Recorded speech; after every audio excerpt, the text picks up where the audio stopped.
We have reached Championship Sunday in sun-splashed Southern California.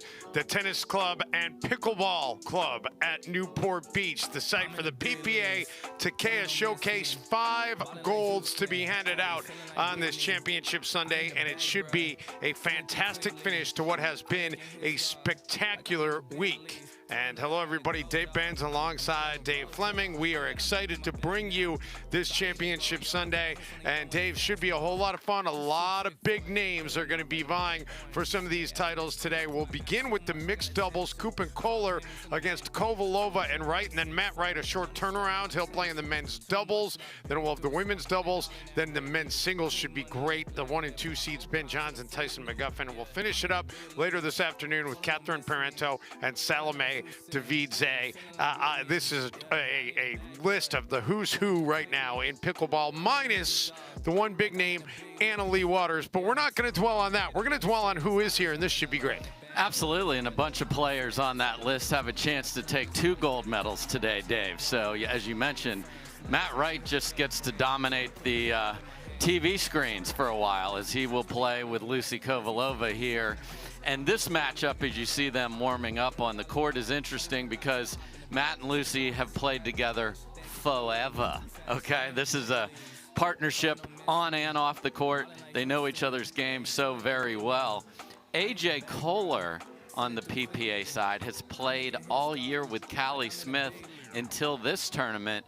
Jumps in with the lawyer from Michigan, Andrea Koop, who is playing lights out this weekend. She is another one of those that has a chance at 2 medals. And they, as the 8th seed, and we talked about it during Mixed Doubles Day on Friday, that is one crazy, dangerous 8 seed. And guess what? Here they are on Championship Sunday. Yeah, and you know, we talked about it yesterday. Andrea Koop, she came here hoping to win, but not necessarily expecting to win, so much so that she had booked an early flight to leave today. She had to move her flight because she's playing for not only 1 but for 2 gold medals. So congratulations to her. She's already a winner just by being on the court on Championship Sunday. But you get this far, you want to leave with the gold medal, and she's got a great chance to do it. She certainly does, and is the UCLA tennis champion from back in the day when she played college tennis. So she'd love to keep pushing those flights back, Dave.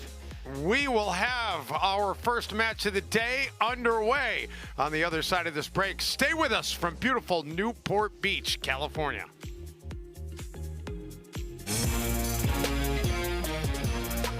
Love 15, 30, 40. Any point one means you win. Because when you bet just $1 on any tennis match, you could win $100 if any point is won. Plus, if you're not in a sportsbook state, you can take a swing at thousands in prizes in our free-to-play pools. So download the DraftKings Sportsbook app, sign up with the promo code, bet $1 to win $100 if a point is won, and make it rain.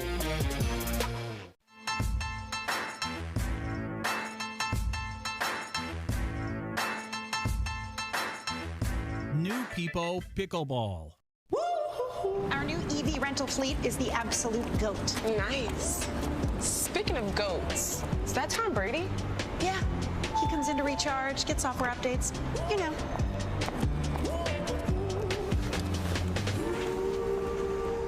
Same time next week? You got it. Cool. Let's go.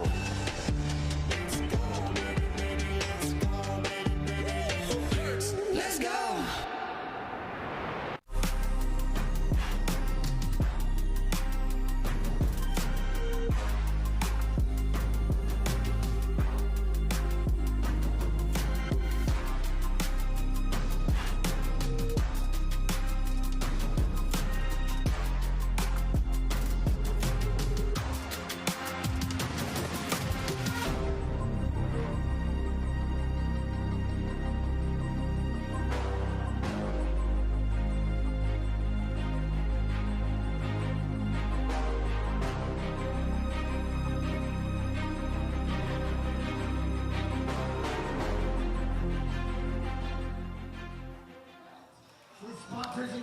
Look at all the other courts, 39 courts in all at the Tennis and Pickleball Club at Newport Beach. It's been just a fantastic week here in Southern California. but center court is where the focus is going to be as Koop and Koller try to see if they can pull the upset and defeat Lucy Kovalova and Matt Wright and take home the gold. Now, granted, this division was opened up a little bit by the fact that Anna-Leigh Waters didn't play, so no team of Waters and Johns to contend with this week. Ben Johns did play. He was upset very early in this bracket as he and Catherine Parenteau lost to the 16 seed early in this play. Yeah, they got run over by Mary Brasha and Julian Arnold. Just 11-4, 11-4, and that was being kind to saying that was close. So those two didn't even hit the medal stand. So you see a wide open draw, but when we say wide open, but still incredibly talented players here. So the interesting thing about this match is going to be which of the guys can dictate. The ladies will be playing on the right side of the court most of the time, if not all the time, with the way they'd prefer to play. Can Koller get all those tricky little lobs going and all that little crab walk along that kitchen line and put pressure on Lucy Kovalova, who will be in front of them? And we've seen Koop, as we mentioned, she's going for 2 golds today. So her ability to take defense to offense, rip that two-handed backhand, she's got beautiful rolled dinks. Which of the ladies can win that battle and help set up their partner could be the key to victory here today. And now, Koop, you mentioned her ties to Southern California. She played 4 years at UCLA, part of a national championship team in 2008 when she was a freshman. So she's very comfortable being here in sunny Southern California. But back in Grand Rapids, Michigan is where, no doubt, she's got the biggest fan base. And they, I'm sure, are tuned in today and rooting her on to see if she can represent the state of Michigan, win a couple of golds. But it is interesting, though, right? Because you talk about Michigan being well represented, because that's where Matt Wright did his undergrad study, was at the University of Michigan. He was a tennis star for the Wolverines. And he is also an attorney like Andrea Koop. So you got a couple of attorneys sharing the court here against each other. And we are underway as Kovalova gets it started. So you got Wright and Kovalova in the near court, Koller and Koop in the far court.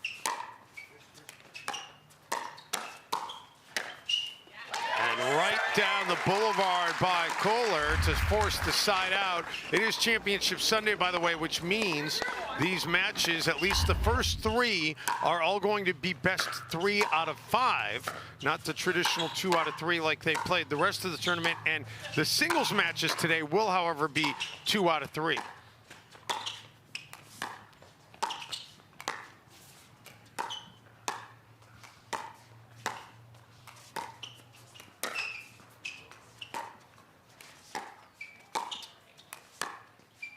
Kovalova and Koop going back and forth. And then Lucy hits it long. So the first point of the match belongs to Koop and Koller. Yeah, you've seen Kovalova trying to keep A.J. Koller in front of him honest by going behind him. So keep doing that. Into the net will bring up the second server. Your refs for this match: Onisha Smith is the lead, Laura Smart the second ref, tracking ref is Howard Simon, and Carol Manifold is the video ref. So if we have a replay challenge, Carol will be the one that is weighing in on that. 2-0-2. Yeah, a little skitter off the net there, and Koller will happily take it. Side out. Side out, we'll get it back over to Kovalova and Wright. Matt and Lucy did not medal at Nationals in Indian Wells last week.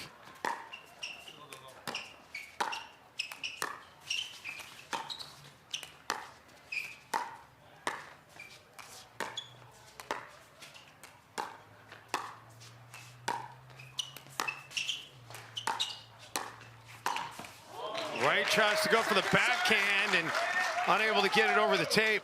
So that's the pattern cross court, and then the ladies are going to try and find a place to keep those guys in front of them out of the middle by going behind them. And Wright again leaves it short.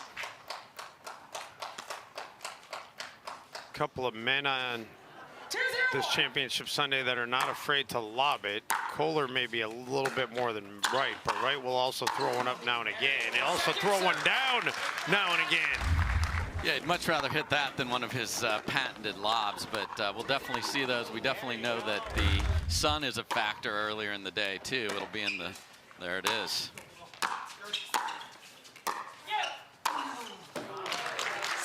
Well, Wright with a couple of finishes that were impressive to get the side out. Nice job by Kovalova of handling that lob, too, that she's staring right into the sun.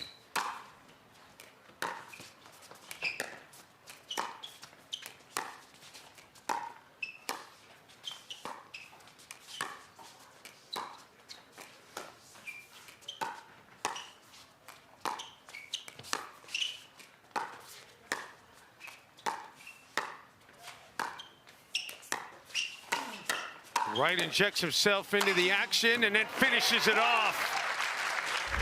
So this little, I'm gonna get there before you, AJ, in these cross-court pickoffs.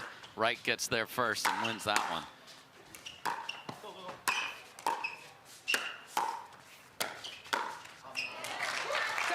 Koller kind of handcuffed Wright a little bit. Yeah, sometimes just jammed up, you can't get the paddle to protect your body. Side out. And the side out back over to Koop and Koller. Yeah, Kovalova and Wright not a high third percentage make so far, so that's going to be harder to just get into the flow of their offensive game. Second serve. And Mr. Koller saying, well, I can miss one too. Koller will take over the serve. Koller, the only one of these four players without a collegiate tennis background. He abandoned tennis in high school, focused on hockey, but he always felt like there was some unfinished business on a racket type sport, and he has proven that he certainly is capable on a pickleball court. Yeah, and he's used to vulcanized rubber, so he is not scared at the kitchen line and has some of the best hands in the game. 2-2-1. 2-2-1 after the side out.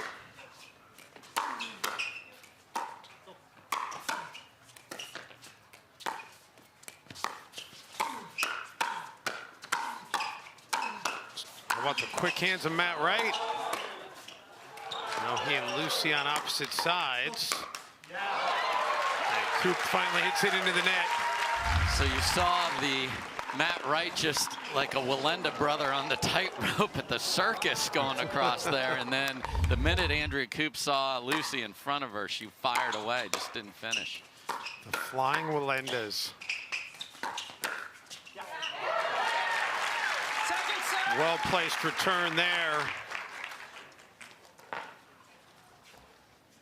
Move it to 3-2-2. 3-2-2. It's all about picking the right spot to speed it up. That was not a good choice in the last point.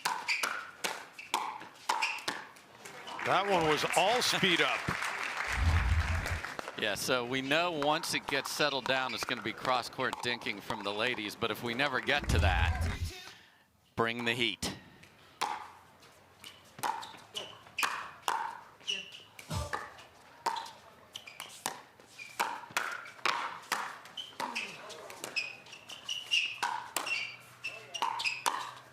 Wright is certainly bringing the heat. And Koller puts it right at the feet of Kovalova.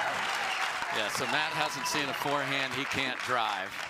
And that was unlucky for Kovalova because that is in her wheelhouse for that nasty two-handed backhand, just an millimeter too low off the tape. And AJ says thank you very much. Indeed.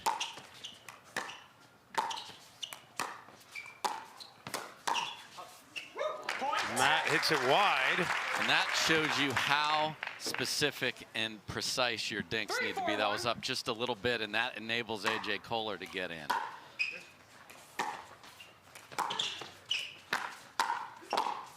Second serve.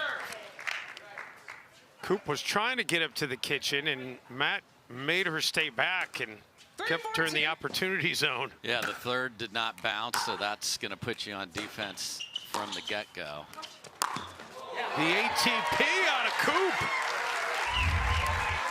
As a player, those are your favorite because when they come off the tape, they keep sliding wide, and that gives you a better angle. And she's smart to hit it like a racquetball shot. You just want to flick that about an inch above the court surface. Perfectly executed by Koop. I believe Wright and Kovalova have opted to call a timeout here. So, an early timeout here in game 1 of this championship Sunday match in the mixed pro doubles. Another look at that ATP by Koop.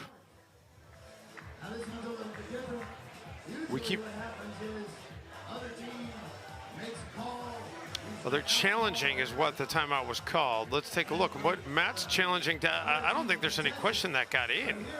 Yeah, I'm confused. Not sure what the challenge is. I was very confused. This is not a place to call timeout. I was worried maybe something happened to one of them just from a health standpoint, but this ATP seems to be well in. Yeah, and we are not on site. We are about an hour away from Newport Beach, up the road in Santa Monica. I don't see. I mean, that's in the blue, Dave. Yeah, I mean, sometimes when you're defending, your eye placement, because on an ATP you're having to slide and you're looking through the green, and when it's hit that low, and I talked about Koop, the choice she made, which was perfect, sometimes you get confused as to where, because it's so low, where it skipped in on you. Exactly. You think maybe it might have skipped and come in. So this is not going to be a challenge they win, for sure. I would be shocked.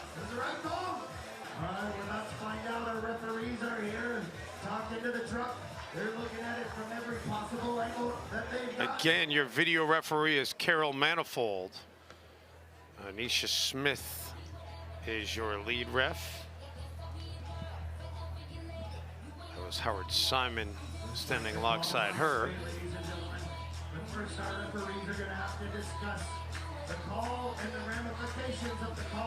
Love the huddle. Let's get the play call right. Anisha, throw it to me. I'm going to go 10 yards out and button hook. It seems like a lot of clandestine going on right now for a call that seems pretty obvious. I'm telling you, it's in, Dave.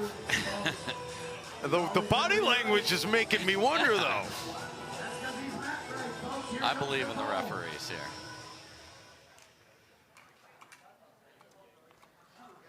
After video review, the ball was in. Call stands on the court. The team of Kovalova and Wright lose a timeout as a result of losing the challenge. We are at 4-4-2. Wait. The challenge was correct. Oh, you challenged it. Sorry. I called it good. You called it good? So the ball is in. Call stands. What? Wait. Hold on a second. 4-4-2. Matt said he called it in and was challenging his own call? Okay. That's interesting. So he's checking on himself there. So he's won his challenge. No, you don't win a challenge when you challenge a call like that. I don't understand why he did that. But I'm definitely a little bit bewildered by that. Anyway, let's play on. It's 4-4, and now it's 5-4. Yeah, the call is right is what I'm most worried about here, and that's what we got. Well, the jury did not decide in the favor of the attorney that time. Yeah. The attorney that hit the ATP, however, yes. Yes, she was victorious in her closing argument. 6-4-2. 6-4-2. There's that wicked two-handed backhand before. I mentioned just missed it by hitting the tape. So, although I wonder if Koller might have been well advised to try to get out of the way of that one. That one looked like it might have been going out. A lot of pace from Kovalova.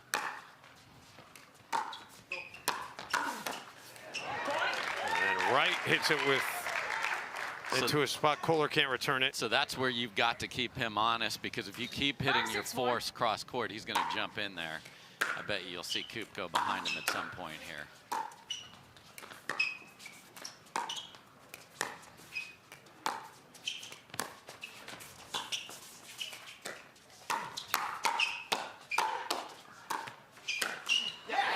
And the firefight finally won by Koller. Yeah, he's got this unique grip that he can hit down like that with topspin, and it is very difficult to defend. It's so compact. And we saw him yesterday at one point, Dave. He actually slid to his right to set up that backhand when most players would have gone to their left and hit the forehand. Absolutely. Side out. Yeah, do what makes you special, not what the rest of the people would do. And Koller certainly has a lot of unique tricks in his bag. 6-5-1.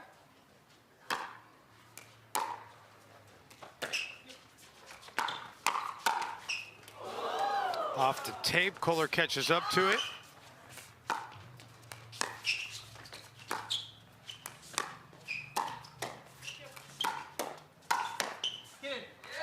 Oh, you hear AJ say get in, and it obliges. So the Dur is listening to Mr. Koller here. That was a nice try by Kovalova to keep him honest, and Koller was fending for his life the whole point and ends up winning it. 7-5, Koop and Koller with this modest lead. Second serve. Wright able to dispense of that. Move to the second serve here. It's 7-5-2. 7-5-2.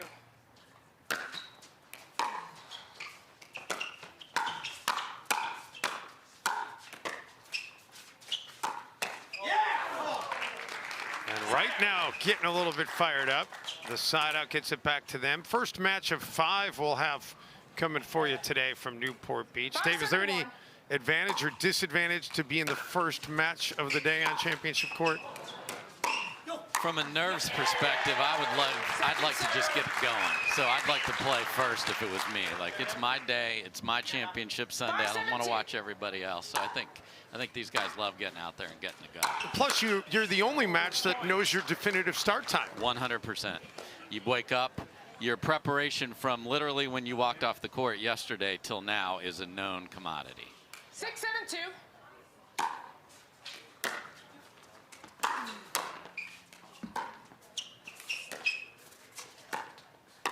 Chance to draw even here for Kovalova and Wright.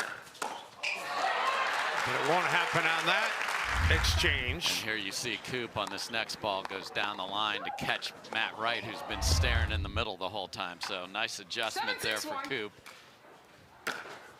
Nice job getting out of the way for Koller to take that too. And you know, they're not looking like a team that is playing their first tournament ever together. And the way that they've played this week in Newport Beach. Oh, the Ernie and the backhand finish. Beautifully executed by Koller.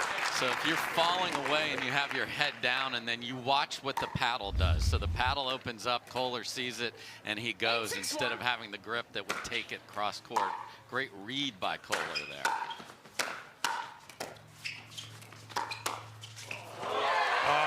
Works the angle on that one. Nothing Matt Wright could do. And a little finger wag at the end there. Okay, AJ, here it comes. No. Little Dikembe Mutombo. Yes. Yeah.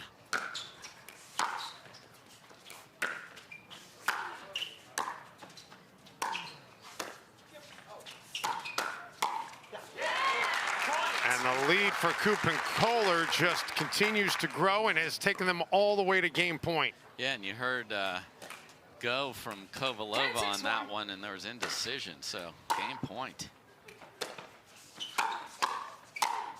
Second serve. Well, we've seen Matt staying alive, but it's going to move to the second server here. So 10-6-2. This will be game point number 2. 10-6-2.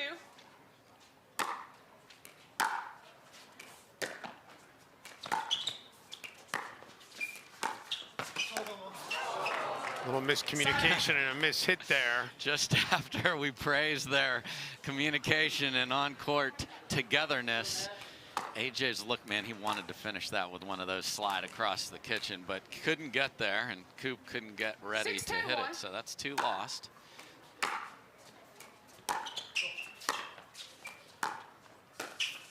The 4-point deficit is certainly not insurmountable for Kovalova and Wright. Make it a 3-point deficit. Great job by Kovalova in the transition area, or that mid-court, of defending the attack straight at her from Koller. 7-10-1.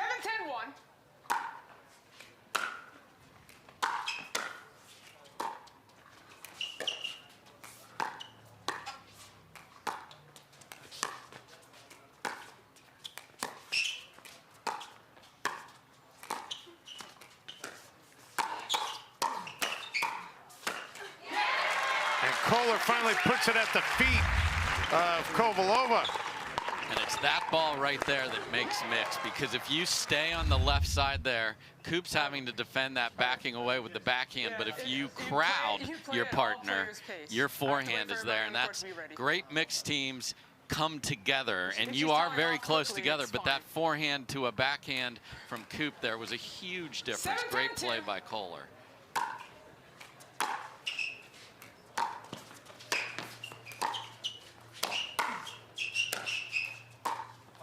Kovalova and Wright stuck on the baseline.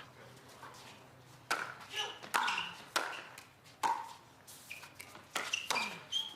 finally do get up there to the kitchen, and Kovalova hits it long, so that's going to be a side out, and the game point number 3 opportunity now for Andrea Koop.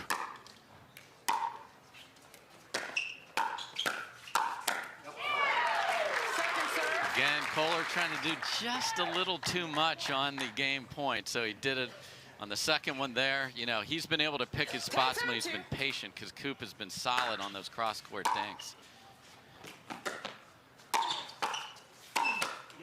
Side out. They force another side out. So 4 game point opportunities have been staved off. You start counting those in your head and you start getting nervous. So let's see if they can get the ball back here. Second serve. Move it to second server at 7-10-2.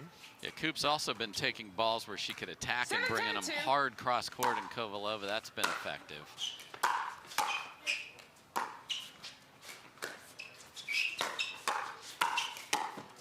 Nice dig there by Koop. And then it's hit out of bounds, but that was all set up because Andrea Koop got a very tough one to return and did so beautifully. Yeah, but Matt's got to make that at that point. Can't believe he missed it. So game point number 5. And that's it. Game 1 will go to Koller and Koop. 11-7, but it takes 3 games to win gold here on Sunday. So, Dave Fleming, we are just getting started. We are, and I really like the way that Koop and Koller are playing. And there you saw he snuck in, but not out of control. On balance, reach, and put it behind Matt Wright. So it is Koller that has picked his spots, and Koop, who's been playing flawlessly all weekend, hasn't changed on Sunday either, Dave. She'll take a hydration break. We'll step aside for a moment, back to Newport Beach after this timeout.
I'm gonna say she's a solid 3.5. Nah, she's definitely a 2.5. Guys, look at that forehand. She's clearly a 3.0. Guys, come on. I'm at least a 4.0. Yeah, fair enough. Ratings don't have have to be hard. Duper. Optimized for accuracy. Optimized for fun. Download the app and claim your free profile today.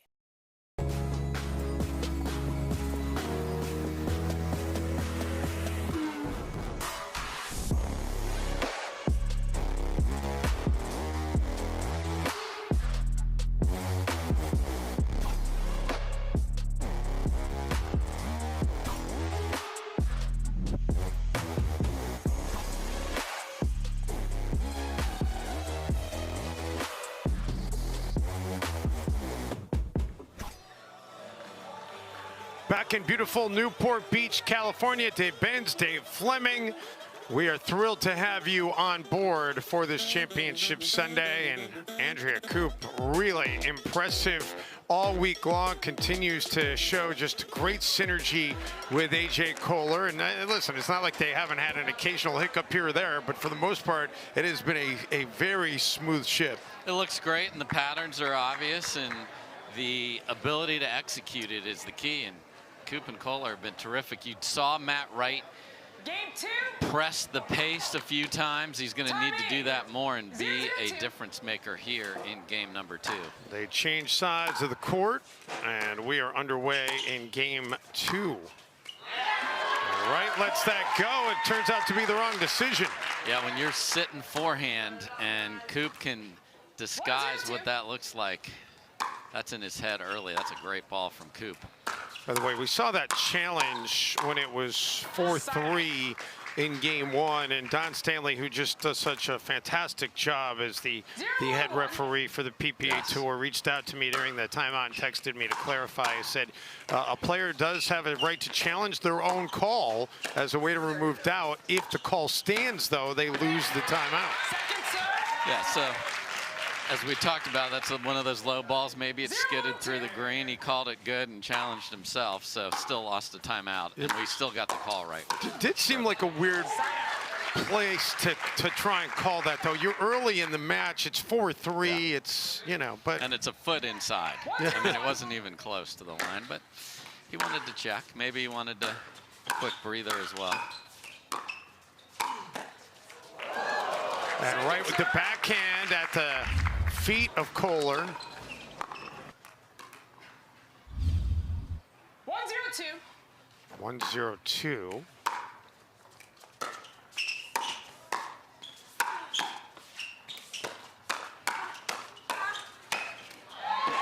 And then that time, Koller with the backhand down the boulevard. And again, AJ, his feet aren't moving. He's just so solid, everything out in front of him. 2-0-2. If he does move, it's that crab walk along the kitchen line that he likes the best. Couldn't catch up to that one, though. That's a beautiful shot by Koller. And, you know, if you hit everything cross court, you can anticipate that. And he did brilliantly there. Great start for the 8th seed.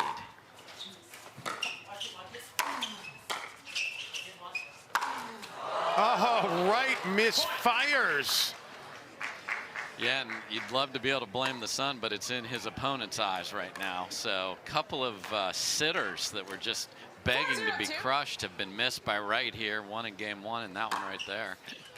So 4-0, Koop and Koller.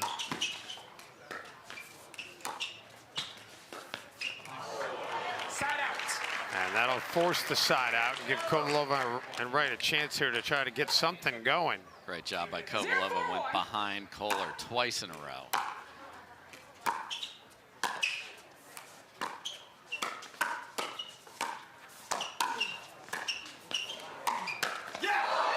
And Koller puts it into the net, so Kovalova and Wright on the board. We see Kovalova, originally from Slovenia. Came to the U.S. to play tennis collegiately. And she's got her side now a 2-point deficit. See if she can keep it rolling here. 2-4-1.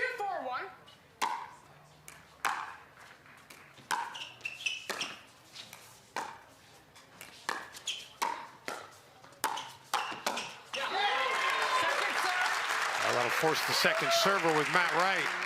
Yeah, Koop's like, hey, I've got a wicked two-handed backhand too if you want to bring it into that. no-go zone. I'm ready.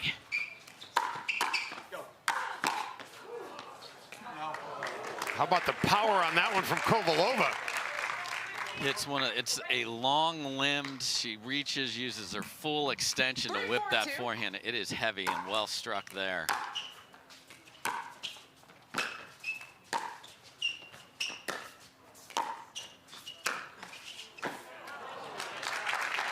There's another one of those. You alluded to what we saw yesterday. This is a ball coming up here that a lot of people would have hit with a forehand right there as well, but it's so devastating with that extra topspin on it. He can still hit tremendous pace, so great choice by Koller.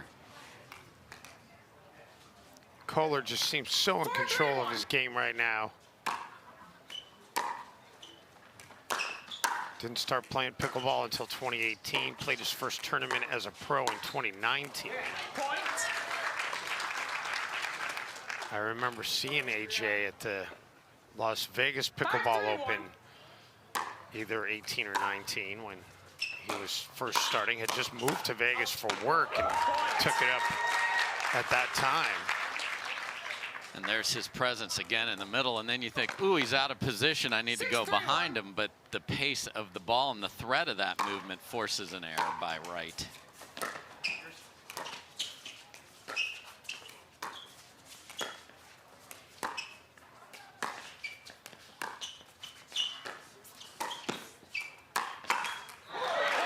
And the lead grows to 7-3.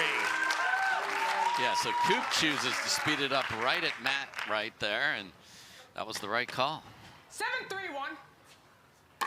Another point here, we might see a timeout, Dave. Yeah, it's getting dangerous. That's going to make it 8-3. And Matt Wright is walking very slowly over to the player area here. Little dejection in that walk. They'll take a break, try to get it together. We'll take a quick breather as well. Back to sunny Southern California in just a moment.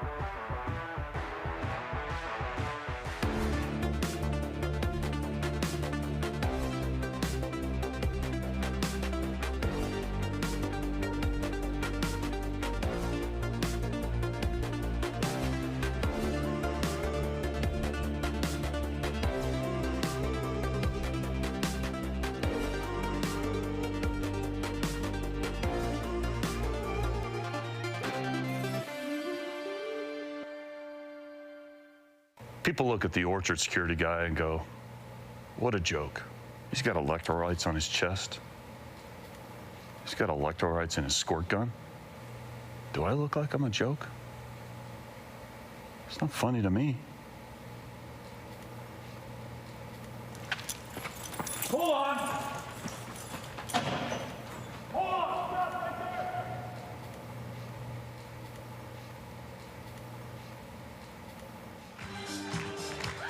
Andrea Koop and AJ Koller in control right now at the Tennis and Pickleball Club at Newport Beach. Yeah, it's time for Matt Wright to get himself more involved in that, and that's going to require some more precise placement of the ball from his partner, Lucy Kovalova. Let's see if they can do that on the timeout on the other side. Koller taking everything right now and gets it to a 9-3 advantage. Yeah, and the quality of the third shots are making them have to defend as the receiving team. That's a problem.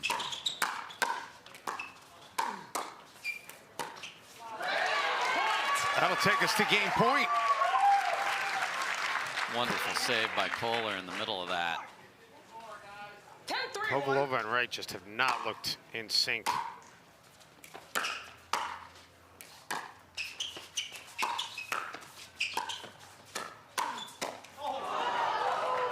You're going to stop there, though, but unfortunately for them, that's only taking us to the second serve, so we got game point number 2.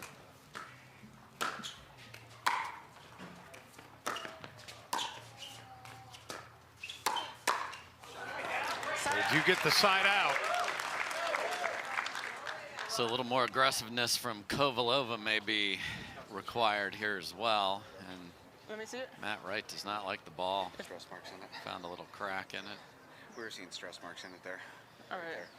We're good. Go. You hate to take a ball out of play that you can just choose won the whatever point. one you want. This is the thing that's coming. But when you go back to serve, you feel it in the hole. You'll be like, oh, maybe there's something a little bit there, and I'm sure that's what he felt. And you're like, you don't want to continue with that. So reluctantly has to take that one out. 3-10-1.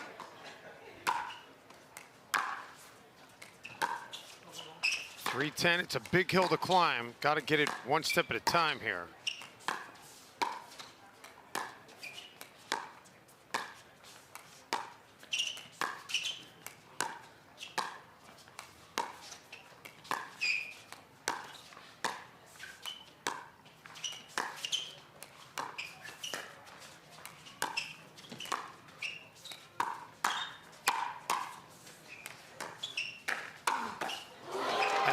Able to put that one away. Koop couldn't get her paddle up in time.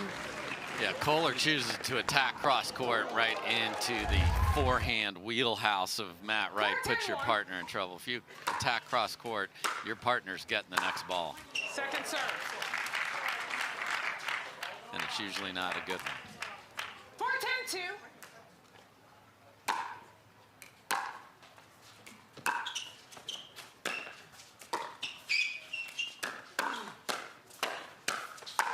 Kovalova, the backhand, then the forehand.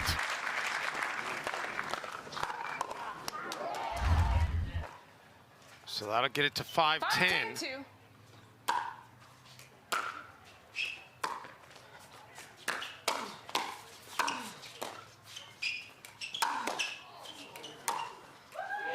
And another point for Kovalova and Wright. And that's what Matt is going to have to do today, and just threads it into the open side. Not an easy shot. It was open, but you got to keep it inside the sideline. Well done.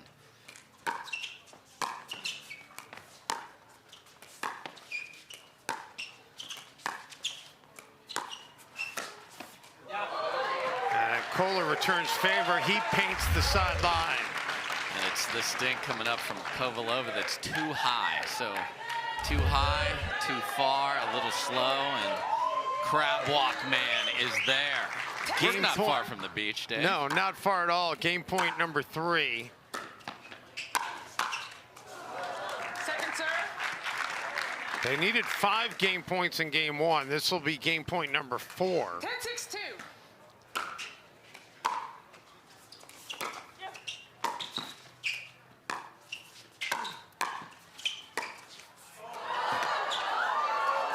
Great job by Koop to catch up with that, and the point stays alive.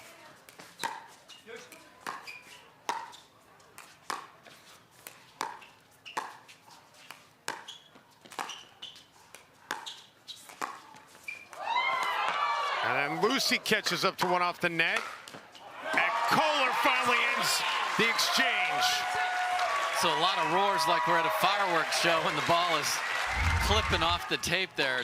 The first one that Koop got was a really difficult ball because you have to hit it over the lowest part of the net to get there. So that means hard cross court. That was a well thought out shot by Koop just to maintain this. And then the net says, I'll help you guys out as well coming up here towards the end. And it's Koller that gets to finish. There it is right there. I guess if you're Matt and Lucy, the one good thing is you did at least show some signs of life late in the game. Yes, is that going to be enough to turn around their fortunes in game 3? You don't get the moments everyone talks about without the moments no one sees. Early morning practice, late night drills, running it over and over. You don't get the crowd without the quiet. Everyone sees the glory, the medal, the podium, but every winning shot starts right here. Paddle Tech, let's go again. How do you get what you want? Eric Weimer, blind man, wanted to climb Mount Everest. My man crazy. but he believed it was possible. We're gonna do it. And because he believed, he became the first blind person ever to stand on top of the world. Guaranteed Rate believes in your dreams. That's why we treat everyone like we treat our own family and work extra hard to get you the lowest low rate possible. Because if you believe, you will. The Pro XR pickleball paddle answers the age-old question of how to get paddle speed and control with the same paddle and one grip, and this is it. Pro XR gives you more spin, greater control, and quicker reloads on every shot in the game, because you always have that constant feel for that leverage and control and paddle speed that we're all looking for. Pro XR is the most revolutionary technology in pickleball. Match point, it's all up to me. Nothing can get in my way. And when they ask, what are you gonna do next? I'll say, I'm going. Oh.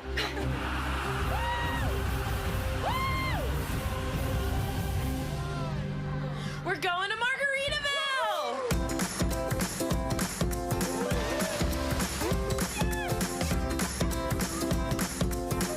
You can go to Margaritaville too. Visit MargaritavilleResorts.com. Here's a look at the full slate we've got coming your way from Newport Beach today. Following the conclusion of this one, the men's pro doubles. So Matt Wright, short turnaround time. He'll be right back out on center court alongside Riley Newman. They'll take on the Johns brothers. And then the women's pro doubles, followed by the men's and women's singles throughout the day here from sunny Southern California.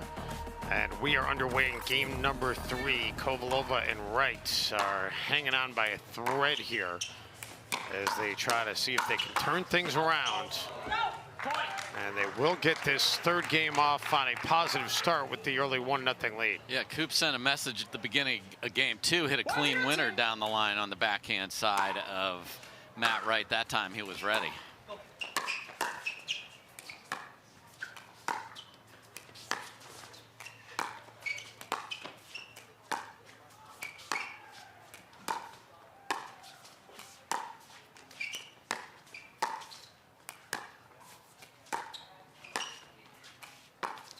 Kovalova and Koop both keeping their male counterparts out of the exchange right now. Koller, though, how about the finesse on that backhand?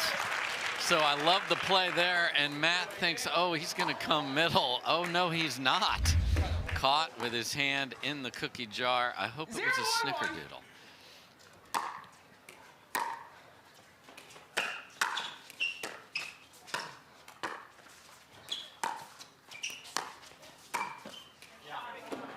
Right down the line, flicking the wrist. Yeah, okay, so you want to sneak over in the middle. I got you right back, so touche from Matt right there.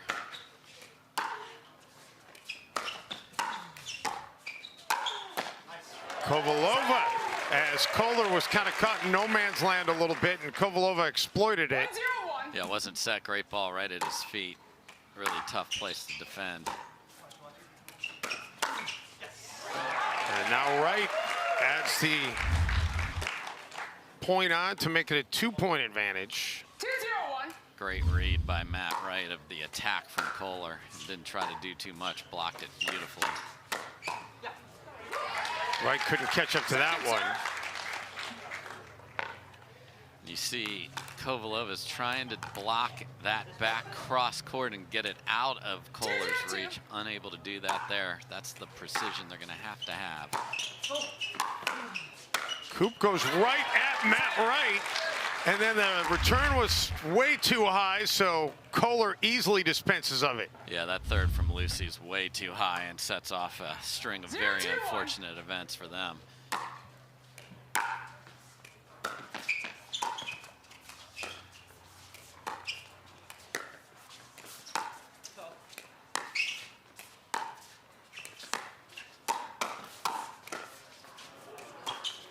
Did by Koller, and then Koller able to finish things off.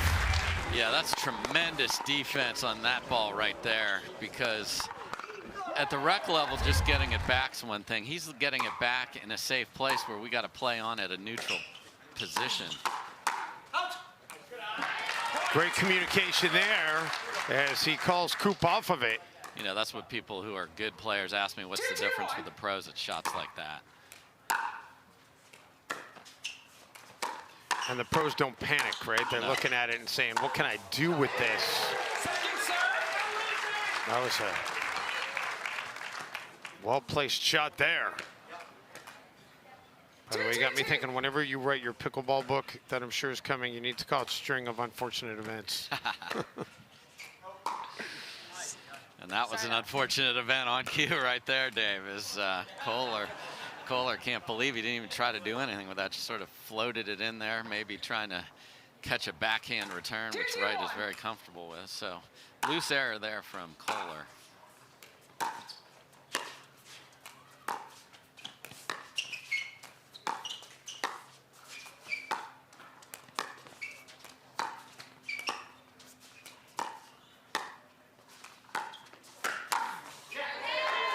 Yeah, that's one of those where Koop left a dink up, but you see how far back Kovalova was. She didn't hold her position on the kitchen line.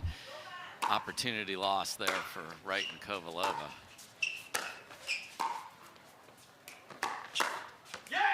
Koop couldn't catch up to that one. And Wright and Kovalova able to surge back in front here. Sometimes when you're a little late, you get an angle you didn't expect, and it is perfection, and it certainly was there. Kovalova with a one-handed block. 3-2-2.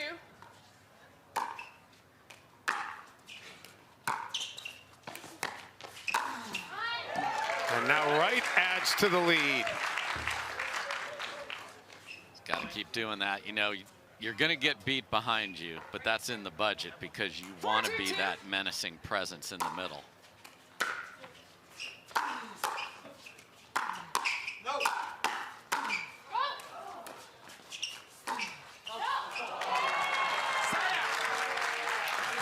I think Lucy hit one there that Matt wanted her to lay off of. Yeah, definitely heard him yell no. Definitely heard him yell no. And then they were in good position, and two different net cords messed up their pattern there. 2-4-1.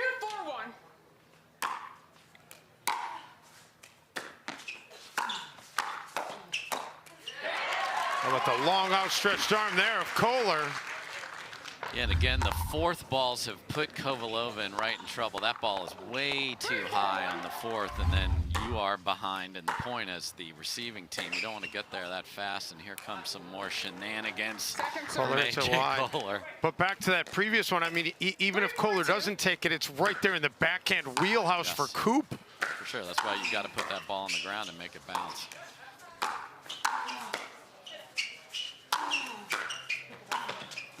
Wright's overhead's well defended. Nice defense by Koop and Koller that time to ultimately prevail. Not only the defense, but then Koller comes flying in and says, I'm coming with offense here, and Matt Wright goes for a little too much. Sometimes in one of those frenetic points, you're like, ooh, I'm going to finish this with a ridiculous angle. Unable to connect. 4-4 here in game 3.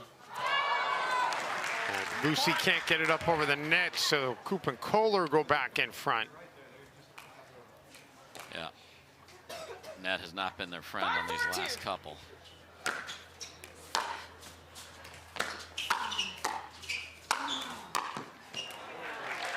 Right skied, and not much Koop could do about that one. Yeah, much better. Matt took the fourth ball and hit a very solid volley. That kept them ahead in the point. Need to do more of that.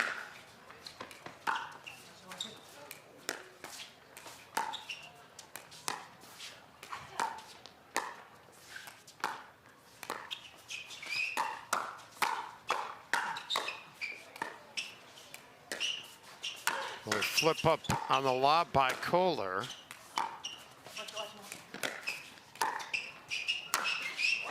And then puts it away.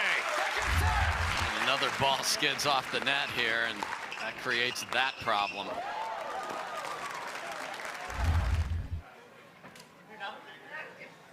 And now momentum back on the side of Koop and Koller, but only a 1-point deficit for Kovalova and Wright.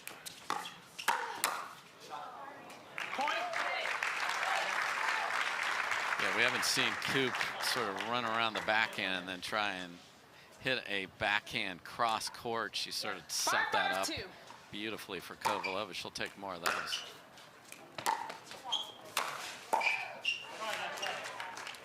Side out. Kovalova and Wright now give up the serve. Only able to get one back. Yeah, they got to make them work harder on those thirds, get those to bounce, and then they can get the magic going at the kitchen.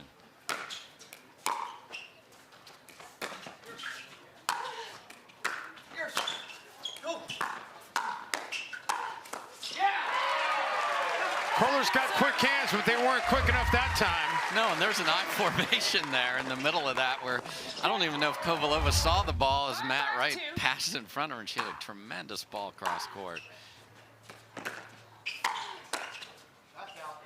Side out. So side out, back to Kovalova and Wright, and a must-win game. A much more forceful 5-5-1. fourth ball from Kovalova.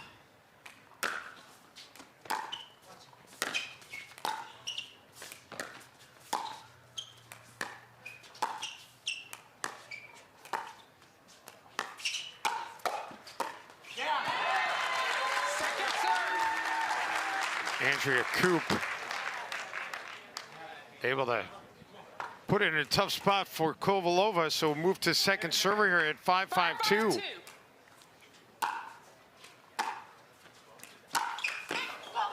Side out.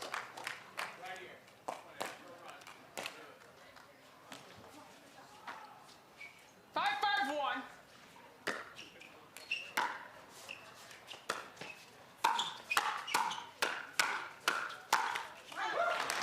And back in front for Kovalova, or excuse me, Koop and Koller.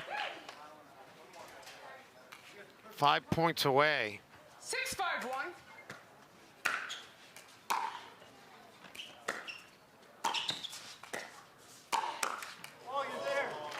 Second serve. Well, they're making Koller play some defense. Yeah, set up by a very nice ball from Kovalova behind Koller, and then attacked him when he wasn't quite set. 6-5-2.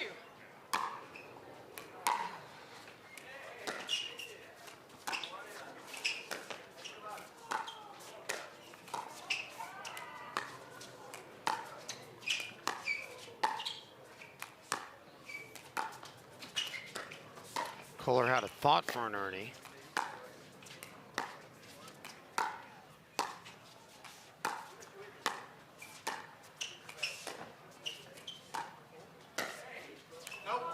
And he misses. He tries to paint it on in the corner with the. I wouldn't really call that a lob, but it was. He just tried to just loop one in the there. little backhand flick from below his knees, just missed it wide.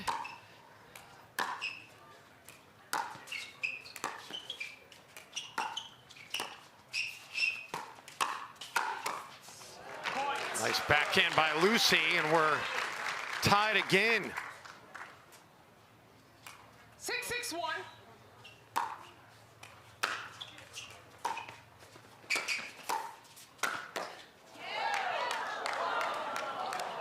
That backhand by Koller will set it up to the second serve now. And send it to another court or a shrubbery nearby. May have even landed on the 14th fairway back there, Dave. So somebody can try and knock that in for birdie. Yeah, that one went for a ride, no question.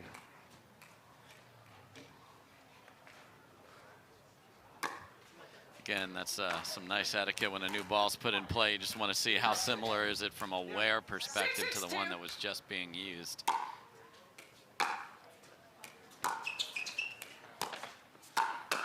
Oh, Lucy tried to get out of the way and couldn't. I think I caught her in the face. Seems to be okay.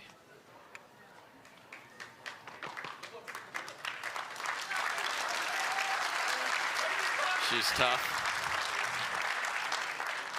The crowd recognizing that. But Koop and Koller now back with the serve at 6-6-1, and now it'll go to 6-6-2. Second serve. And sometimes you're focused like, man, I didn't mean to hit her like that, and you just got to get back in it here.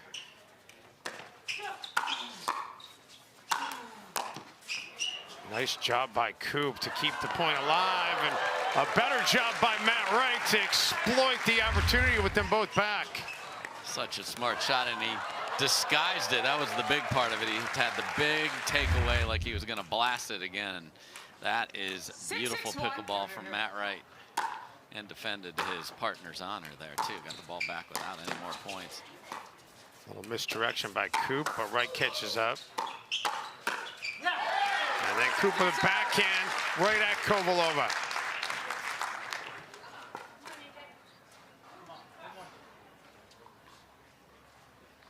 Six-6-2.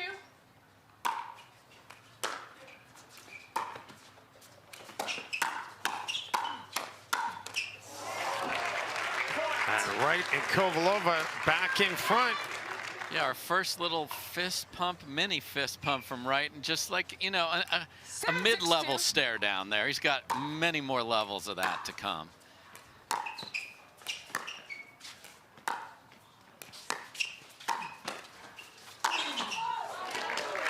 Puts that one away, and Matt's starting to feel it a little bit. And it's a great read. You saw before that ball left Koop's paddle, he was sliding towards Kovalova. Well, Koop and Koller have decided, you know what? We're not feeling the momentum on our side anymore, so let's take a timeout. We'll step aside briefly as well. Back to Newport Beach in a moment.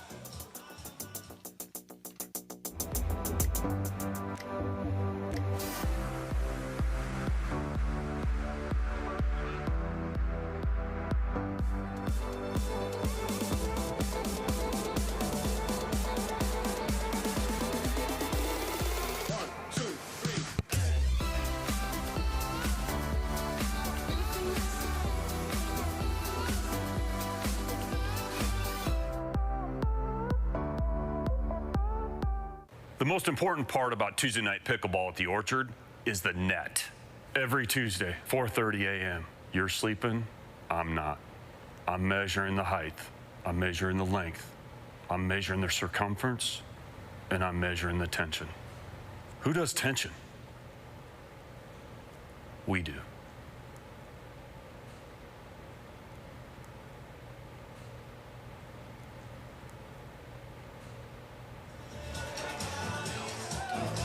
Well, a little bit of tension here in game 3 as AJ Koller and Andrea Koop are hoping to win a gold, but Matt Wright and Lucy Kovalova, they've been here just a couple of times. Yeah, I'm pretty sure Ernie Banks didn't say let's play 5, but that is exactly what Wright and Kovalova want, but they got to get to 4 before we even think about that. A well-placed shot by Koop will get the serve back over to Koop and Koller. Regardless of how this finishes up, this will be the highest medal that Andrea Koop has ever won in a PPA tournament. She does have 1 bronze to her PPA career.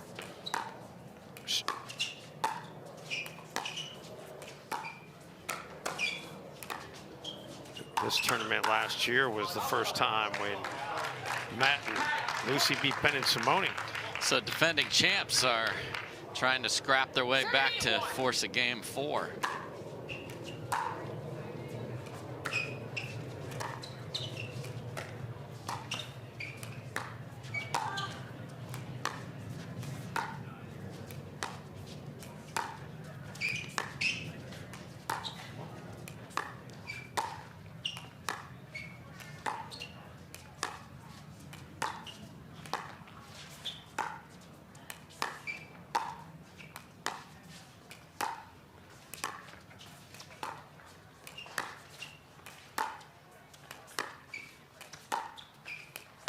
Both sides being incredibly patient right now.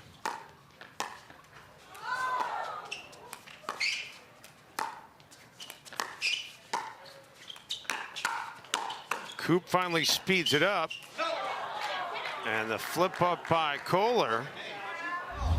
I believe Matt called it out. So they're asking, did it hit Matt? That is, I think the ball clearly went deep, but they're saying they think it hit him. Could challenge. They have a timeout left, so they could challenge. And we are at a pivotal point here, so. Tough to see anything definitive from that angle. I don't really see the flight of the ball change at all. And I mean, just at first glance, I don't know that you would see enough to overturn a call. They are asking if they want to burn that second timeout if they're wrong. It looks like they are going to challenge it. See if we see anything from this angle. That went like between his arm and his body. It did, but if you watch the flight of the ball, it doesn't really seem like it changes at all. So they choose not to challenge. Let's go. Let's go. And now the side out. So Matt knows there's a little something in their head, and you heard his decibel level come up there, like, let's go. All right, let's see if they can get to the finish line.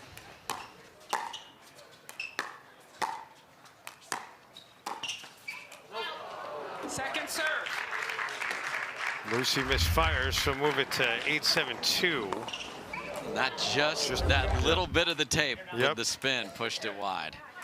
8-7-2.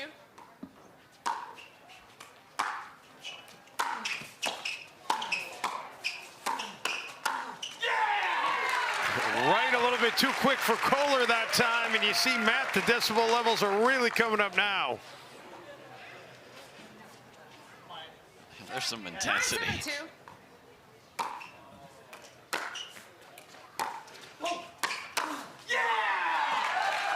And now a point away from finishing off this third game.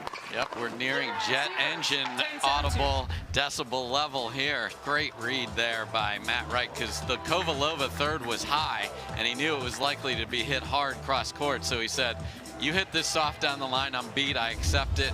But he read it perfectly. That is too high, but he was like, I'm going.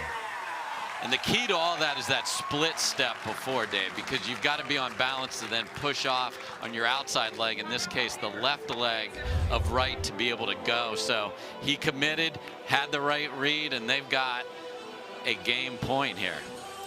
A game point and perhaps a momentum changer. And that's what comes with experience. You're not going to be fazed when you're struggling early and you lose the first two games. Now, there's no question Matt Wright woke up this morning and said, you know what, I'd really like to win gold in my first match, and I'd really like to do it in 3 games. But you know what? He'll take a gold in any manner that he can get it. He doesn't care if it's 5 games. Yeah, if they woke up and changed the rule and said it's best of 11 today, then all right, then let's go. This is a team that would really like to get back to the top of the podium in mixed.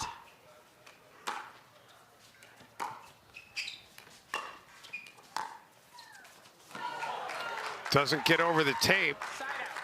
So the side out keeps Koop and Koller's hopes of being able to win this in 3 games alive. And there's that decision not to take the challenge, which they would have lost. They had a timeout, and they got a miss on a game point. We'll see if that's really a factor here. Well, they get a point here to make it 8-10. 8-10-1.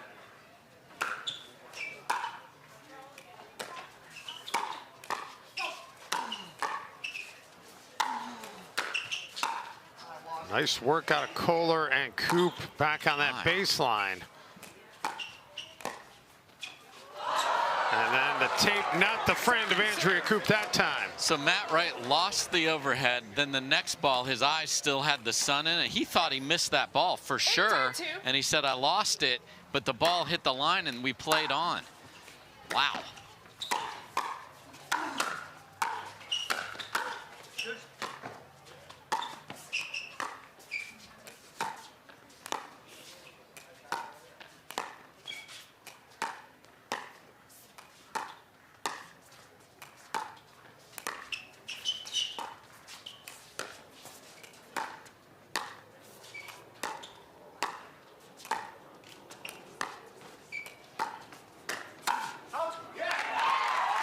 Koller comes in with the backhand to change things up. And just like that, it's back to a 1-point game. Yeah, Matt was expecting that ball to keep going back cross court. Kovalova was off the kitchen line and went to Koller. That created a problem.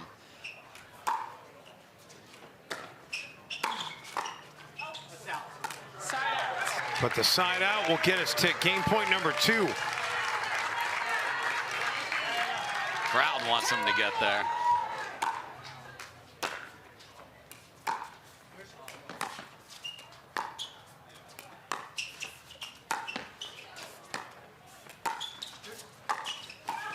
Are you kidding me? With the left hand. At game point down, watch this insanity. Clean down the middle winner from Koop. Come on. Makes it game point number 3 at 10-9-2.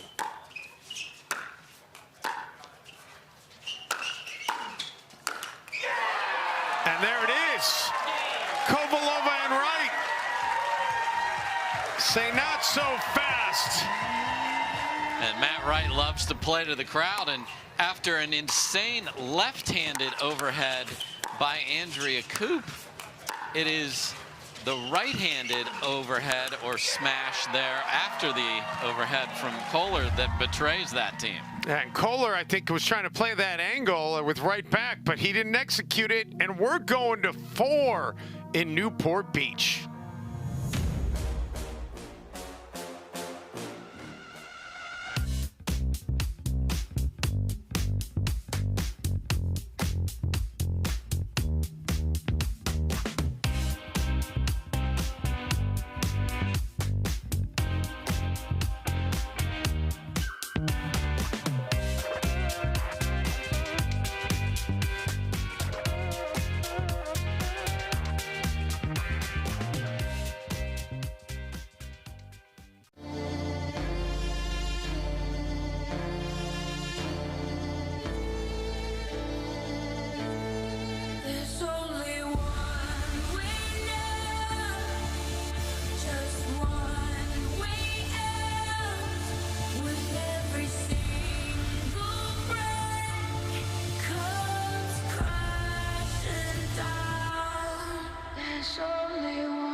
On your six, ladies.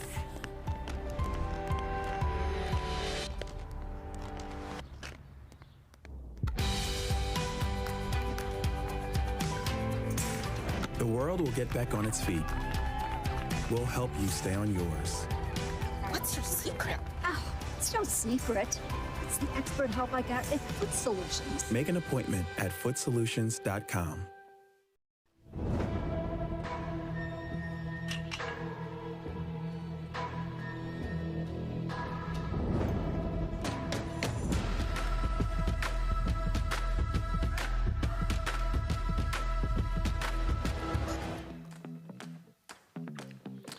Dave Benz, Dave Fleming, along with you on Championship Sunday from the Tennis and Pickleball Club at Newport Beach. And just a fantastic location right on the west coast of the country. I mean, the beach literally is right there, Dave. Yeah, you got the marina and then the beach. It's a gorgeous setting. You can see all of the amateurs out still competing, about 1,000 of those playing all weekend long. And you saw what experience looked like there. No panic in the game of Kovalova and Wright. They got a little more precise. They kept the ball down. They made it bounce. Matt Wright took advantage of those opportunities he got. And we're going to play a 4th game. It is best 3 out of 5, so advantage still in favor here of Koop and Koller, but you feel like momentum for Kovalova and Wright is something that might be able to be continued here. Lucy tries to get out of the way of that one, does get out of the way of that one, and it ends up being the wrong decision. Yeah, she kind of let that go, and sometimes when you don't hit it clean, it's even better. Koller gets the first point of game 4. That ball did look like it just died there. Yeah. Koop and Koller get it back. 2-2-2.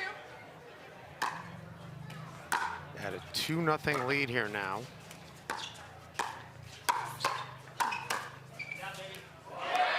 And that one stays in. And look at Koller is smiling.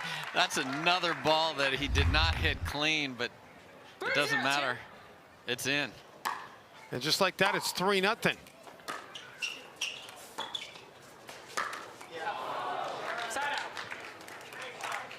Okay. That was a really difficult angle, AJ, after he was smiling like the teacher said the homework wasn't due today.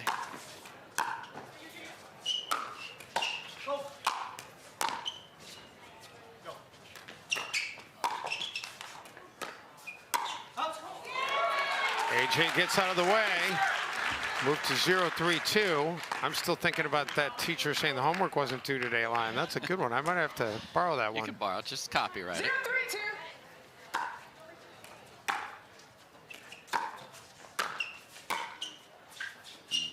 Koller and Koop are staring into the sun, so these are more difficult overheads, but they're handling them well. And they get the serve back. Nice crowd on hand on this Sunday morning.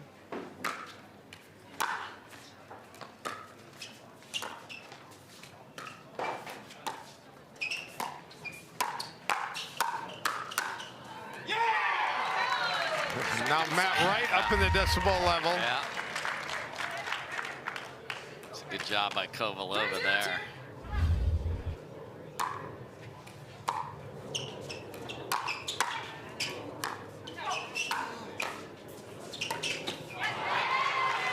And there's what the threat of movement looks like there, because Kovalova thought, okay, I got a safe place to put that ball, and then the hockey players coming to jam her into the boards in the corner, and she changed what she wanted to do. So good job by Koller being a menace.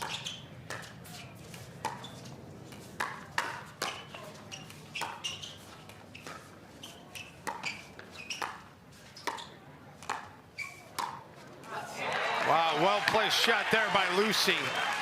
And you saw Koop tapping her leg with her paddles. Again, that's the precision. If it's up just a little bit, you give so many choices, and Kovalova didn't try to do too much, just placed it beautifully behind Koller. That return is deep. And that wasn't an out call, that was a nope from Matt with purpose.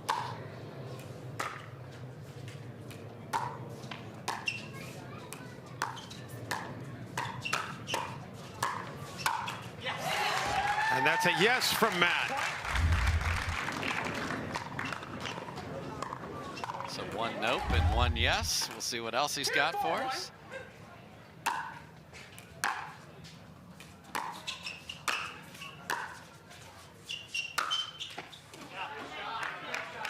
AJ catches the line. Yeah, Matt Wright was looking at Lucy like, can this possibly please be wide? But no, right inside the line. That's a great overhead, great angle. 2-4-2.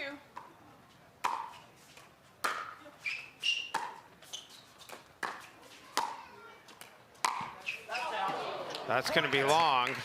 So we have a nope, a yes, and that's out. And again, with a little message. Matt playing the head games. Absolutely. He's one of the masters.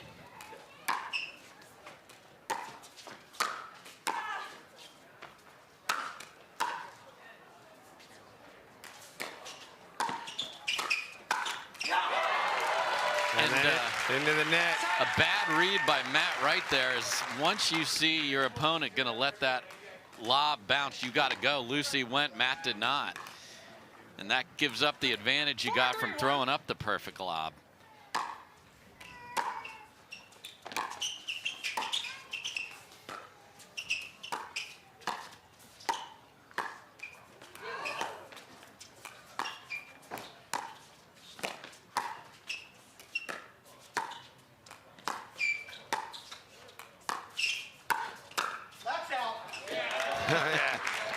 Another emphatic call by Matt Wright.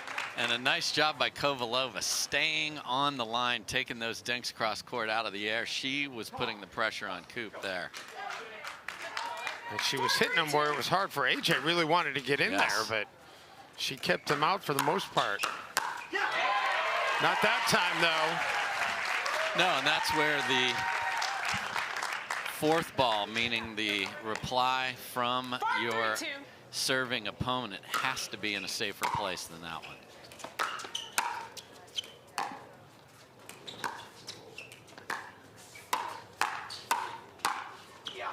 Oh, it was probably going to go out, but Matt couldn't get out of the way. I think he moved into the flight path here. Nothing he could do. So 6-3 now, Koop and Koller. 6-3-2.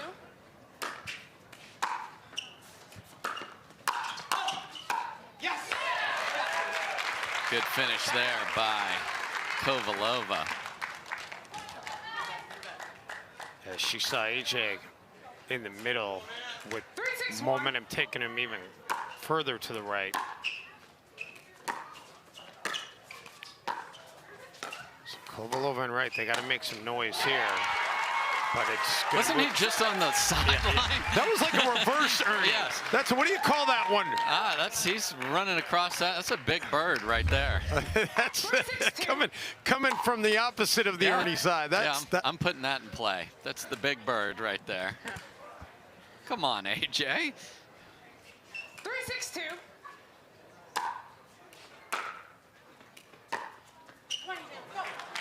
Serve back over to Koop and Koller. I do like the big bird, although I'm wondering if the grouch might work as well. Depends. You know, maybe Matt's face after he did it was that. Because that's going to make you ornery, for sure. Oh, no. And now you saw the hands up in the air. Matt looking back at Lucy here. Yeah, that's not good. So the chemistry, we have a chemistry problem just for a minute over there. And suddenly it's suddenly 8-3. Yeah, they need a timeout here. Timeout receivers, 8-3-1. Wright and Kovalova hanging on by a couple of threads. 3 points away are Koller and Koop from a gold.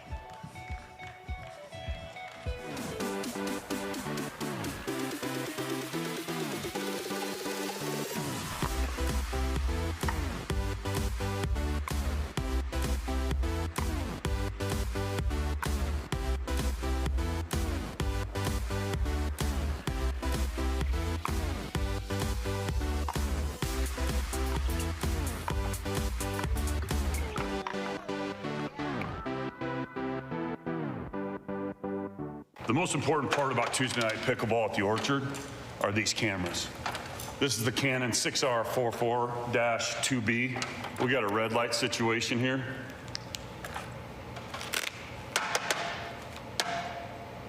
There we go, green light.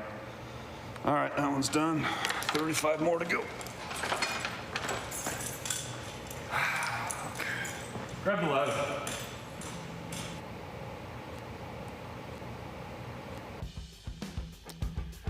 Well, you got to credit Koop and Koller because, you know, the way Kovalova and Wright won game 3, you figured maybe the team with the more experience is going to have a chance to ride that momentum in game 4. But Koller and Koop, they have responded in a big way and suddenly in control of game 4.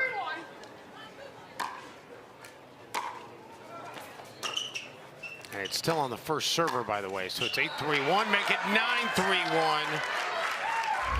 And again, this ball travels a little too far and it gives Koop options. Tagging Matt Wright is her option right now. She's got 2 of those. Second serve. Well, they keep it on 9 at least for now, so we'll move to second server at 9-3-2. And Matt Wright went for the paddle tap with Lucy, and that did not take place.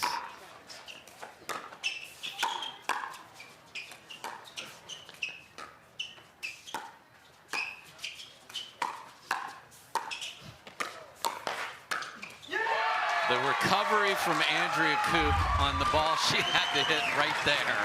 Inside out and safe, just ridiculous.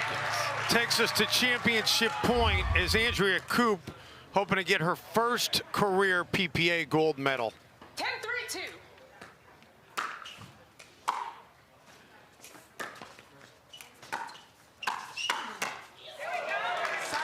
we'll have to wait.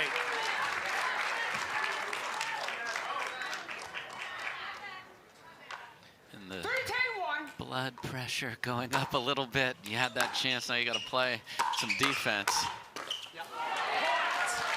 Now it's 10-4, 4-10 more appropriately. 4-10-1. 4-10-1.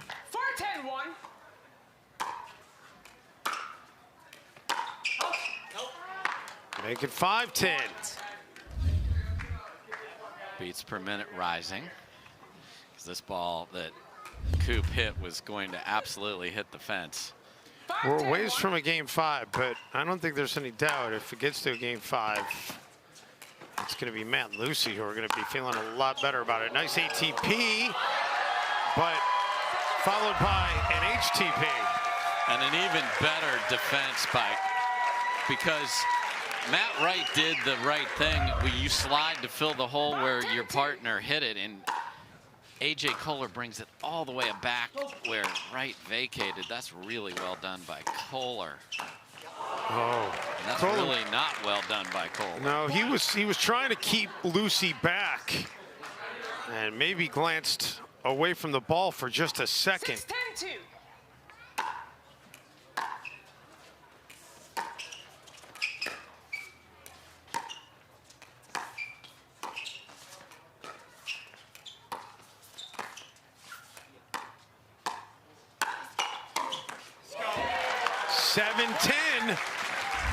So will they have to take a timeout, which they really don't want to do? Because then you're implying, yeah, we're nervous. So they choose not to here. 4 straight points here for Kovalova and Wright.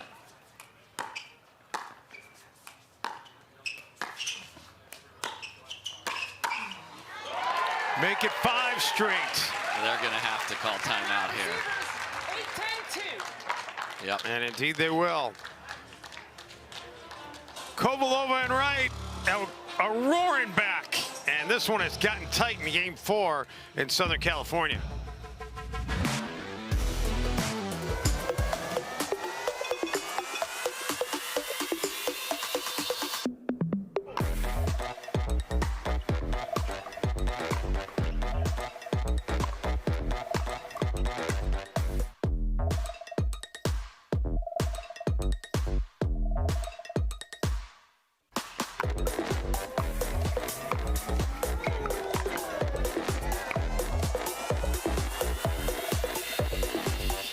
The most important part about Tuesday night pickleball at the Orchard, this door. This is the door where the pros come in. It's my responsibility. A lot of people will do a simple lock, unlock test. I do a 34-point inspection, top to bottom, left to right. No door, no pros. No pros, no pickleball.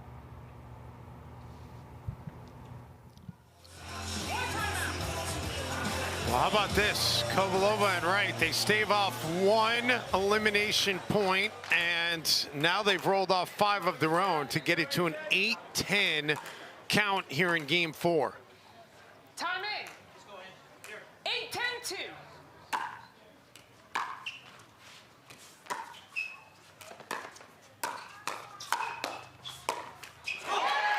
But the side out of the timeout. And Kovalova had a good look at that first two-handed backhand, and Koller was able to defend it, then got the miss. 10-8-1.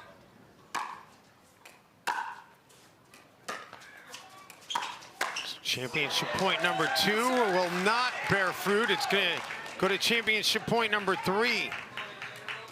10-8-2.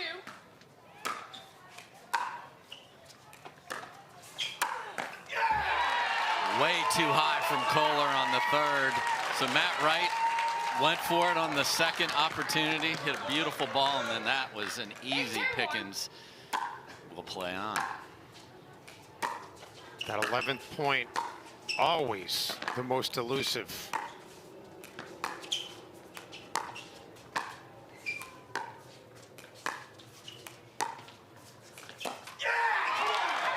And Matt Wright knew it the second AJ hit it. Yeah, not a place where he needs to jump in. Koop's just fine in that exchange. 9-10, trying to draw even.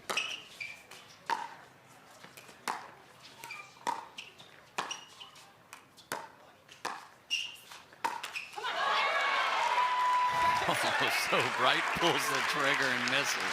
Wow. 9-10-2. 9-10-2.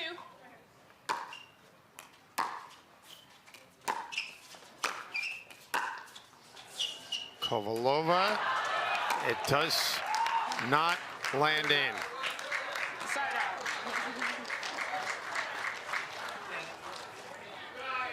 So championship point number 4. 10-9-1.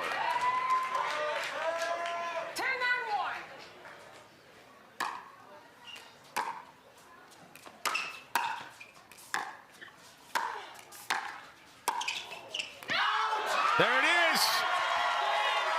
Andrea Koop and AJ Koller, first ever tournament together. I suspect it may not be their last. And congratulations to both. One more look at championship point here. Watch the reaction out of Koop. Yeah, stoic all day, let the boys yell, and then she gets the last of the screams, and it's a scream of pure jubilation. As we said at the beginning of this match, she's played great all day long. She's got the chance at 2. Matt Wright's got to get his in men's doubles. Although, you know what, Dave? You never forget your first. She's won golds in plenty of tournaments. All over the place. She's won a bronze on the PPA Tour. This is the first time she's won a gold on the PPA Tour. Congrats to her, and that's just the first of 5 matches coming your way today from Championship Sunday. Up next, it'll be the men's pro doubles. Matt Wright, not a lot of time to refocus after that loss, but he and Riley Newman will take center court against the Johns brothers. We'll have that coming up next, but first we're going to hear from the victors. We'll get it out to Hannah Johns after this quick timeout from Newport Beach. Annihilating rhythm. What if you could have shades like these for a fraction of big brand prices? With Shady Rays, you can. We're an independent company, so we do things differently. We offer high quality polarized shades for a reasonable price. And we personally replace any pair that gets lost or broken. And so far, we've racked up over 100,000 5-star reviews. I founded Shady Rays so that we could have sunglasses that stand up to whatever life throws at us. Order now and get 50% off 2 pairs at shadyrays.com.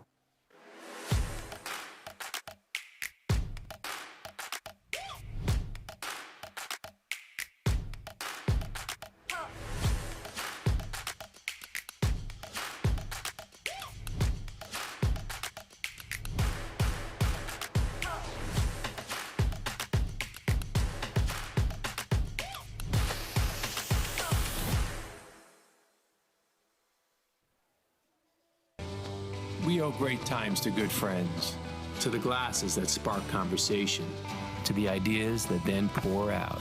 Ours came from a night like that, and somehow survived the morning after, to make our own tequila. It wasn't meant to leave our house, but since we made this for friends, we thought it wouldn't hurt to make a few more. Grab a glass, amigo. Our tequila is your tequila. Our casa is your casa.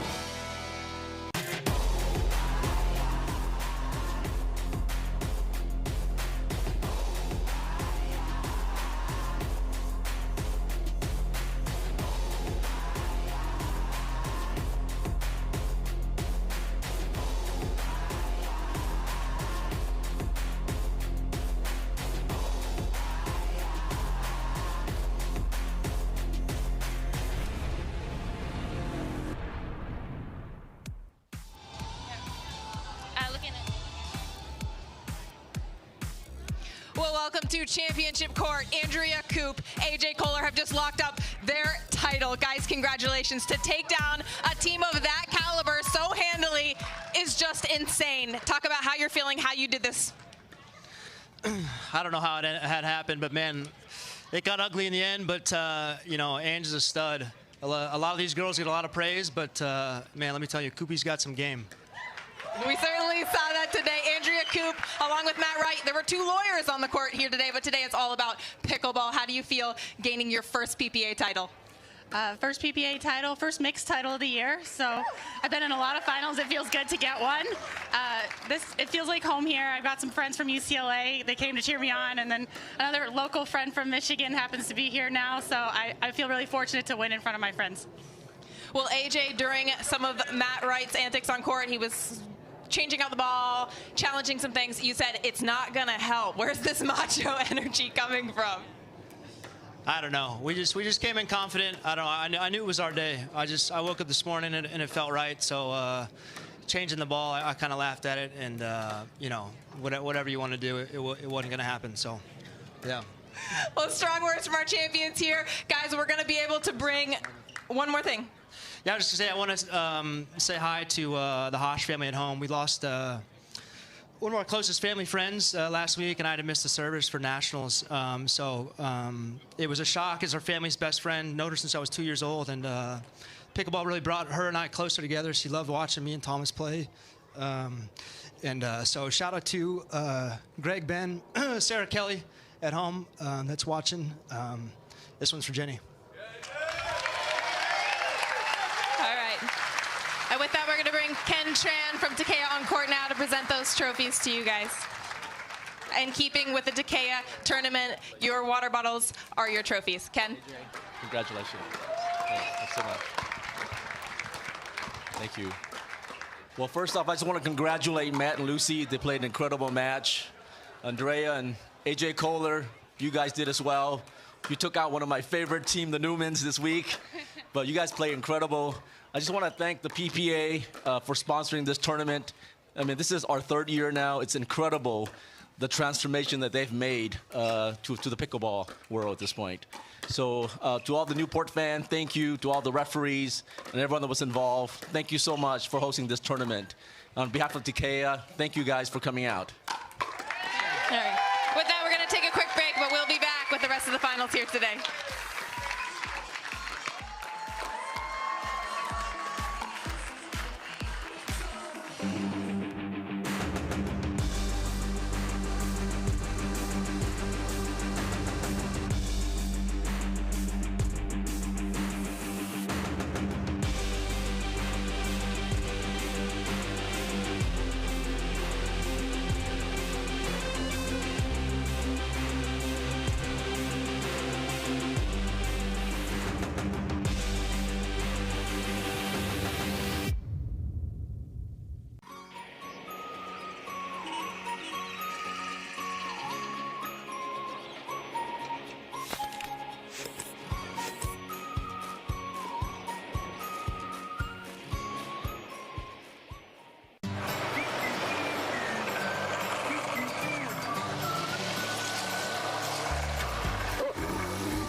Not yet, buddy.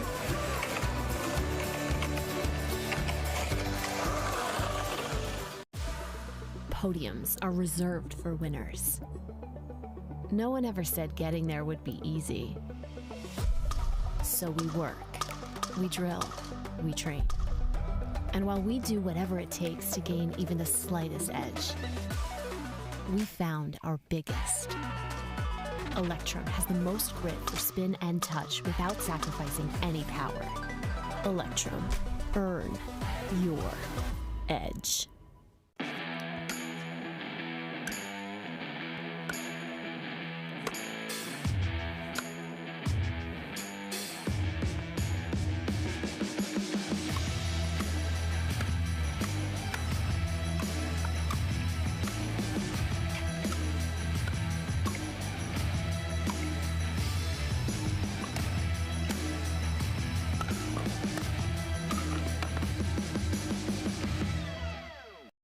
For many of us, we just charge ahead because planning for your future takes time. And right now, thinking about your financial future takes on new meaning.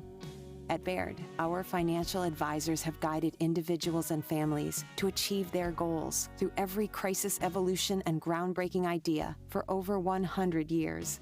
That's the difference between thinking you're ready for what lies ahead and knowing you've planned for it. Now that's different. Discover the Baird difference.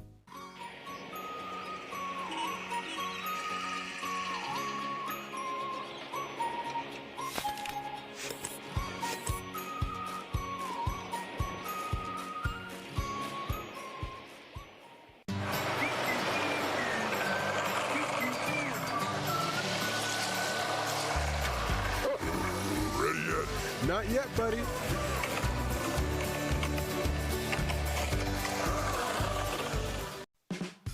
There's never been a better time to get away. With a great deal on the Hyundai you've always wanted.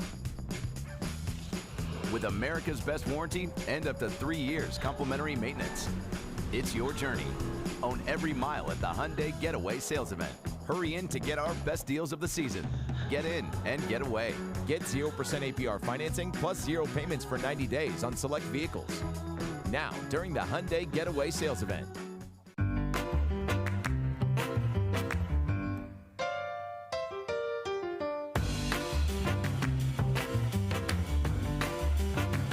A lot of us miss hit the ball. I know I miss hit the ball a lot. So Speak for the more yourself, forgiving.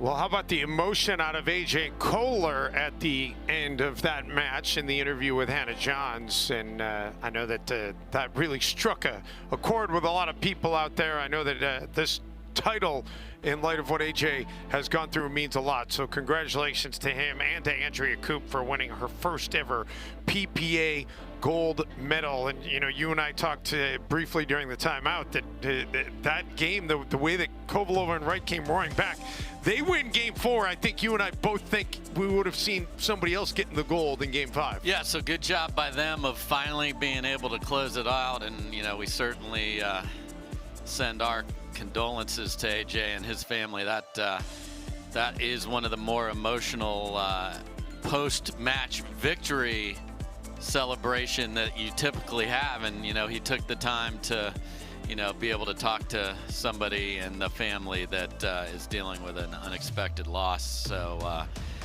for him to play so well and with all that, you know, that's you know, you talk about what makes a pro player, and there's obviously the physical, there's the off the court, and then there's all the mental, and you know, life's still happening, okay? And yes, we think pickleball is a great thing. There's a lot of other things going on in these players' heads, and to be able to just put that aside for a minute, and then you could just see the flood of emotion that he'd probably been blocking out just came pouring out in that. So great guy. Happy for him and Andrea for winning today, and man, they got pushed at the end, but were able to get to the finish line. Well, you mentioned that's a pro player, and now we get a chance to see the pro player, Ben Johns, and his brother Collin. They were the #1 seed. They are the immovable object and unstoppable force a lot of times. But I'll tell you what, Riley Newman and Matt Wright, that they're not going to be an easy out here this afternoon. And Matt is no doubt going to be even more focused after falling him short in that match that just concluded. And you know, Riley is always going to bring his A game. Yeah, so this is a rivalry that has been budding here on the PPA Tour this year. One of the best matches I've ever called happened at Tournament of Champions, where Newman and Wright just decided we are playing full force, high octane pickleball, and we're firing everything that they could at the Johns brothers. They won that one. In the last 3 in Vegas, Wright and Newman won. Then the last 2 in DC, it was the Johns brothers in their hometown. They desperately wanted that one, and they got it. And then in the Texas Open 2 weeks ago, and I'm talking PPA events here, they were able to get that. So we talked a little bit yesterday, and in watching the match, Newman and Wright slowed it down yesterday because of Koller and Thomas Wilson in their semifinal. That worked well for them to ease back. That is usually not a strategy in this particular matchup that bodes well for Wright and Newman. We will see how this plays out, but it's going to be a lot of fun. These 4 players, no strangers to each other. As you mentioned, they played each other in the current setting that we're seeing. We've also seen Riley Newman with Tyson McGuffin play against Ben and Collin. We've seen Ben play with Matt Wright. I mean, so these players know each other very well and know every intricacy of the game. And it should be a whole lot of fun. And we are underway. This best 3 out of 5 for the men's pro doubles gold title in Newport Beach. And nice return there by Matt Wright off the overhead from Ben Johns. And finally, though, the Johns brothers do break through. Nice. That was insane, Dave. You got to be kidding me. Everyone in the place thought the point's over, and the ball comes back. Yeah. I guess I take it for granted because I see Matt Wright do things that most people couldn't do a lot of times. That was unreal. Couldn't finish it off, though, or it would have been on the permanent highlight reel. 0-0-2. And the serve and the side out will send the serve back over to Newman and Wright. 0-0-1. Ben Johns told me earlier this week that he was intent on winning a triple crown this week in Newport Beach, but that motivation was thwarted in the mixed doubles very early when he and Catherine Parenteau were upset. So there's a shot Ben has been adding more and more. Two-handed backhand went off the bounce at the kitchen line, took that one down the line. So it's just, you're adding things that the other team has to identify and defend. Collin hits that one long. And Wright and Newman are going to do everything they can to get the crowd on their side. They'll chat with them. They'll be playing all of those tricks throughout this match.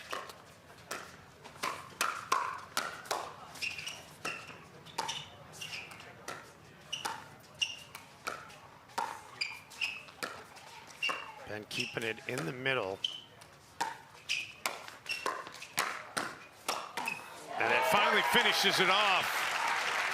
Yeah, I mentioned that quite a bit when they played Koller and Wilson yesterday in their semi. Wright and Newman are not likely to pull the trigger on dinks in the middle of the court. So that's sort of a safe haven. If you're in trouble, throw it there, and then the point will move on. 2-0-2. Ben gets out of the way of that one, and now a 2-0 lead. Make it 3-0.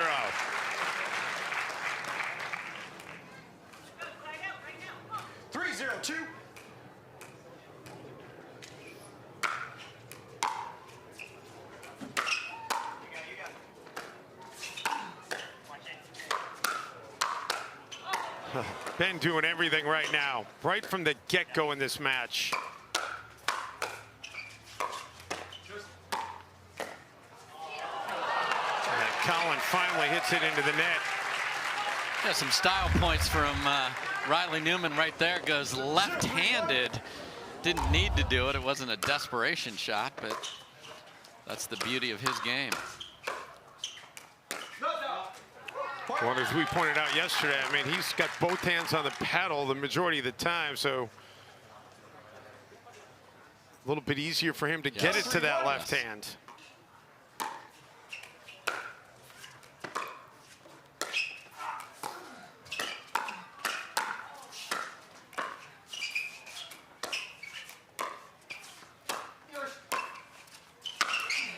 Johns finally puts it away.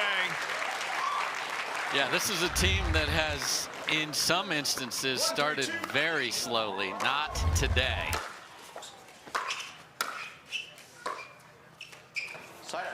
And now the serve will go back over to Team Johns.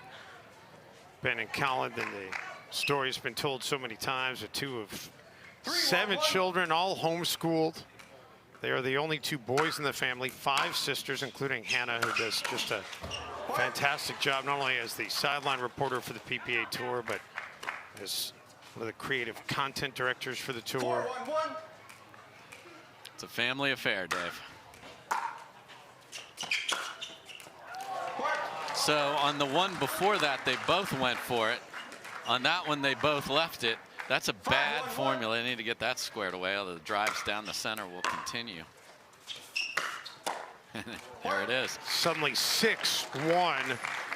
And Matt and Riley, you'd think they might be getting close to a timeout here. Yeah, and they got to get a simple concept figured out. Who's taking the drive down the middle?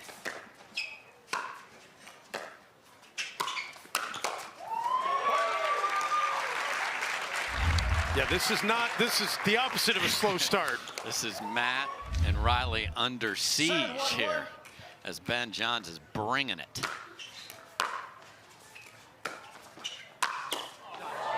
And it is a side change that happened right there. So quickly it is Newman and Wright going, okay, well, this isn't very pretty. Let's put Matt on the left, where he's been playing all morning. Yeah, give him a different look.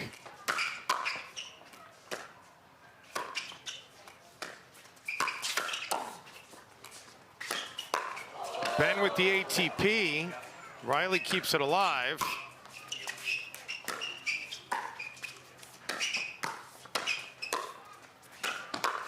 The Ernie and Collin into the net. So credit Newman and Wright. They stave off both an ATP and an Ernie out of Johns. And it was a great slide by Collin Johns. He got the exact ball he wanted, just didn't make it.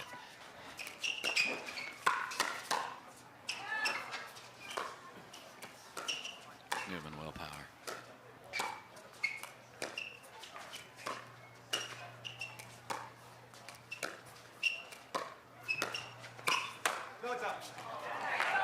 Riley lets it go out.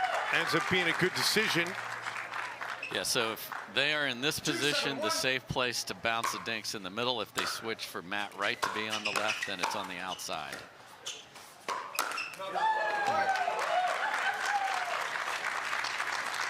Collin went scorpion, but didn't get low enough.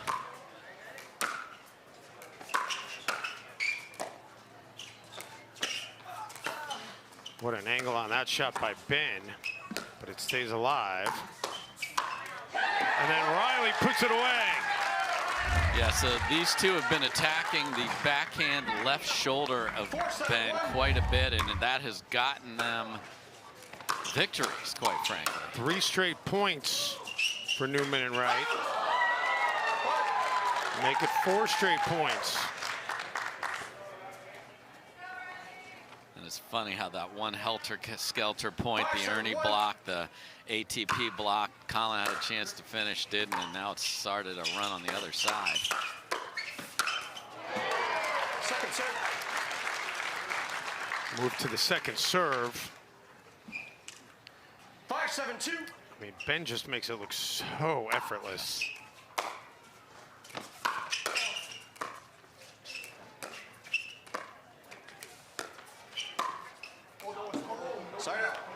Riley misses deep. He had the hole. You saw Collin is sliding right to set up a backhand. That was there, just too much on it from Newman.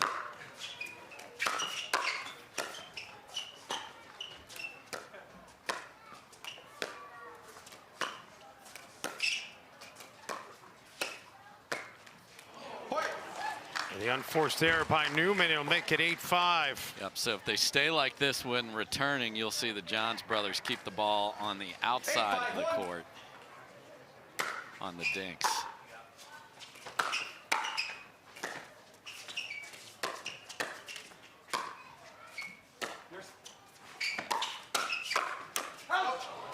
Second serve. Never made it to the kitchen. 8-5-2.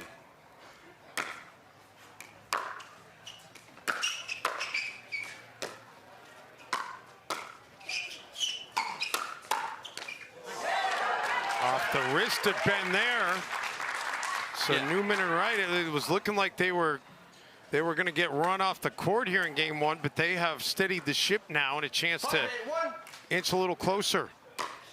And they go back to Riley on the left, so interesting. No! Second serve. Collin very definitive in yelling no there. Yeah, and this was the decision these two had to make. Two alphas that like to play the left. They sort of got it figured out here, but they do have that versatility. Collin very much air traffic controlling the last 2 points. Don't you dare, baby brother, hit that ball. 8-5-1. So side out makes it 8-5-1. Second serve. And now 8-5-2 as Ben Johns takes over the serve.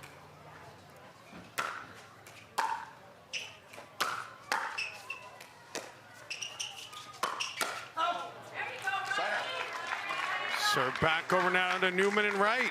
And the main thing that Wright and Newman have stopped with this is if they try and switch when receiving, they got to run and cover the other side. So when serving, you don't have that threat.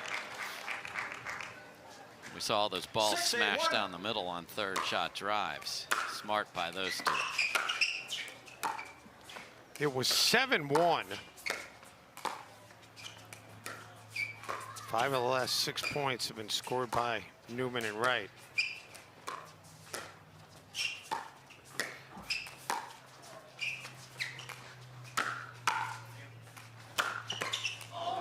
Second serve. Nice communication there between Collin and Ben. Yeah, because sometimes that's going to be an overhead, a tough one. And Collin just immediately said you, so there was no miscommunication, and the ball just bounces behind you.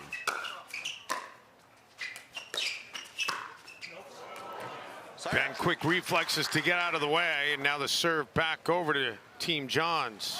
So since they're on an even score now, they'll keep Riley over there because you don't have to switch sides of where they'd like to be. And a timeout is going to be taken here. We'll step away for a moment. Back to Newport Beach after this quick break.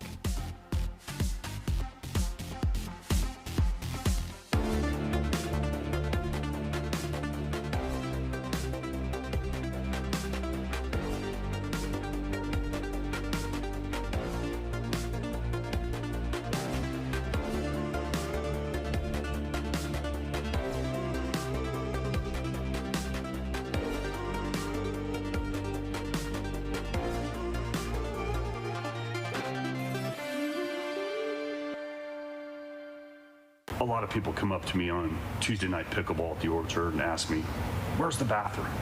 Now, is that my job? No, but I am here to protect and serve. It's 55 steps. I measured it once and thrice. Because that's what we do. So the timeout there was actually taken by Team Johns, or more specifically Collin Johns, because Ben Johns would never call a timeout. Head-to-head, the Johns brothers against Matt Wright and Riley Newman, they lead 8-3. Now, not all of those matches have been for gold, but for gold is what they're playing for right now. And the Johns trying to get these final 3 points to take a 1-game-to-none lead. It's been a fun rivalry, though, Dave. Indeed.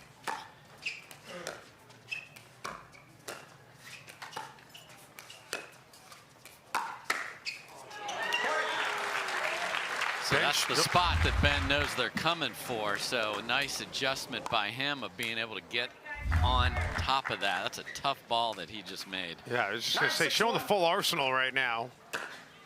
He's got every tool in the box at his disposal. That won't get over the net, so that's going to take us to game point. Yeah, and I like that they called timeouts on offense. Just relax. What are we going to do? Where do we want to go? What pattern do we want? Here we are at a game point.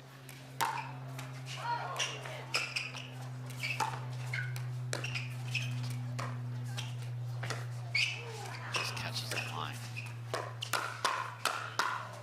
Collin speeds it up, and Collin ends the game. Hey, big brother, I got you. I'll finish this. I'm going to call a timeout. We're going to talk about it. We're going to rattle off 3 points. We're going to go sit down with a game one lead. Really nice by Collin Johns here.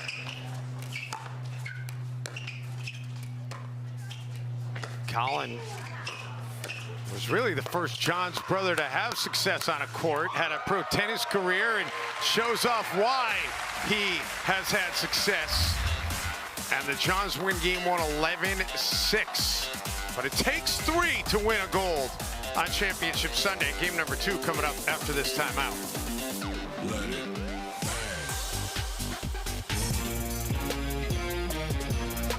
Love 15, 30, 40. Any point one means you win.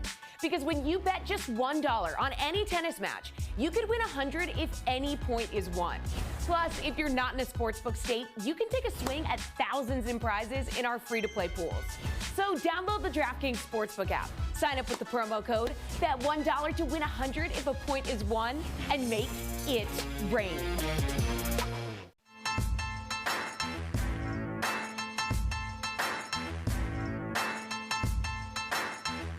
New People Pickleball. Our new EV rental fleet is the absolute GOAT. Nice. Speaking of goats, is that Tom Brady? Yeah. He comes in to recharge, get software updates, you know.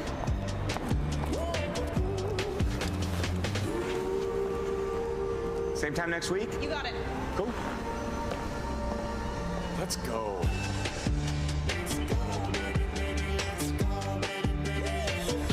Let's go.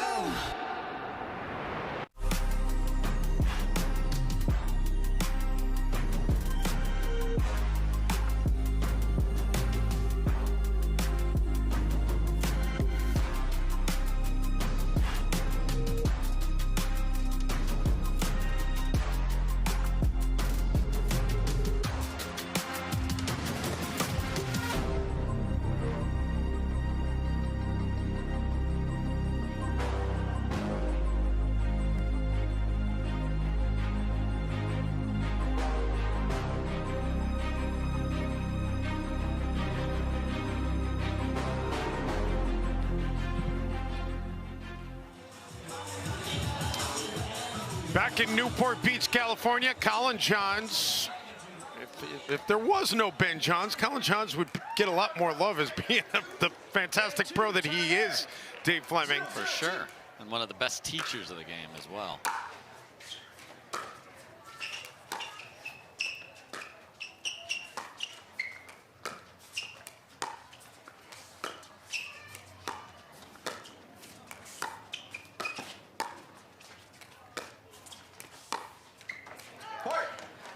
Matt Wright, the unforced error there.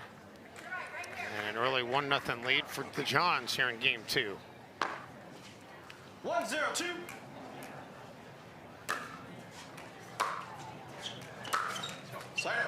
By the way, you confirmed during the break the 8-3. Those were all gold medal matches. I didn't know if there had been a fluky draw at some point along the way. I didn't want to assume they were all gold.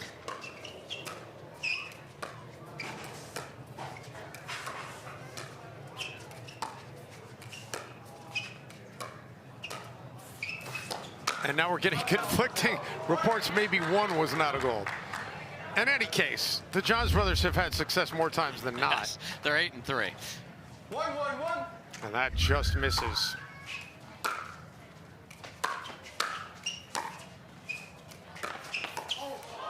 Second serve. Wow, Riley snuck in there and then at the last second said, I can't quite get there. And Matt's like, well, I really wish I had. Yeah, you handed me a hand grenade. Yeah. Thanks for that. You do the dishes.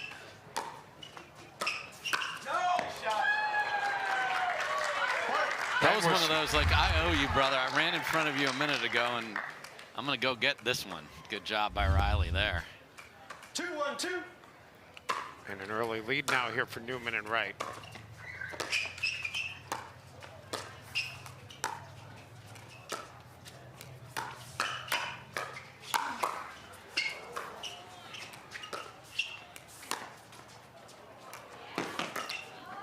Ben able to track that down and then get back to the kitchen. Wow.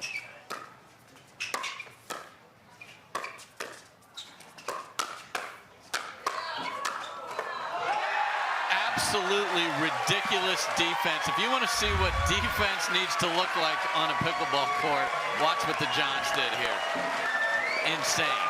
And then finally, the defense set him up to play some offense. 1-2-1. That was beautiful pickleball.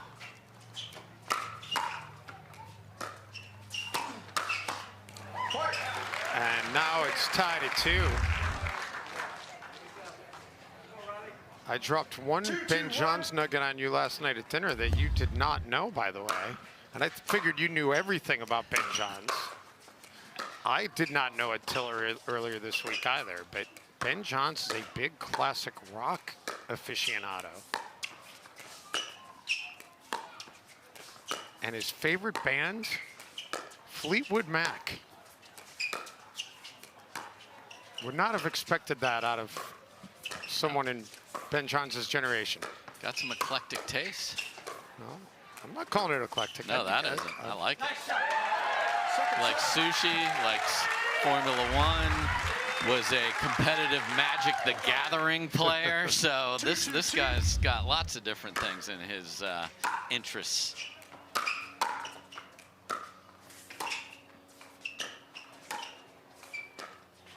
And of course, he just got that engineering degree in May from the University of Maryland that he's putting to work for EULA and designing paddles. Yeah, the EULA people love having him be a part of that. And who would have thought, going back a few points, that the first chest bump of this match would be between the Johns brothers and not Newman and Wright? Gambling coming, you would have gotten a big number for that. That's going to go wide. Newman and Wright get the serve back here at 2-3. 2-3-1.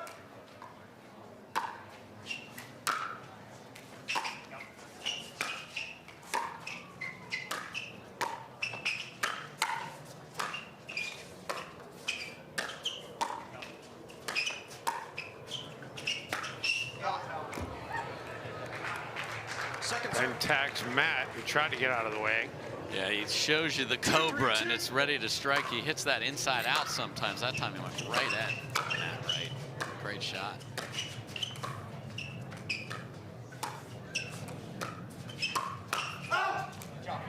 Riley screams out. It does go out, and we are tied. He and Lindsay are tied for the gold medal at the best screamers at your partner to let the ball go. Of course, he and Lindsay were part of the best pickleball point of the tournament, and maybe that I've ever seen as part of the mixed doubles here on Friday. When it goes over 70 balls and we're not talking dinks, that is epic. Yeah, if you haven't seen it, you just I'm sure you can. It'll come up if you Google it. I'm pretty sure at this point, if you Google best pickleball point ever, that's probably what's going to come up. It's going to be one of the choices for sure.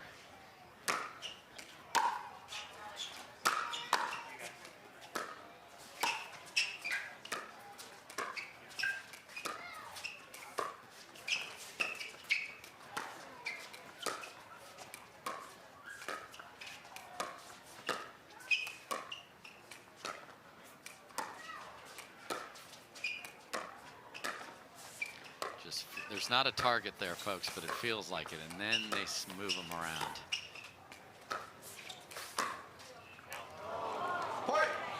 And Riley tried to paint that corner, but he just misses. Middle until they can get a ball to pull them wide, because they know they're not going to get in trouble there.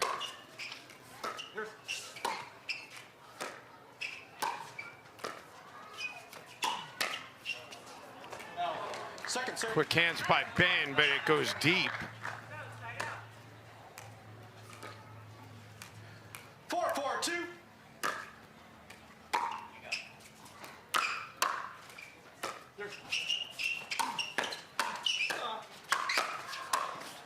Riley puts it away by tagging Ben.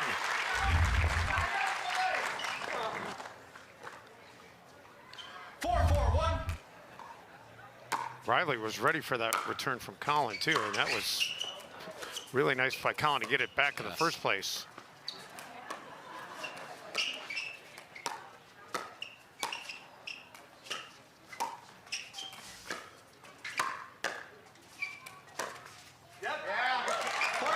Riley able to catch the line.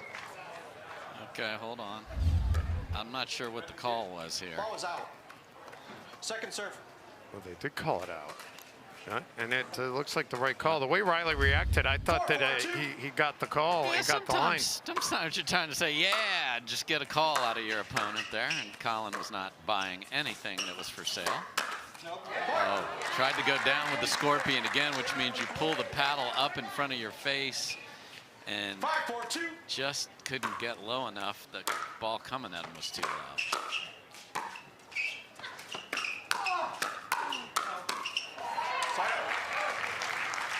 Power and quickness of Ben Johns prevails there. Yeah, no reload. Paddle out in front the whole time. 4-5-1.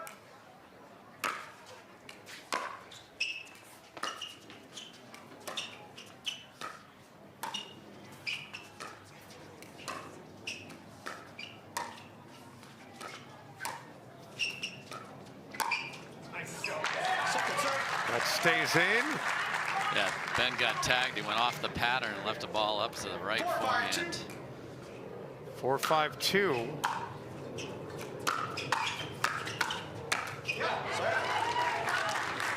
And now it's going to be 5-4-1. 5-4-1.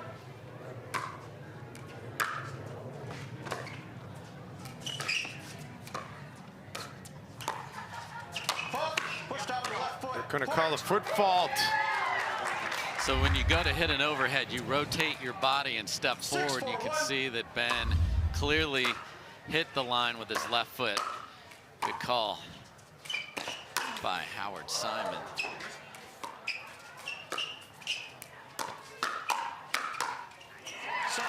Ben atones for it there. 6-4-2.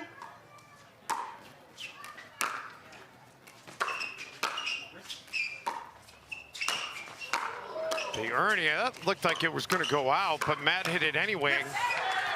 Yeah, it lost all its momentum because it hit the tape, and then I think it was going to just die in the court there. Yeah, that angle, you're right. It definitely was going to die.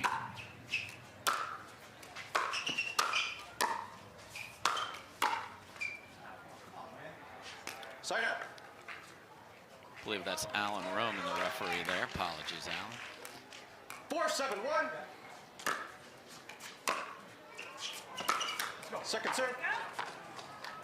Ben into the net to move to the second server. 4-7-2. It is Alan Roman.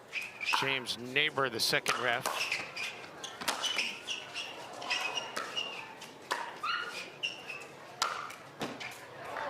Ben putting that one away. Another desperation save from Matt Wright that came back, so it just prolonged the agony, but good get.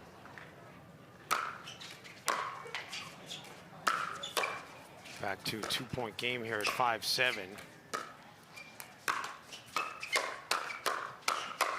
How about that exchange? The firefight won by one Mr. Riley Newman. More, please. 7-5-1.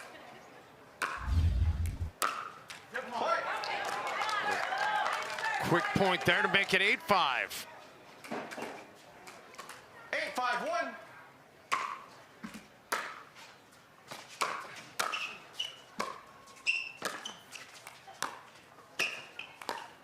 Second serve. And just reaching in and taking that out of the air just takes a little bit of time away from Matt Wright, and he's not able to get the reply in the court. But still one that he knows he should have had. Absolutely. Off the tape, Collin couldn't catch back up to it. Because he had set himself up for yet another scorpion, and then your feet are 9-5-2. cemented in the ground, couldn't get back to the tape.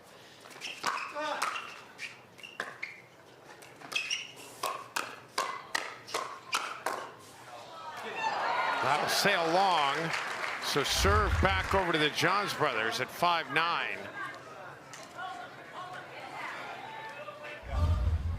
5-9-1.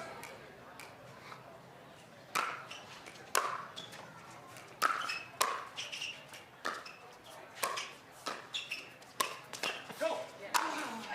Second serve. Matt Wright. 5-9-2.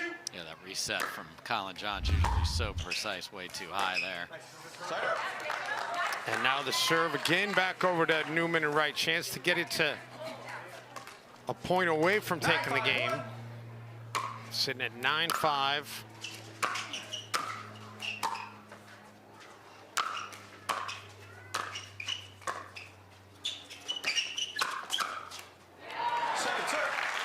Ben will keep him at 9. For Matt Wright, this is the 6th game he's played on this court since 10 a.m.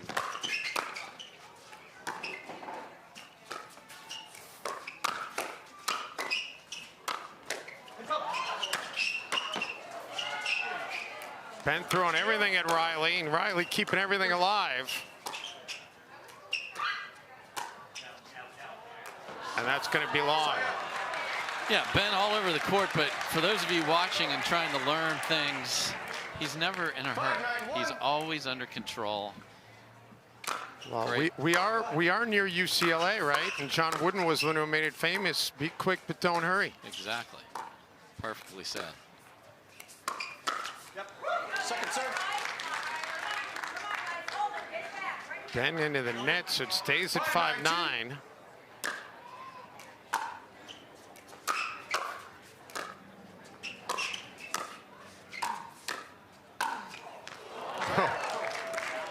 Not a friendly spot for that ball to come to an end as far as Collin was concerned.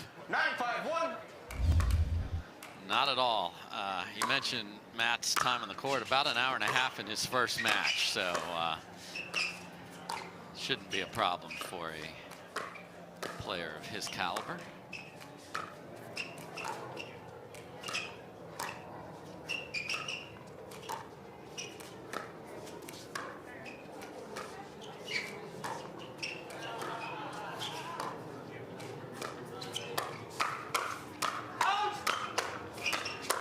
That hit one that was going to be out. And they play on. And that one does land out.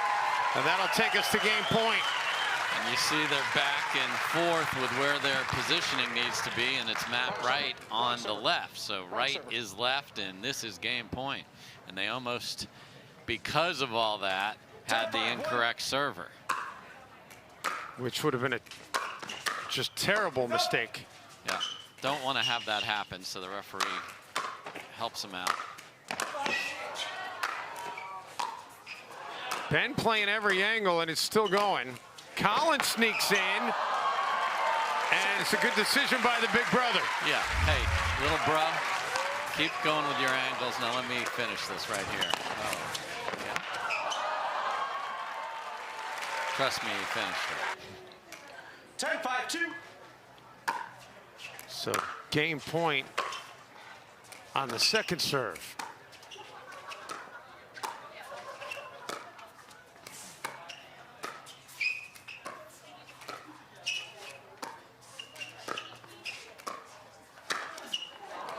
Well, we're going to keep it alive here. Yes. And we've seen Wright and Newman, they played each of the game points on the different side. Didn't work out.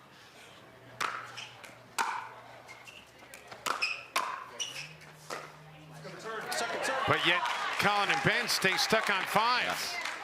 Yeah, and when they're on an odd number, they do not want to run across the court, so they're going to stay like this. How about that? So game point number 3. 10-5-1.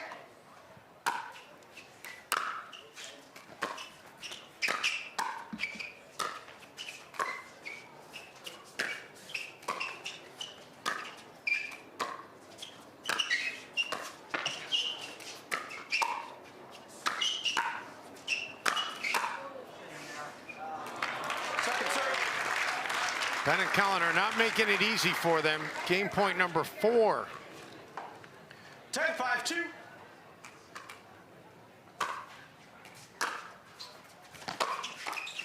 And there it is. We got a match. We definitely have a match, and we had a record-setting shortness of a paddle tap there as Wright and Newman come. Look at this. We're on our way somewhere later. So what was a best of 5 has become a best of 3 for gold in Newport Beach. Love it.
I'm gonna say she's a solid 3.5.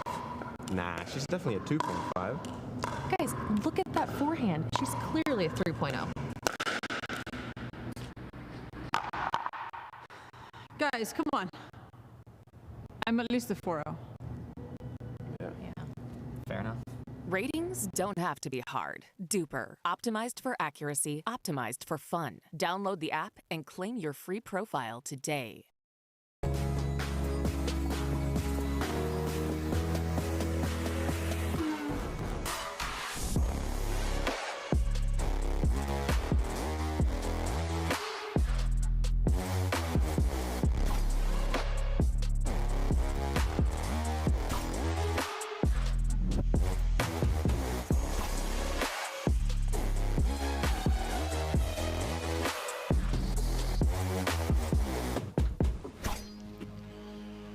Back in Newport Beach, California, Dave Bentz, Dave Fleming along with you. Glad you could be along for this championship Sunday. Ben Johns and Collin Johns, they looked like they were going to run away with things in game 1. But Riley Newman and Matt Wright, they answer back in game 2. And game 3 will start with Newman and Wright with the serve.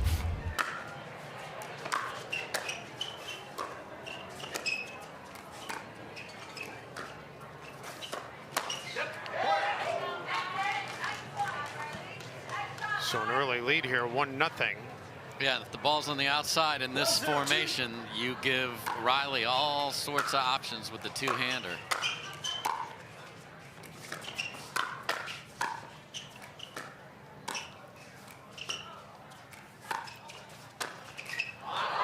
Collin goes up and skies. Yeah, you mentioned his tennis background. That really comes in handy on a ball like that, because that is one of the most difficult shots to hit, that backhand overhead.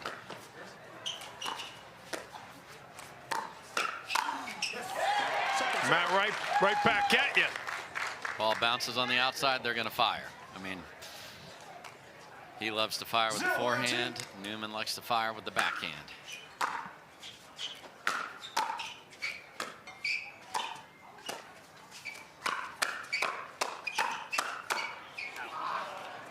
And Wright finally misses wide.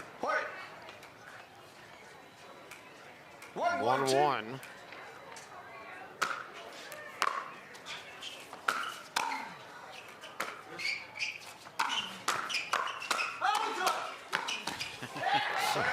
A lot of talking going on right there. Just the yelling of Newman. But again, I like what they've done here. They say, all right, when we're on an odd number and we're returning, we're not going to get into trouble. And Matt Wright can play on the left side brilliantly. Second serve. But when we get to choose, we're going to have this formation. 1-1-2. 1-1-2 in this pivotal third game.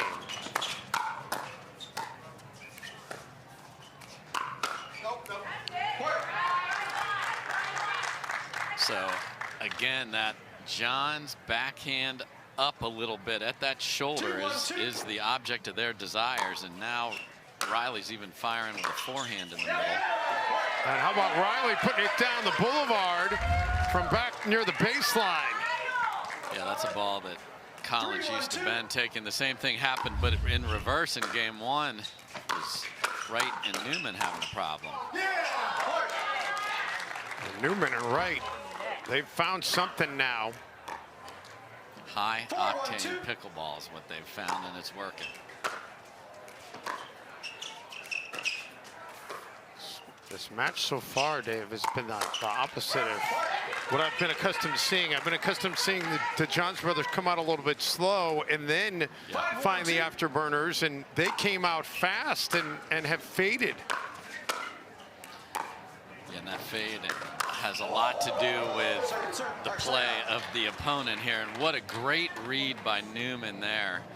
He just pushed off and was there, just didn't have the paddle out at the right angle. And that's the ball that was beating them earlier. And now, because you're not switching, easy put away. 1-5-2. 1-5-2.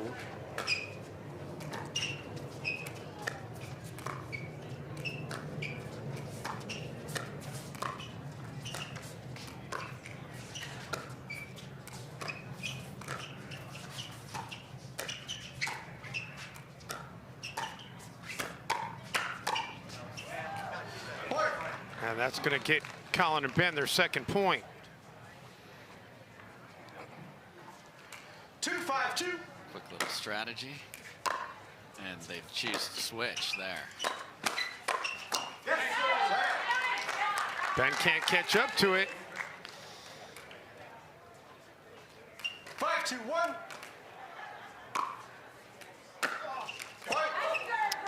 And make it 6-2. That was weird. It must have taken a weird hop or something on Collin, because not a ton on that serve. Kind of ate him up a little.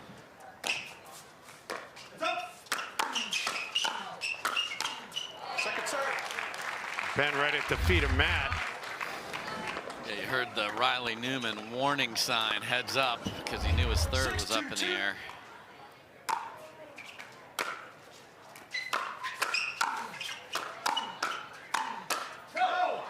That's going to be long. Make it 7-2. So Dave, think about this: the Johns brothers started game one 7-1. Yeah. It's 23-11 in favor of Newman and Wright since that point. And hello, pancakes, syrup, butter, and everything else on that one from Riley Newman. And that little Sunday buffet is requiring a timeout from the Johns, and this is not a happy one. Yeah, not much to like right now out of Ben and Collin. They'll try and regroup. We'll take a quick breather.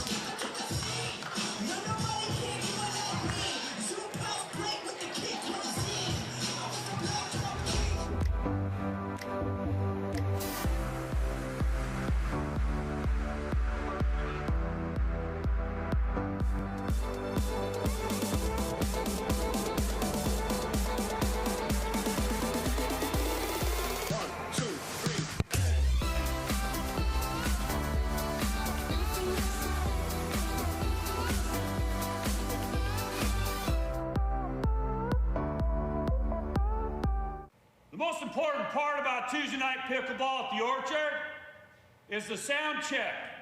We got 36 microphones in here, and I'm checking the crowd audience microphone, the ambient microphone, making sure we get all the audio from these matches.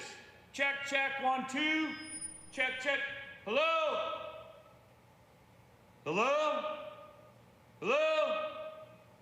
Somebody get me down? Well, Ben and Collin used the timeout during the onslaught by Riley Newman and Matt Wright, and I don't know any other way to describe it. I mean, it's been an onslaught here in game number 3. Really started back in game number 2.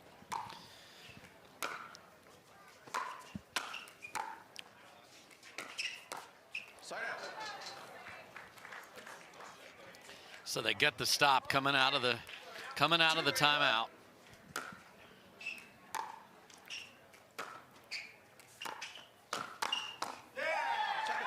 Oh, and okay.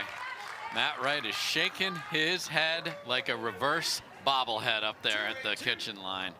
Get that out of here, Ben. 2-8-2. And the serve going right back over to Newman and Wright. 8-2-1.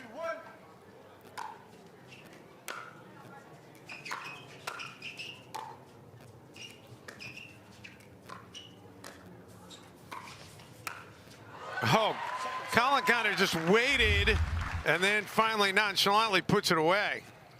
Yeah, again, that is a ball a lot of people panic on. Good patience from Collin, and then finishes cleanly. Oh my.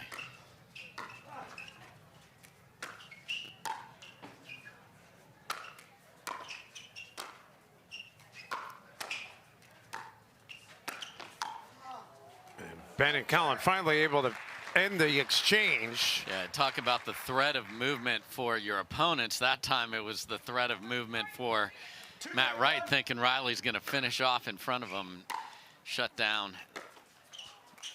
put Matt in a horrible spot.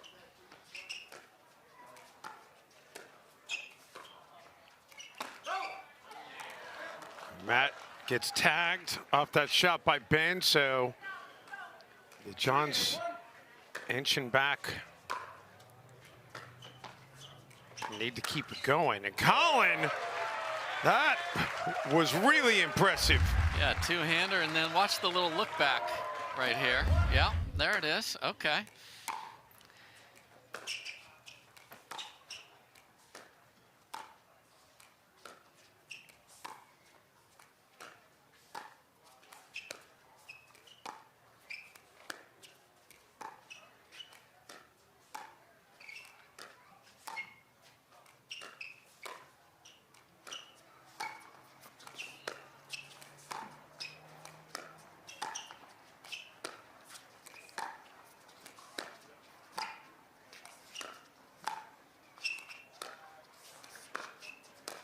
Both sides being really patient here.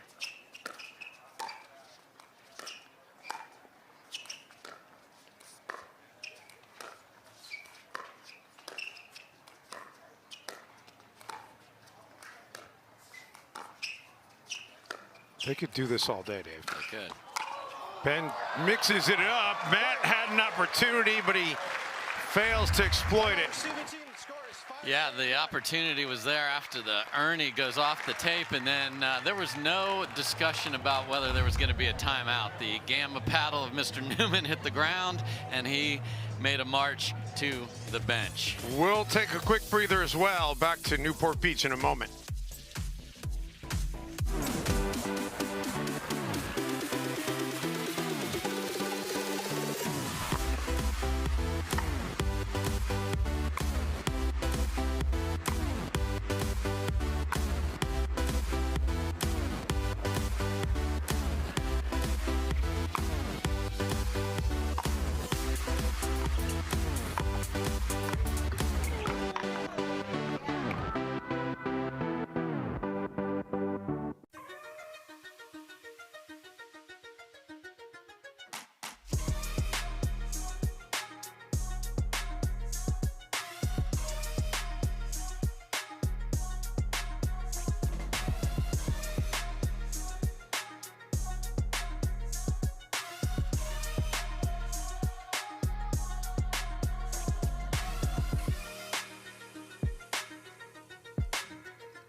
All right, so the Johns brothers showing some signs of life here. We didn't expect them to go quietly. We just didn't expect them to be in a position where they were quiet at all. Exactly, and just the roar of the team on the other side that had that happen, but forced a timeout. Second serve. And the timeout serves its purpose, and it'll move to the second server. 5-8-2.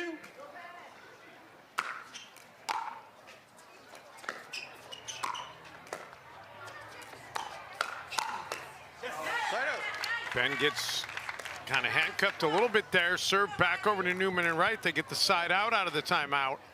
Yeah, and Wright and Newman are really keyed in on attacking the Ben Johns backhand and then reply of what they expect to get from him, and then they get just a Very strange area. The ball barely made the net. 9-5.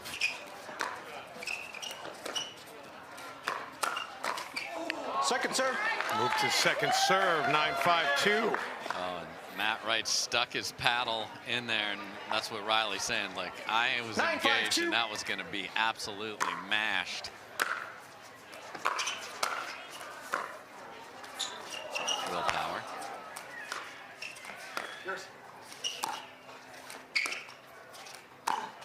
Oh my God. Matt, the reaction, that was priceless. He just mishits it. 5-9-1. He wanted to make that, and he also had Ben at target range.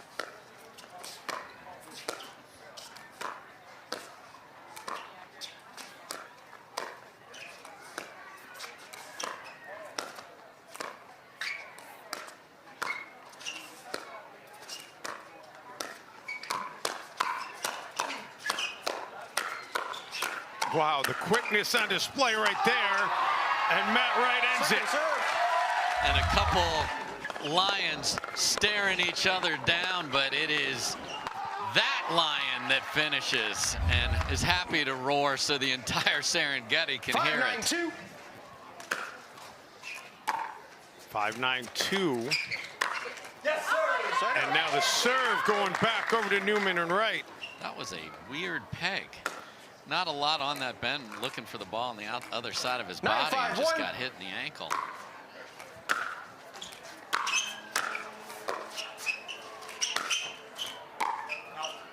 Second serve.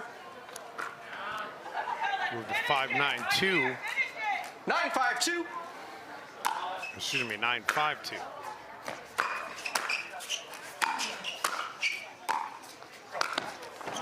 Oh, Ben with the Ernie and the angle. See if that can be the spark that gets the Johns brothers going. Such a good read, and the tape helped the angle a little bit more, not that he needed it. Point. Make it 6-9. I wouldn't put it past Ben to actually be hitting the tape on purpose. A shot like that.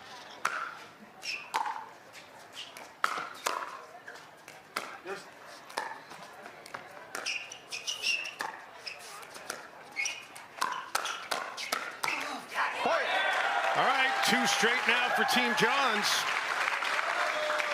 Yeah, so you know if you put it in the middle there to Riley, he's going to come after Collin, and Collin was up to the challenge. Second serve. Wow, Riley thought he might have missed it, but instigated the willpower mechanism and got it over. 7-9-2. 7-9-2.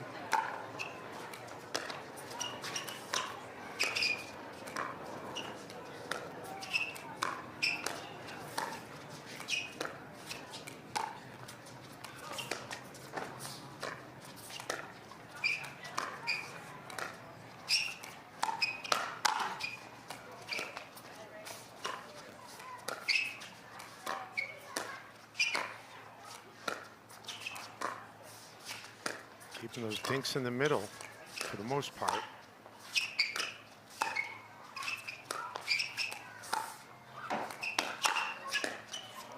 Oh.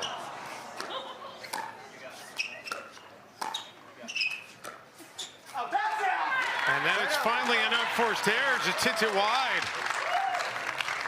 Nice dig in the middle of that by Ben after he sped it up at Matt Wright, but then misses. Another missed return. That's 2 in this critical end of game number 3 by Ben. And game point.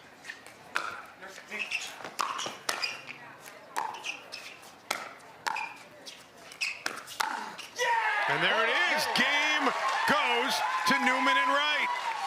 Beautiful job by Matt Wright is sliding. There's nowhere to hit that ball at him because he's got his paddle right out in front of him. Ben John still went there. Beautiful display. Watch him slide here as he's just not going to let you hit something where there's going to be a problem. Well, there is a problem for the Johns brothers right now because they're trailing 2-1 against the Newman and Wright team that has all the momentum. Can they close it out in game 4, or are we going to go to 5? We'll get the answer on the other side of this break. You don't get the moments everyone talks about without the moments no one sees. Early morning practice, late night drills, running it over and over. You don't get the crowd without the quiet.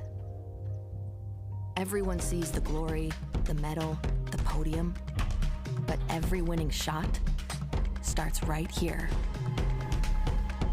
Paddle Tech, let's go again. How do you get what you want? Eric Weimer, blind man, wanted to climb Mount Everest. My man crazy, but he believed it was possible. We're gonna do it. And because he believed, he became the first blind person ever to stand on top of the world. Guaranteed Rate believes in your dreams. That's why we treat everyone like we treat our own family and work extra hard to get you the lowest low rate possible. Because if you believe, you will. The Pro XR pickleball paddle answers the age-old question of how to get paddle speed and control with the same paddle and one grip, and this is it. Pro XR gives you more spin, greater control, and quicker reloads on every shot in the game, because you always have that constant feel for that leverage and control and paddle speed that we're all looking for. Pro XR is the most revolutionary technology in pickleball. Match point, it's all up to me. Nothing can get in my way. And when they ask, what are you gonna do next? I'll say, I'm going. Oh.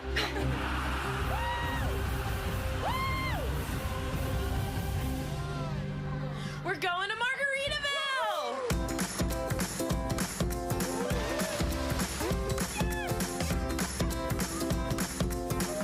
You can go to Margaritaville too. Visit MargaritavilleResorts.com.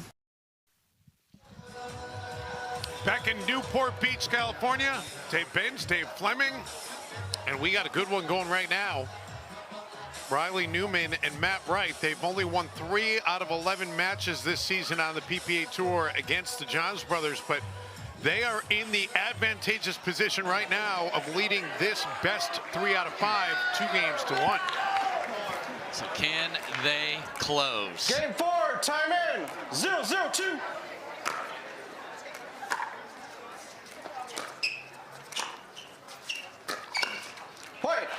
And Matt Wright into the net. This is the 8th game now that he has played on center court since that first match started in the pro mixed doubles at 10 a.m. But he looks like he's only gotten better as the time has gone on.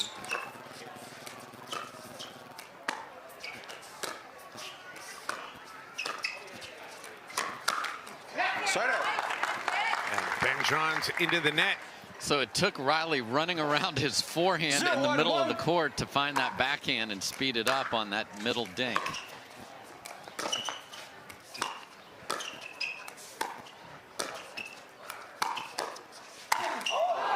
Second serve.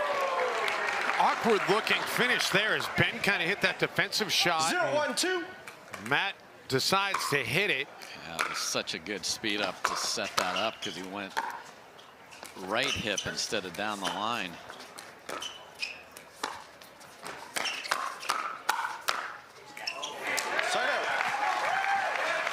Maybe this exchange is going to be something that's going to get Ben going a little bit. 1-0-1.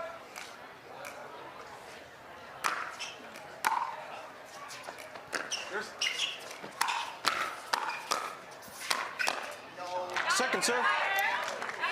Just firing away. That is the formula, especially on a third that bounces up. So if you hit a topspin third, it bounces up high, and you got to let that get attacked. There's another high one. So Johns finally get up to the line. Ben the flick of the wrist, and he paints that back baseline. Yeah, so the key is you're going to hit high thirds. It's what you do with the 5th and the 7th to not panic. Play some defense.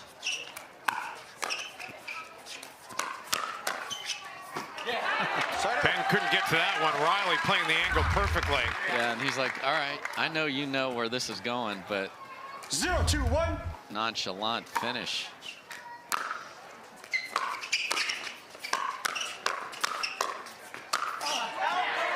Second serve.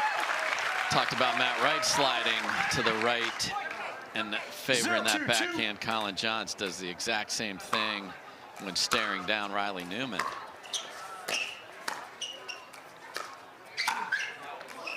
And that goes long.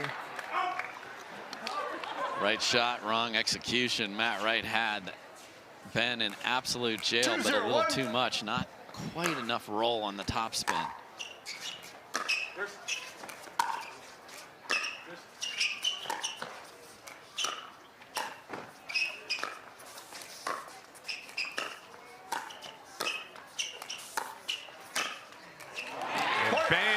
Right down the boulevard, make it 3-0. And that boulevard is actually not the middle of the court, but if Matt is going to slide, you've got his half of the right box to hit. So beautifully chosen by Ben there. Second serve. Riley Newman had 3-0-2. Collin in the opportunity zone there.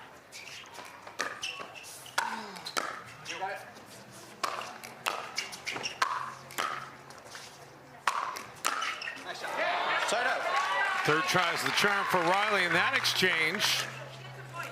And the Newman Wright team gets it back at 0-3.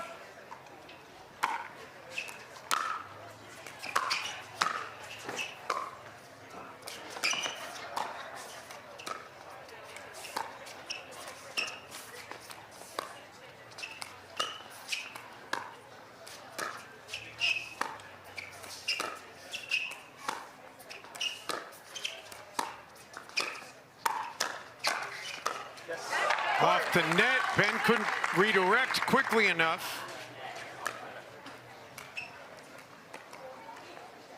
1-3-1.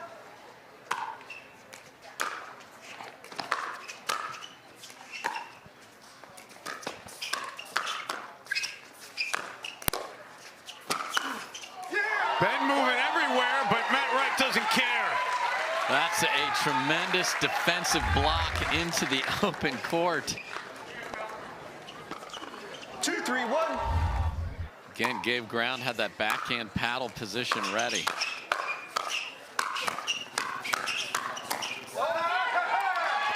And now it's even at 3. If your opponent is resetting, you keep firing. Well done by Riley Newman.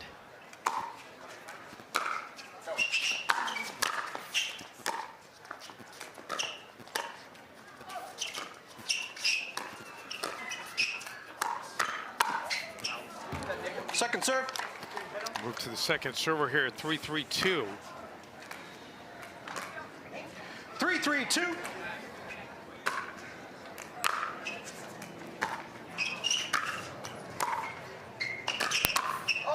Riley came in to side out, try and poach it, and he ends up hitting it long. Misses just to the right.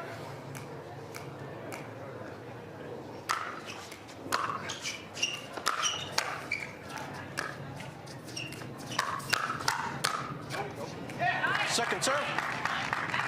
Move to the second serve. 3-3-2.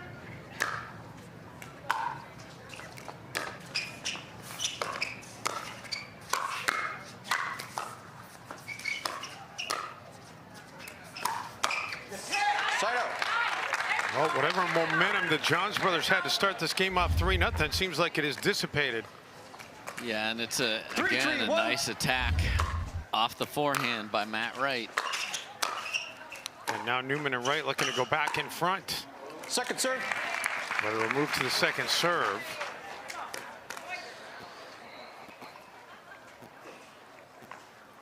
Three, 3-2.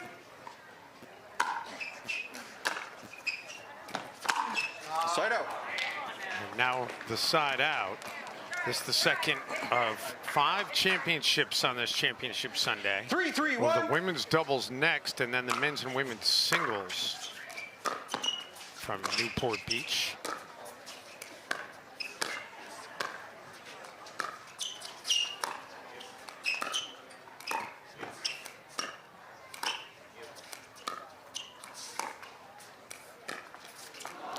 Ben try to mix it up.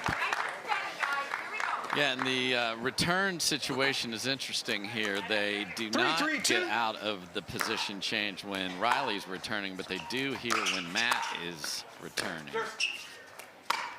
And that works out. So they like Riley's ability to protect that position when he is up, but they clearly don't like it when Matt is up there. So they only change up one of the 2 times, and it's working.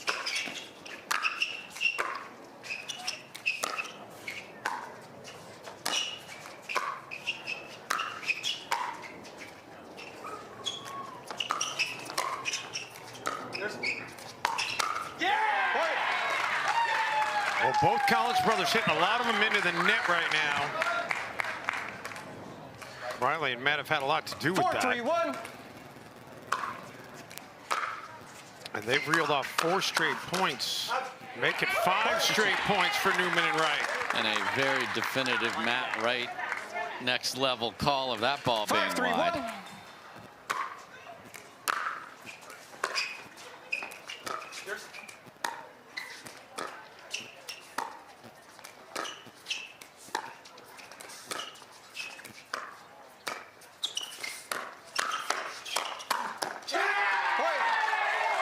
So from 3-0 to 6-3. There's the call by Matt Wright. And again, if you dink it to Riley's backhand down the line and you're Collin Johns, he's going to fire, and they are winning these firefights. And Collin Johns calls for the timeout. We'll be back to Newport Beach in a moment.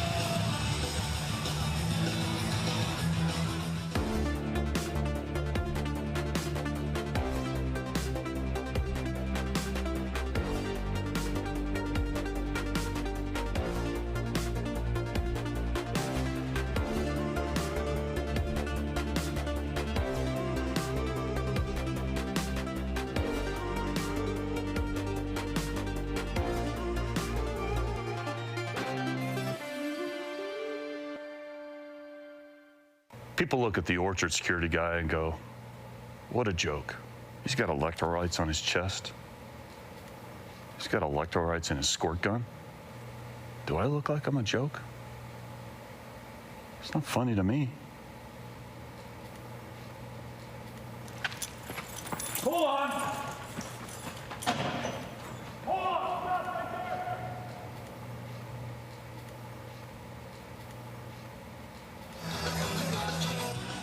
Back in Newport Beach, California, could we be on the precipice of seeing something that it might not be completely unusual, but I think most tournaments you expect Ben Johns is probably going to win multiple gold medals. And if he does not come back to win this one, the most he could come away with today would be 1. Absolutely true. And Mr. McGuffin can put a stop to any later today with another winning performance. 7-3-1. The timeout doesn't help. 7-3. Newman and Wright. Second serve. Collin Johns steps in to move it to the second server. The crowd is cheering for their favorites, but also a game 5.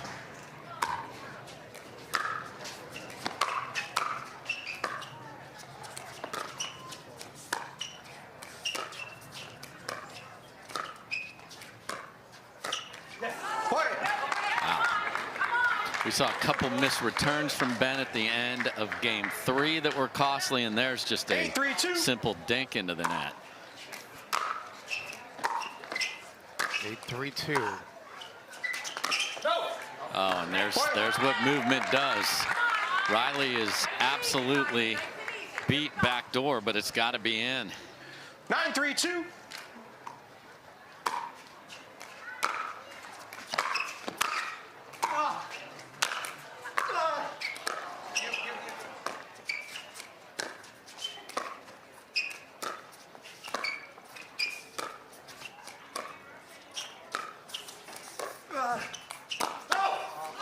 Side out. Well, the John's able to get the serve back and keep it on 9. That's big. Crowd trying to urge on the brothers. 3-9-1.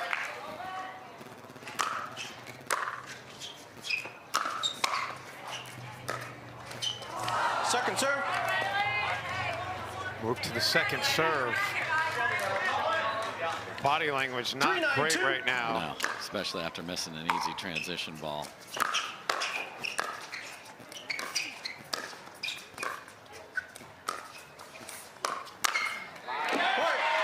All right, Collin gets one back.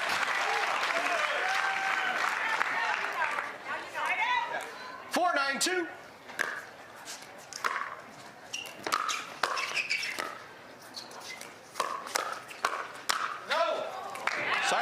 Riley lets it go, and now Newman and Wright will get the serve back 2 points away. 9-4-1.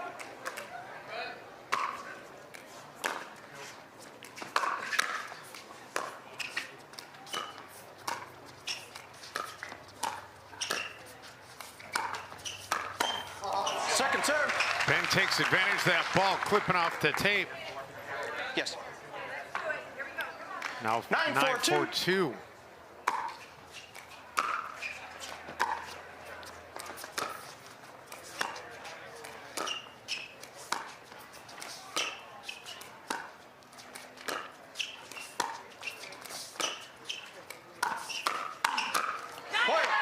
Make it 10-4 and championship point. And Matt Wright, so smart, speeds it up, knows where the next ball is. He's ready. He finishes. Match point. And there it is. An impressive 4-game victory for the team of Newman and Wright. The #2 seed over the #1 seed. And the crowd applauding its approval. Yeah, Riley really wants this one because he's sponsored by Takeya. It is the Takeya Showcase. I'm sure we'll hear a lot about that when Hannah Johns has to interview the team that just beat her brothers here. But they dropped game 1. The Johns brothers are roaring out of the gate, and then just too much power and really smart pickleball. They figured out when do we want to switch sides and when don't we, and when we get a ball to fire specific spots. That Ben Johns backhand, we're going to go after Collin on the cross court, and impressive win. Yeah, Ben will get one more chance in the men's singles coming up, but we've got the women's pro doubles next, but not before Hannah Johns interviews our victors.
On your six, ladies.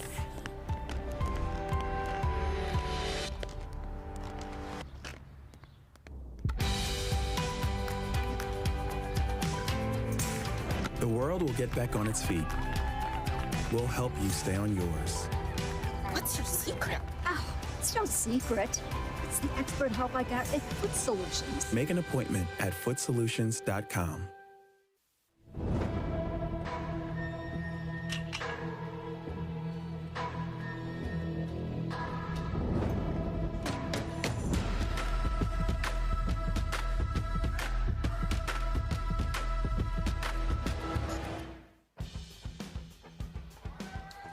Well, welcome back to Championship Court. Riley Newman, Matt Wright have locked it up. The rivalry is back on, boys.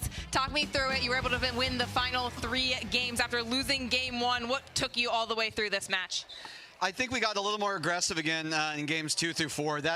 We know playing them, they've got their script, we have ours. It usually comes down to execution. They were able to slow it down in game 1, and we just said, we've got to play our game. If we lose, we lose, but let's go down swinging. And our hands felt good today. Riley was really crashing hard, and everything just came together for us. Well, Riley, you said in your interview with me yesterday against Koller and Wilson, we ding until we die, and today would be the opposite. Was that how it played out? Yeah, I think the Johns brothers, they like to just dink us middle, play these slow points, and Matt and I want to do the opposite, and we want to play aggressive and just use our hand speed, but truly this wouldn't be possible without the fans today. So thank you so much, everybody, for cheering. Newport Beach is just, it's unbelievable. The support I get from Newport Beach is unreal, so thank you so much from the bottom of my heart. Thank you. That's right, we got a packed crowd today. Matt Wright, you came off of a previous final before this one. You lost your mixed final. How do you reset after a match like that and go back out on the court to battle once more? You know, if I'm in 2 finals, I like playing back-to-back. I feel like I'm in a groove. I'm warmed up. Body feels loose.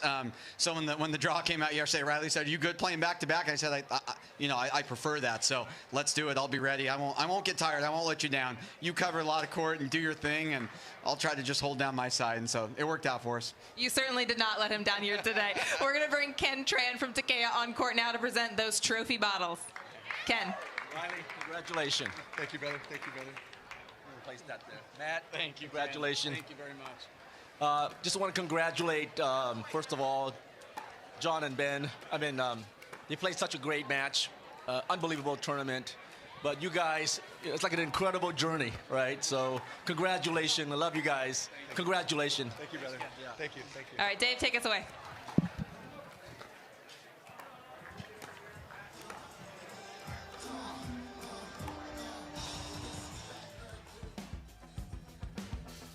What if you could have shades like these for a fraction of big brand prices? With Shady Rays, you can. We're an independent company, so we do things differently. We offer high-quality polarized shades for a reasonable price. And we personally replace any pair that gets lost or broken. And so far, we've racked up over 100,000 5-star reviews.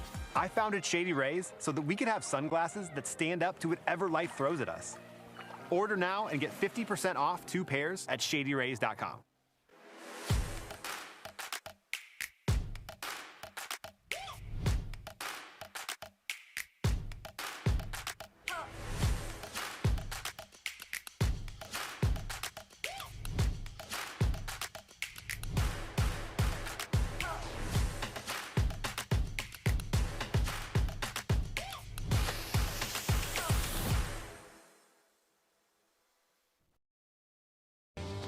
We owe great times to good friends, to the glasses that spark conversation, to the ideas that then pour out. Ours came from a night like that, and somehow survived the morning after, to make our own tequila. It wasn't meant to leave our house, but since we made this for friends, we thought it wouldn't hurt to make a few more. Grab a glass, amigo. Our tequila is your tequila. Our casa is your casa.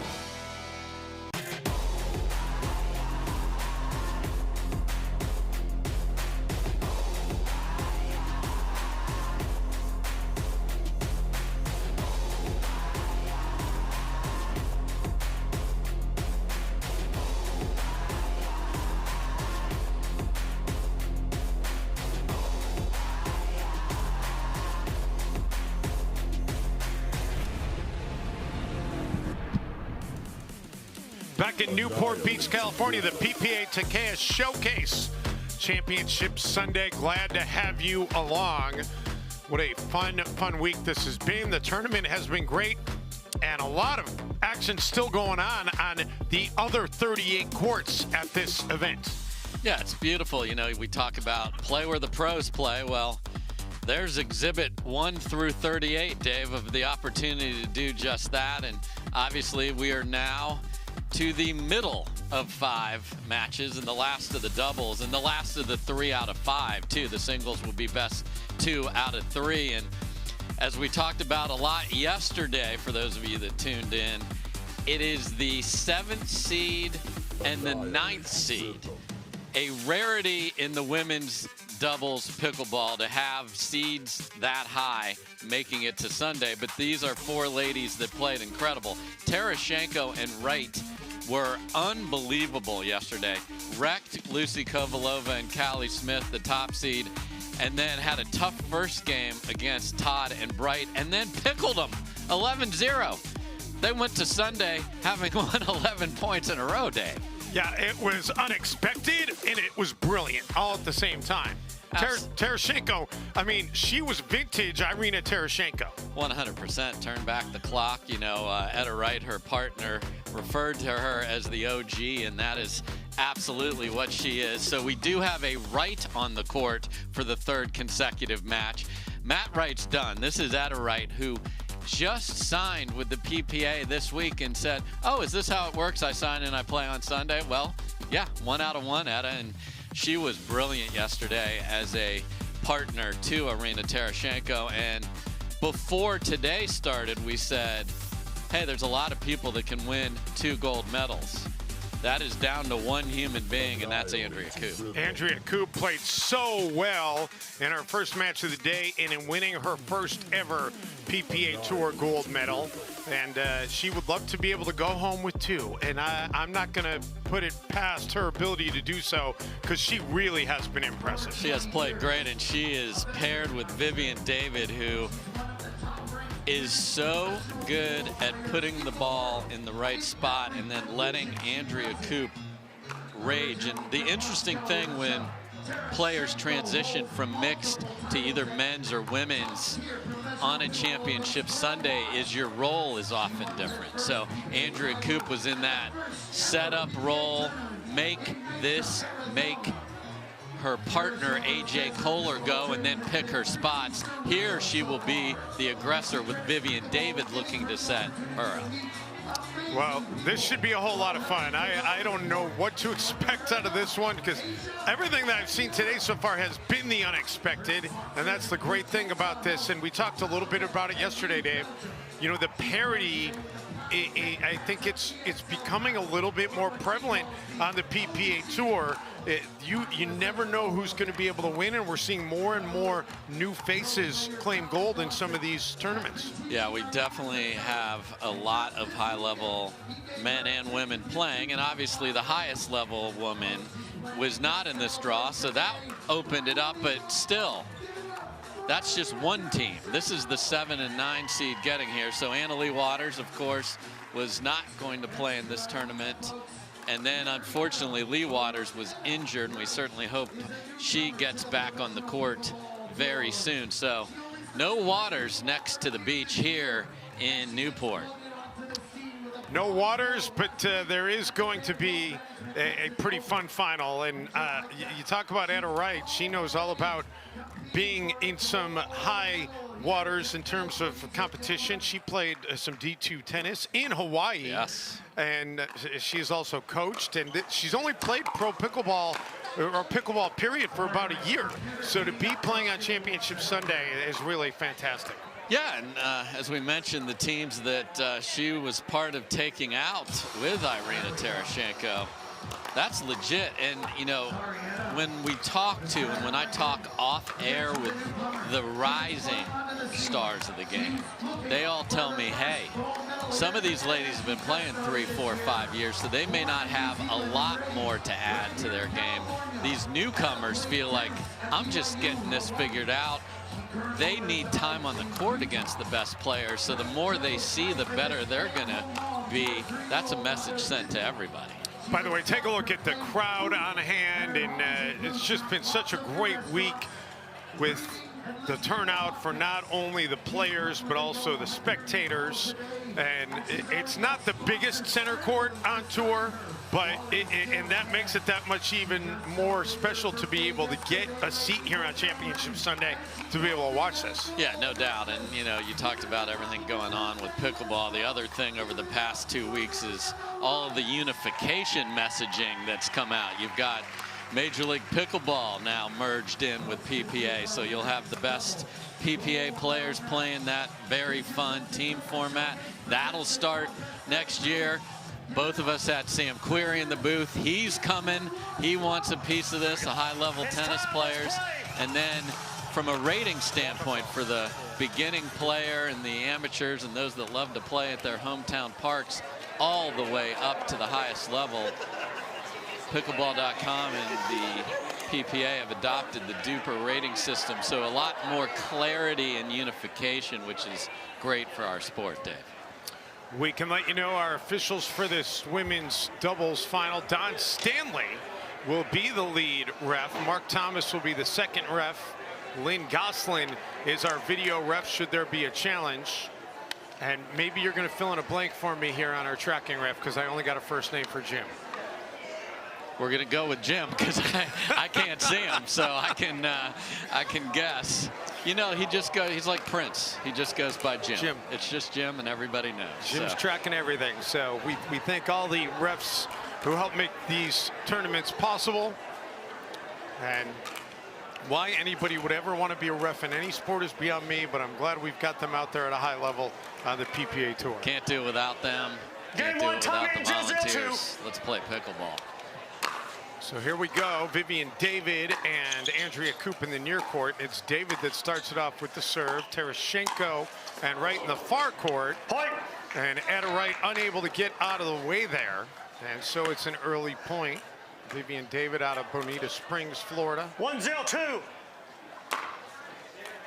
You heard in her post-match interview yesterday with Hannah Johns talking about how she spent a lot of time in Naples being around pickleball, but never really imagined that she would be playing at this high of a level,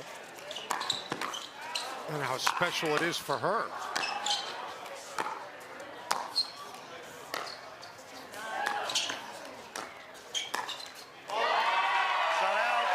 Great scrappy point from Tereschenko and Wright there as they were under siege the whole time, and apparently Etta Wright has that Newman willpower gene as well, because she willed one of her resets over. There's a good look at Etta Wright.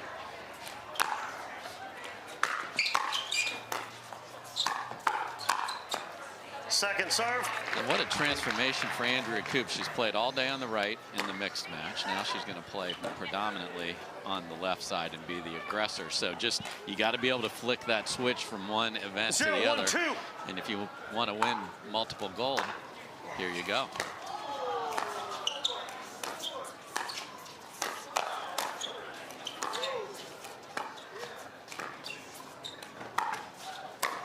Koop catches up to it off the net.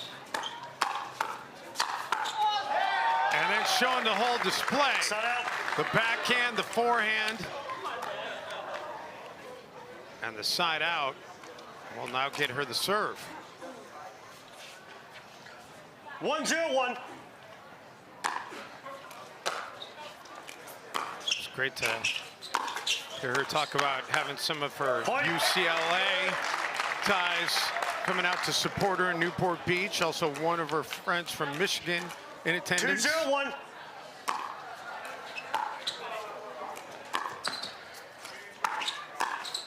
Second serve. Misfires there. Yeah, that's a nice job by Tereschenko. If somebody hits a loopy third, step back and drill it at their feet. Perfect execution by Tereschenko. David down into the corner. Point. Yeah, Etta Wright thought that had a tail on it, was going to go wide, and the smiliest player in all of pickleball there, Vivienne David, with a beautiful forehand. Point. And now suddenly the lead 4-0. So she goes drive, winner, clean, and then a beautiful roll. Nice job, Vivienne David.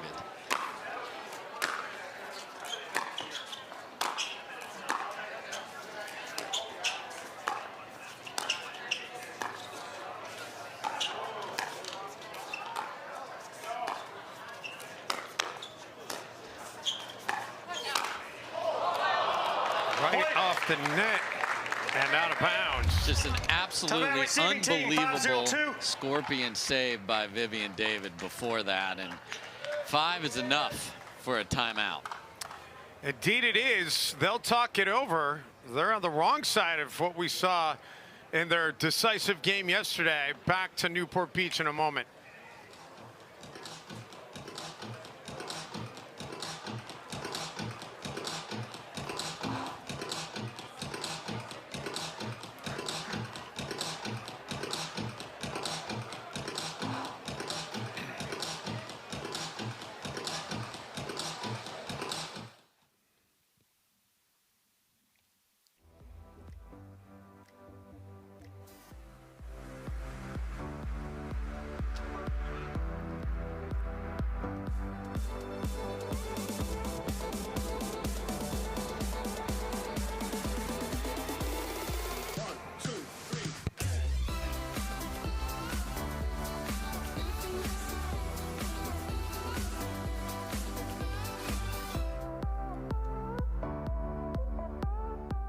The most important part about Tuesday night pickleball at the Orchard is the net. Every Tuesday, 4:30 a.m. You're sleeping, I'm not. I'm measuring the height, I'm measuring the length, I'm measuring the circumference, and I'm measuring the tension. Who does tension? We do.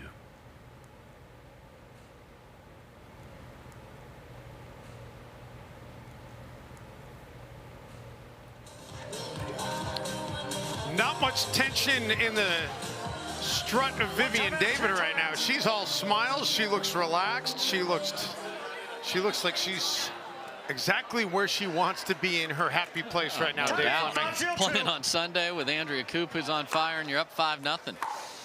Doesn't get better than that, unless it's 11-0. And a side change for Tereschenko and Wright coming out of the timeout. So we'll keep an eye on that. They played all day with Etta Wright on the left side yesterday. So now Wright is right. And Irina asks Don Stanley for clarification on the server.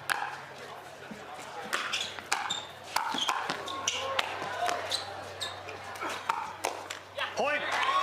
And finally on the board are Tereschenko and Wright.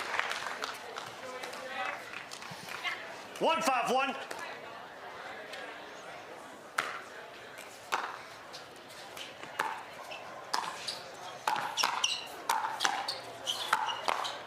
And there's shades of the Irina we saw last night.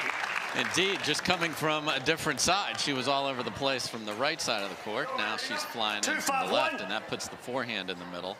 So nice job staying engaged and finishing. Second serve. But unable to catch up to that one. Yeah, big drive by Wright was in the correct spot, just a little too high. 2-5-2.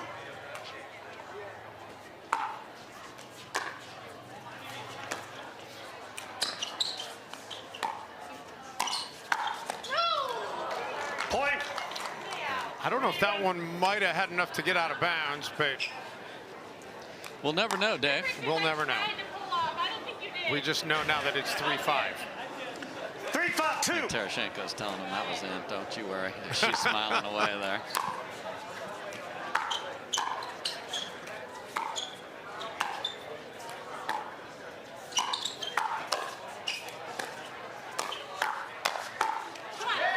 Side out. And Vivienne David wins that exchange with Irina. So let's see if they stay or have to try and 5-3-1. unwind the stack or switch sides here. They will switch.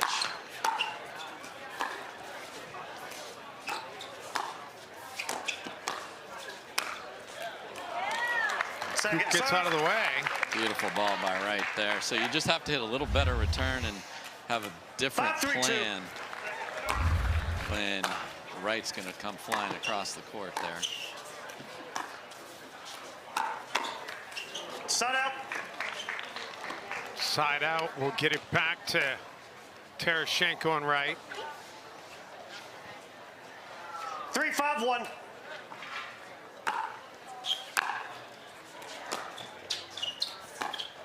Point. And now it tightens up at 4-5. And the reverse is true for these two. So Koop's got to come running over there and was caught in transition and leaning back on the two-y and left it in the net.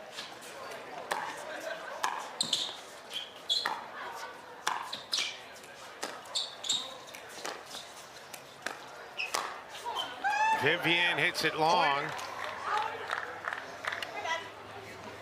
5 in a row, both ways. 5-5-1.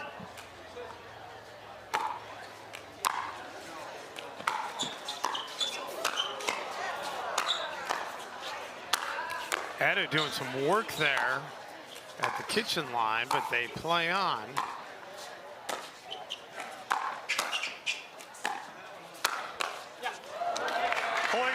Just so under control with her attacks, though. Lots of margin, lots of pace. It's a flat ball, really like what Etta Wright did there. 6-5-1. They're going to get balls back.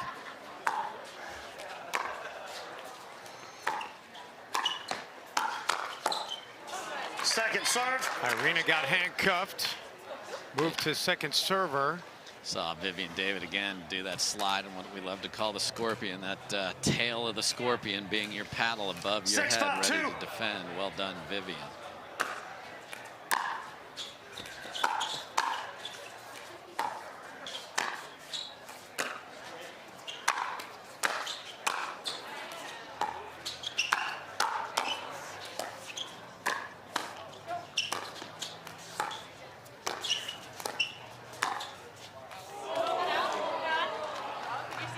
I can't overrule. They did call it out, so 7-5.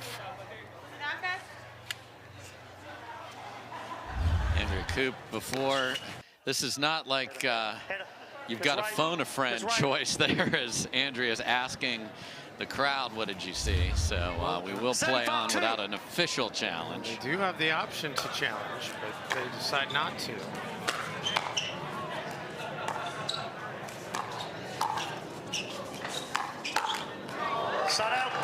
Irina into the net. And she almost went down to her knees in prayer here on Sunday, as she can't believe that didn't go over. 5-7-1.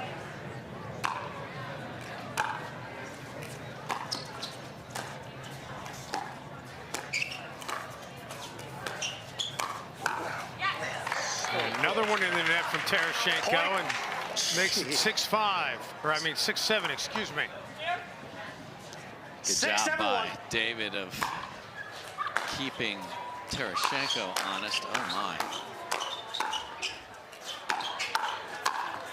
Oh, Irina takes it right off the noggin.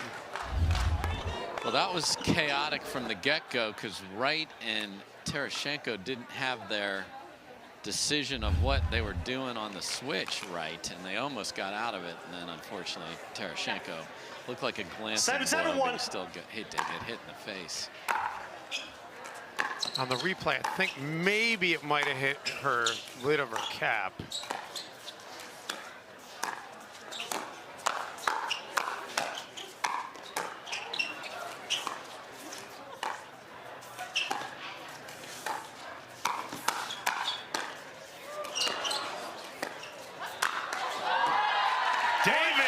Flexing some muscle.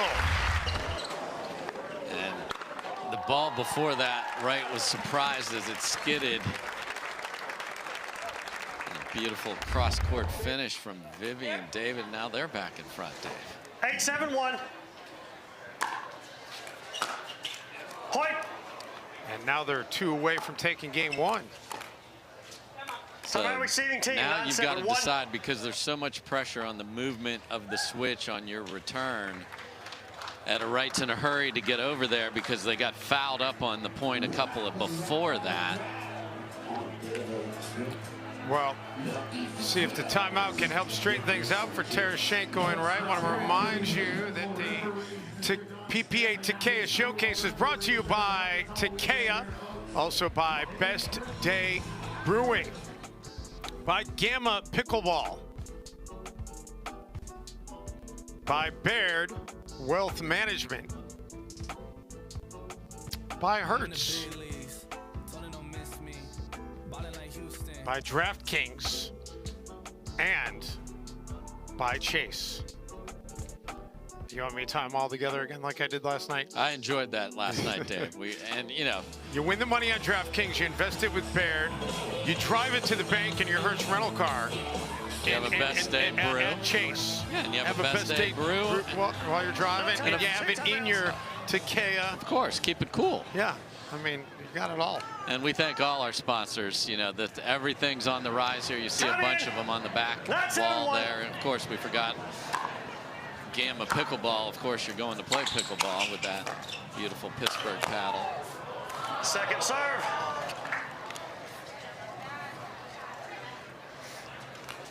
And of course, we'll celebrate with some Casamigos when the day Not is over. 7-2. Mix that in with some Jigsaw. We're all set. We'll be hydrated.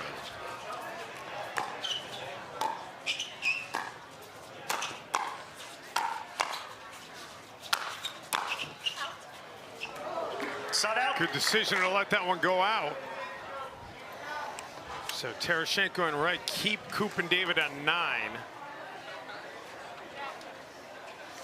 7-1.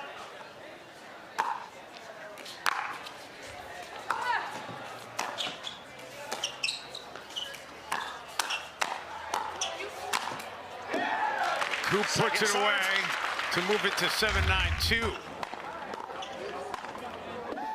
Very compact, finishes 7-2. down.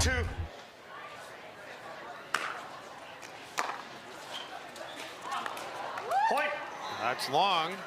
Tightens up to 8-9.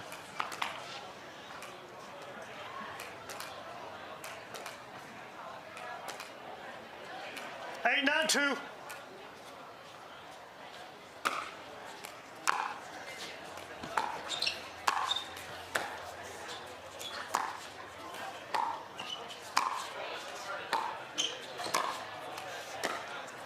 Wright and Tereschenko finally do get up to the kitchen. And it doesn't matter. Yeah, Etta Wright really drove a ball as a reply with a two-hander, and Koop was ready and was able to get that ball down too. That was a well-handled ball from that lady right there. 9-8-1.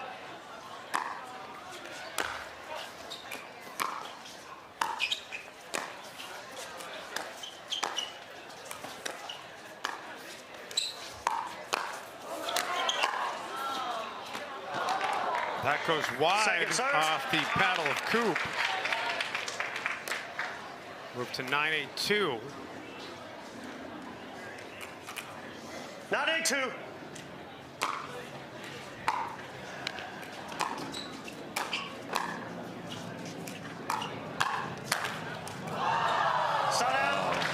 Sorry, not the least bit sorry on a ball like that at 9-8. No, they're happy to get the serve back. 8-9-1. Any way it takes.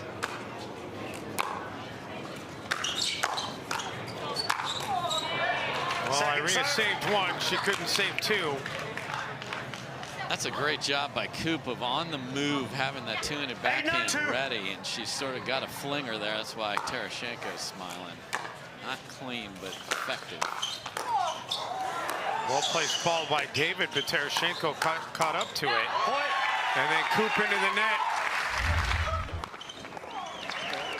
What a stab by Tereschenko. And usually when you stab like that, you pop it up and you're dead on the next ball. That ball stayed down.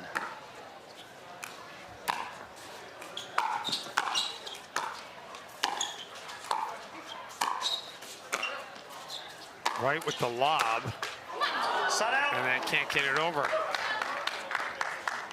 So 9-9 after the side out. 9-9-1.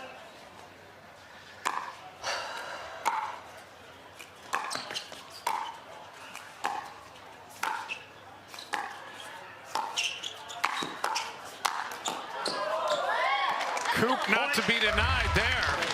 No, once you've hit one good shot, keep coming. Vivienne David just had that backhand cocked and ready if needed. Not needed. And here we go with game point.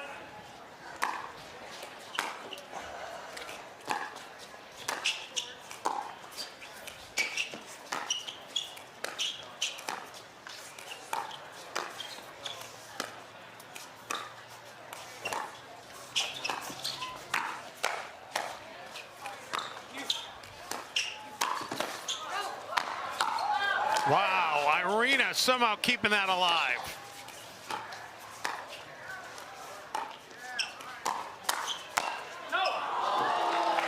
it's wide. Second serve. It's a heck of a point under the pressure of it being game point. That's a great point at 2 apiece. Yeah, that was that Timeout, dig by 17, Irina 10, out of 9, the 2. air was certainly impressive, and now a timeout is going to be taken with it 10-9-2. Koop and David wanting to end this thing here without giving up a side out, and what has been a highly competitive opening game. Yeah, very entertaining. We knew these teams would be evenly matched. Who's gonna figure it out? And then the big difference here is at 5-0, Irina Tereschenko and Etta Wright called timeout and said, this pattern is not working for us. Let's try Irina on the left side, and that has definitely evened this up. And I like that Koop and David took a timeout. Beautiful long point, took a lot out of them. Let's call a timeout and play our second game point at our absolute perfect fitness level and see if we can close it. Do not want to give up the serve here, because this thing, the slimmest of margins right now.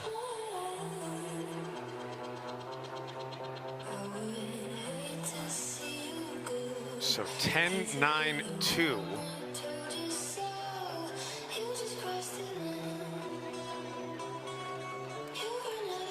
Andrea Koop already with the 1 goal today, alongside AJ Koller in our first match of the day.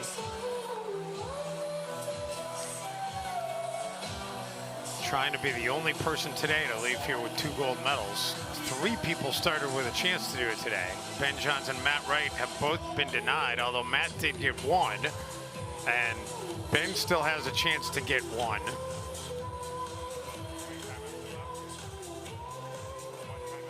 Trying to get set out here on court. And delays are one thing, but a delay when it is game point. You know, the other thing here, we have 2 stops left, Dave. We go to Orlando after the holidays, and that's going to be a lot of fun. And then close out the year playing inside Mandalay Bay on the PPA Tour. So, folks, come play in that. There's a whole amateur tournament. You can get involved. Sign up today, pickleball tournaments. Time in, 10-9-2. All right, here we go. 10-9-2.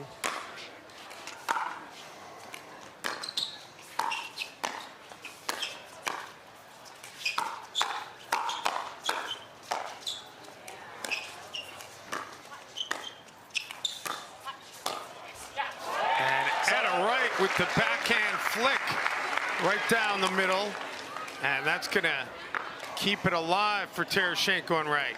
The best part about that is the shot before it, and then she slid with it to the middle and finished. Didn't let Vivienne David off the hook. That's great pickleball. And now we're tied at 10 going into extra pickleball in game 1. Now she takes that vicious one-handed attack back across the body of Koop. So 10-10-1. Really nice from Etta Wright at crunch time.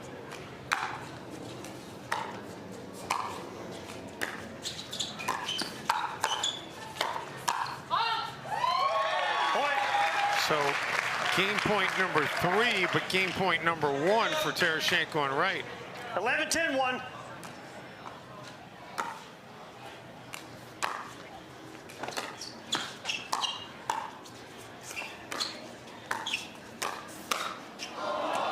Second serve. And we'll move to 11-10-2.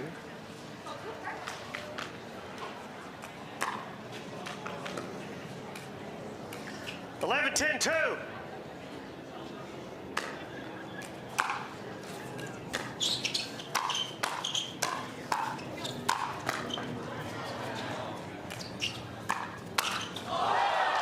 Wright was trying to end it, but instead puts it into the net. They did exactly what you should do on a weird ball like that that is going to stay in. They came forward, got exactly what they wanted, but didn't execute. 10-11-1. So 10-11-1.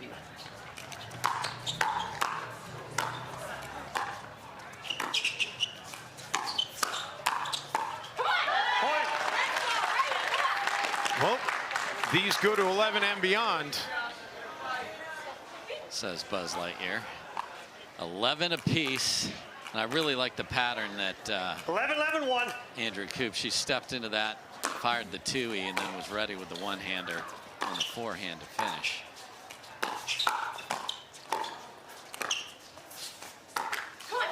Point. All right, game point number 3 for Koop and David. Game point number 5 of this first game. I'm glad that you are playing our statistician here and our stenographer. I'm here for you, brother. Tereschenko hits it wide. And game 1 to David and Koop, 13-11. You might want to go to find your fridge, get yourself a cocktail or a beverage of some choice, because I think we're going to be here a while. This one has all the makings of going right down to the wire. Yeah, that's a heartbreaking side for Tereschenko and Wright, because you came back, got the lead, had opportunities, couldn't finish. Game 2 coming up after this timeout. What if you could have shades like these for a fraction of big brand prices? With Shady Rays, you can. We're an independent company, so we do things differently. We offer high-quality polarized shades for a reasonable price. And we personally replace any pair that gets lost or broken. And so far, we've racked up over 100,000 5-star reviews. I founded Shady Rays so that we could have sunglasses that stand up to whatever life throws at us. Order now and get 50% off 2 pairs at shadyrays.com.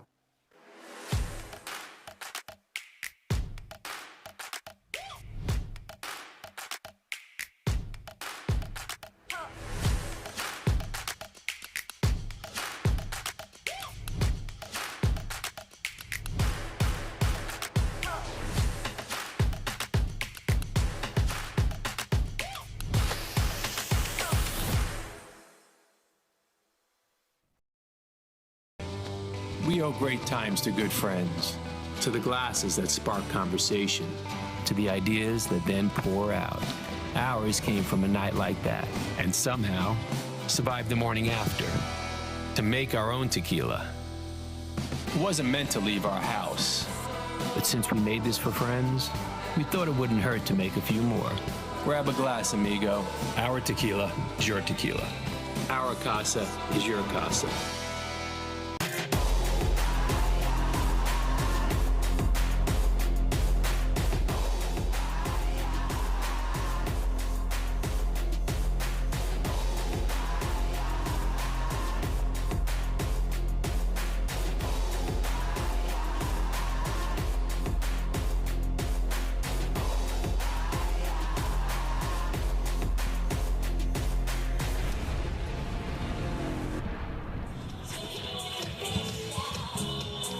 And back in Newport Beach, California, Tereschenko and Wright, they battled valiantly in that first game. Trailed 5-0 at the jump and took it into extra pickleball, but ultimately fall to Koop and David.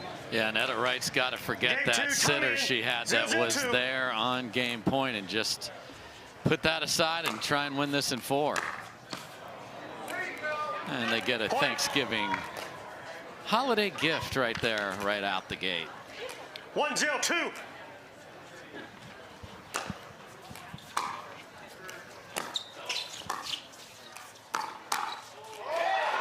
Wow, how about that backhand out of Andrea Koop? And she makes it a side out.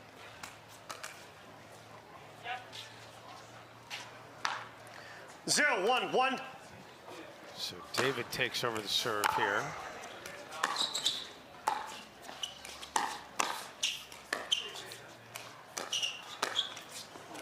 Second serve. That one will not make its way over the tape. And Vivienne David does what every player does, stares a hole through her paddle. How on earth, paddle, could you miss that shot? 0-1-2. Come on now.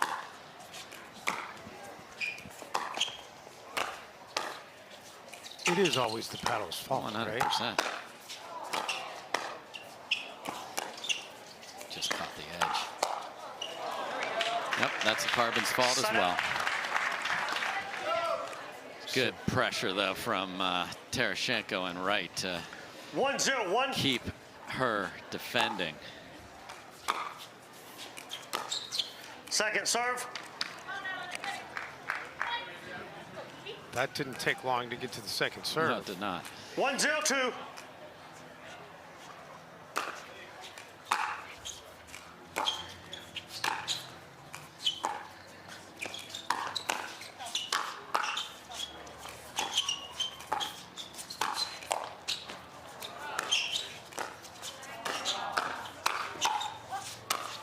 Vivienne David doing it all right now.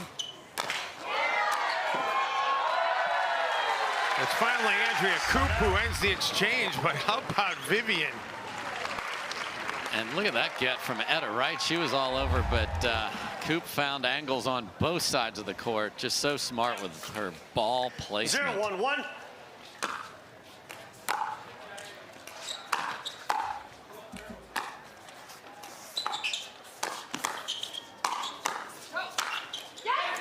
And David into the corner there.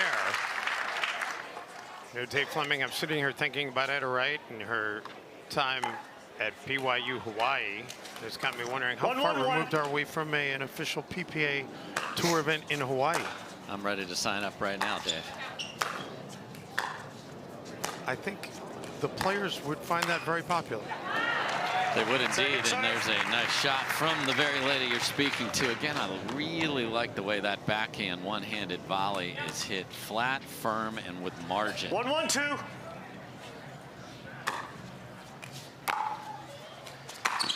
Side out. Side out gets it back to Irina and Etta. 1-1-1.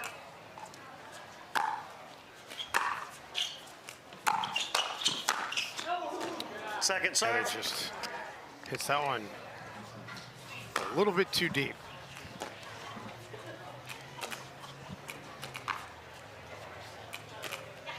One, 1-2.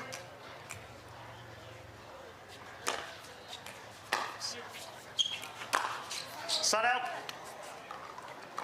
Yeah, so a couple of loose thirds from Etta right here, and you know you have all the tension of 13-11, and then you got to start over, and like 1-1 doesn't sound as fun as 10-9 or 11-10. Got to work your way back.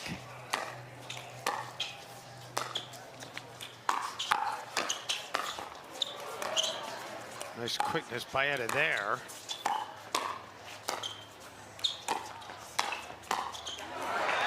Koop finally finds one she can't answer. Yeah, again, this is a shot for all these ladies to keep an eye on. That one-handed backhand volley of Wright's is a force.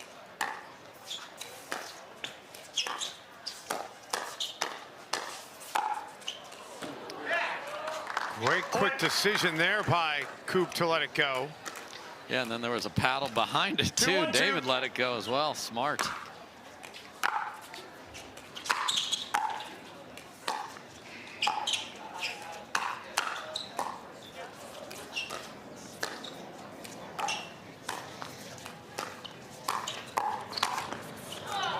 Off the net. Oh! Etta Wright. Yeah, and so obviously on the transition of sides, when they're on odd, they're choosing to stay. So now they're going back to the way they liked it. That's what we saw a lot yesterday. Etta Wright finishing in the middle off of Tereschenko setups. And now they've decided to, all right, we kind of enjoyed that point. Why don't you stay over there and let's see what happens. So back to Wright on the left.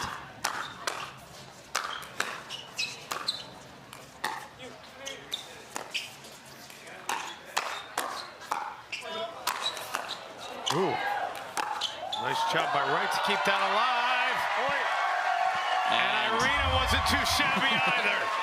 The fact that she got that ball is one thing. The fact that she threw it at Koop's feet from there is extraordinary, and the wow on the scoreboard is deserved after that. 2-2-1.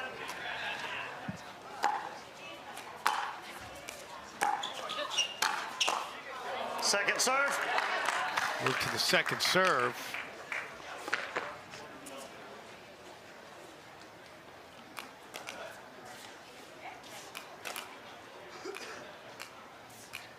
2-2-2.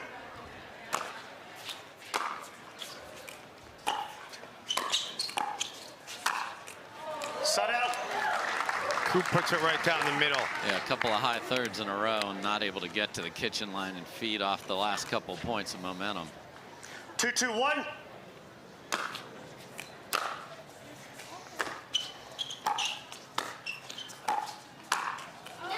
Second serve. Move to the second serve. Yeah, you heard Koop yell, "Get up." David hit a nice ball to reset. She did not take the next couple steps forward.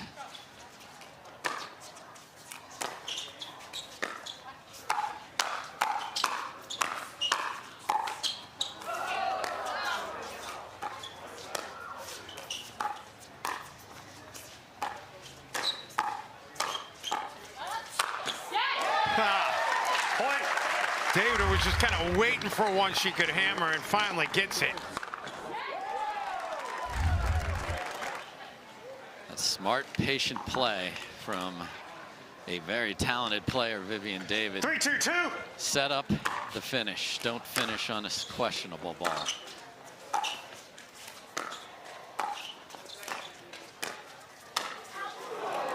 Side out.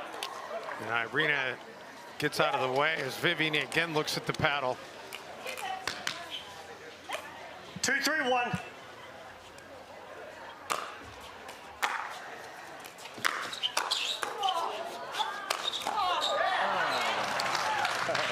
Well, Irina, obviously, the defensive shot, she would just wanted to get it back over, and way too much loft on that one. 2-3-2.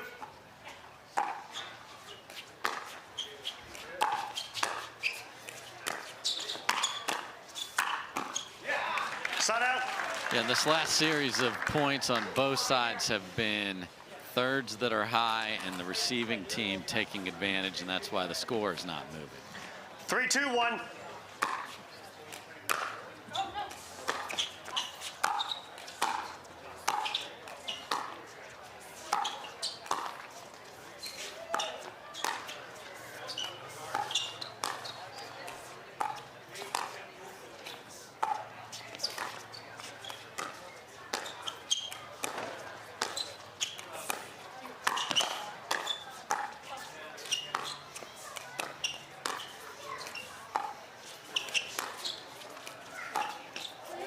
Lob mixes it up, and it proves to be effective.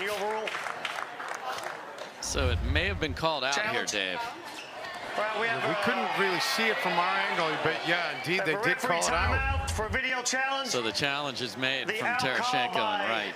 David and Koop is under review. Well, we're going to have to see a more definitive angle than the ones we just saw, because I didn't see anything there that gave any clarity. Got to think on a lob we'll have something where you're going to be able to tell. It is on the far side from our camera, though.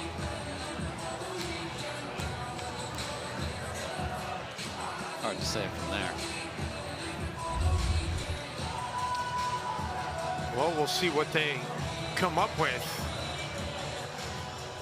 as Lynn Goslin is the video ref.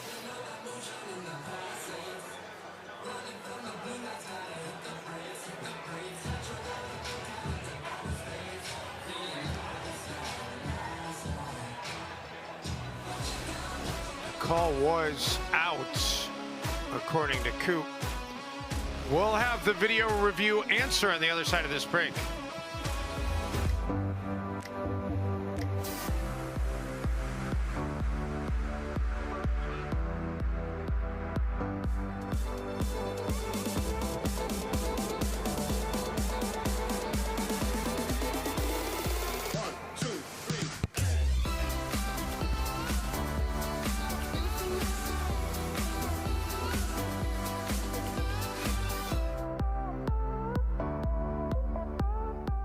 The most important part about Tuesday night pickleball at the Orchard is the net. Every Tuesday, 4:30 a.m. You're sleeping, I'm not. I'm measuring the height, I'm measuring the length, I'm measuring the circumference, and I'm measuring the tension. Who does tension? We do.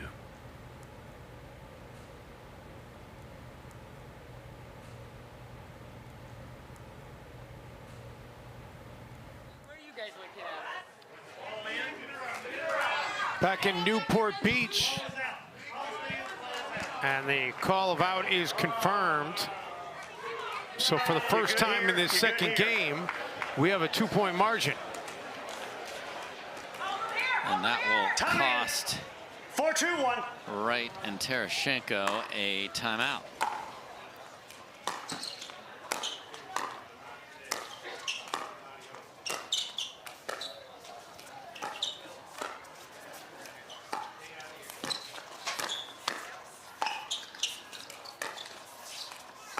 Koop and Tereschenko going back and forth. Point. And Irina into the net. So 3 in a row now for Koop and David. 5-2-1.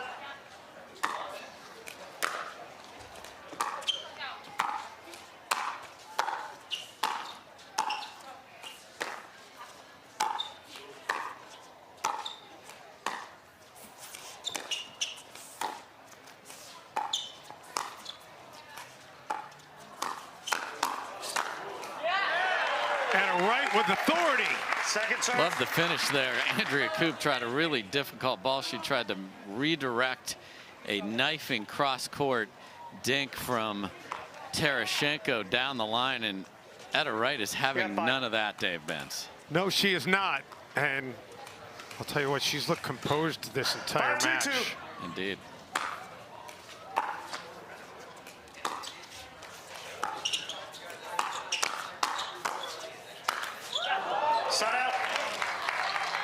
So David into the net, and that'll get Tereschenko to right the serve back on the side out.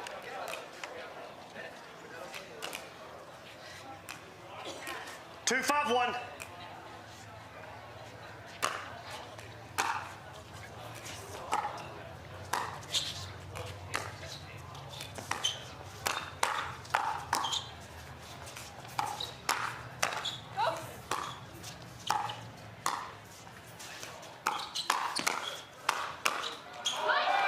Second serve. Showing off a little bit of everything right there. Answer after answer until finally Irina couldn't catch up to it. 2-5-2. 2-5-2.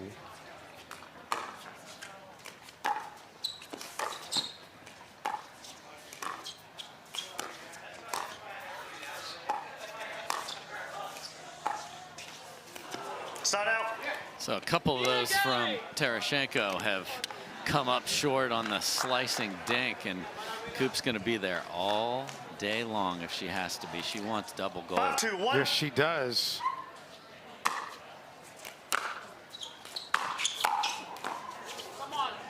Second serve. I like that. Yesterday it was a little frenetic some of the time with Tereschenko flying around the court, hitting the ball, adding some movement back there. Well done by Tereschenko.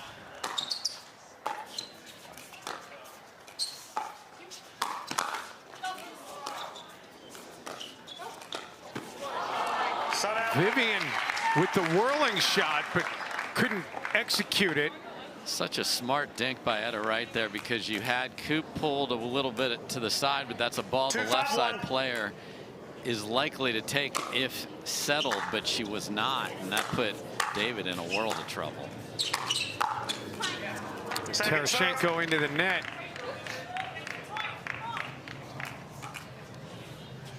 Two, 5-2.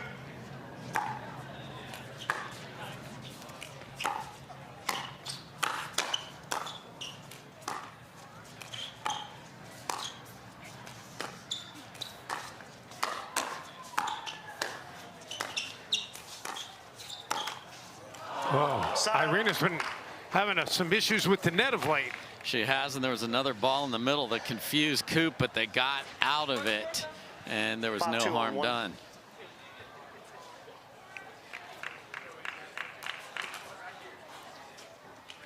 Five, 2-1. 5-2-1. Koop and David look to add to their lead. Already up a game to none in this best 3 out of 5.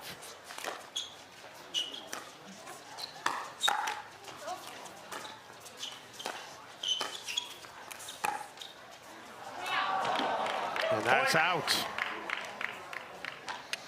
Nice redirect by Vivienne. David is so good at taking that backhand and 6-2-1. pushing the ball wide to put Tereschenko in a place where she has to hit a little different ball, try to lob that went well deep.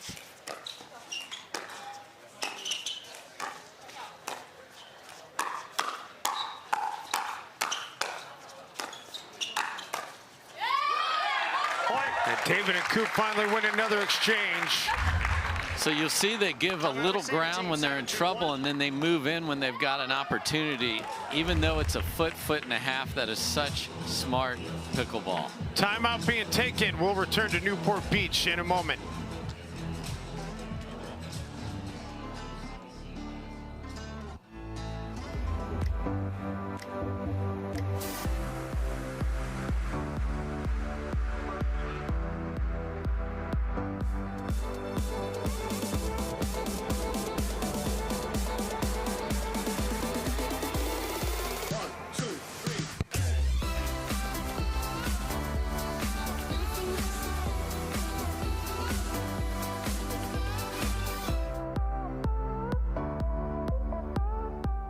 The most important part about Tuesday night pickleball at the Orchard is the net. Every Tuesday, 4:30 a.m. You're sleeping, I'm not. I'm measuring the height, I'm measuring the length, I'm measuring the circumference, and I'm measuring the tension. Who does tension? We do.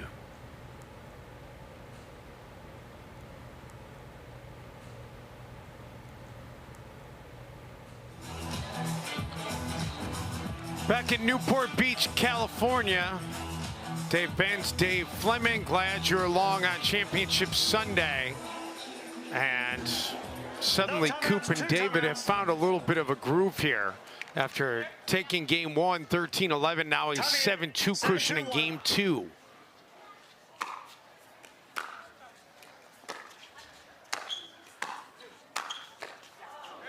Second serve. Well-placed ball there by Etta Wright to move it to 7-2-2.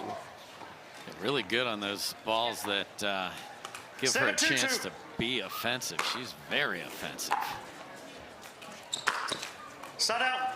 And the side out, we'll get it back to Tereschenko and Wright. It's big getting two stops coming out of a timeout, Dave, when you've already dropped the first game. And it's your last time out. Exactly.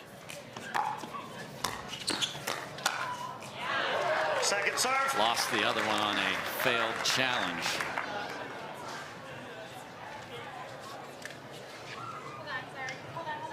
I got you. No. Okay. We're not doing some sort of experiment about who thinks the ball is rounder. Okay.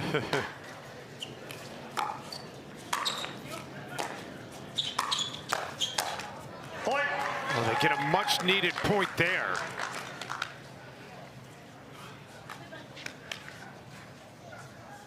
Three, 7-2.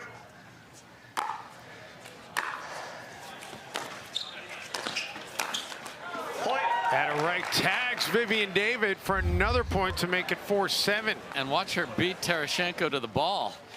Full swing by Tereschenko with the two-way and never got anything but air.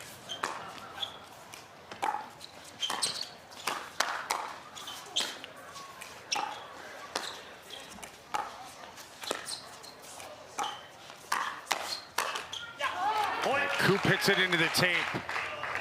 Make it 3 straight points for Tereschenko and Wright. Very encouraging a Koop. Keep going for that.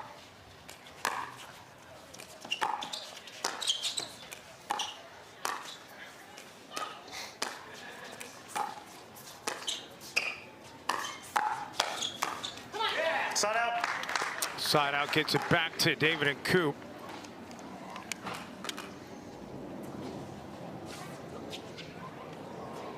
Vivienne David saying, let's go. 7-5-1. 7-5-1.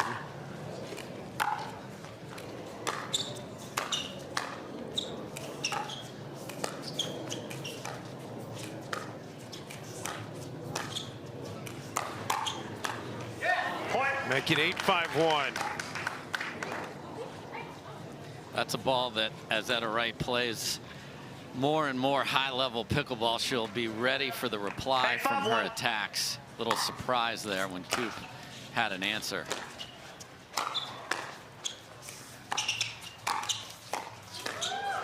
Oh, nice dig out there, but then Tereschenko handcuffs Koop. That was not an easy ball for Etta Wright to handle. 8-5-2.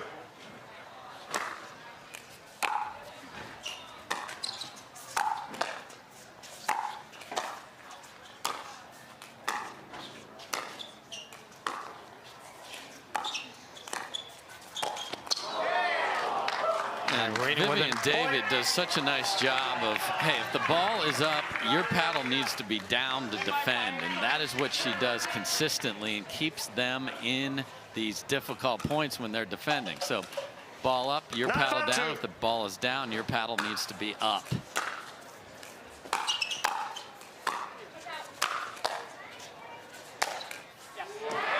Etta Wright, beautiful angle by her. Set out. Right into your screen. 5-9-1. Right being the appropriate moniker. Absolutely, all day long.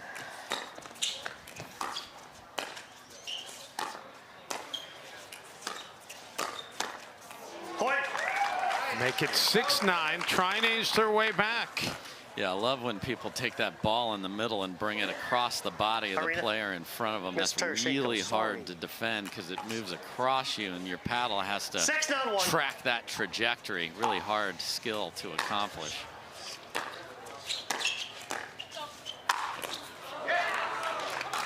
Koop dispenses of that. Way too high for her not to take advantage of that. 6-2.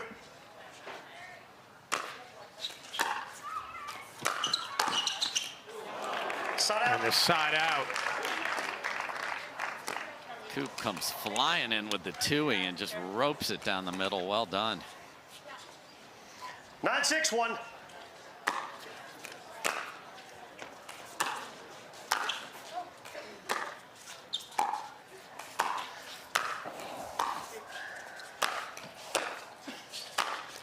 Koop and David both being kept back on the baseline, and that pays dividends for Tereschenko and Wright.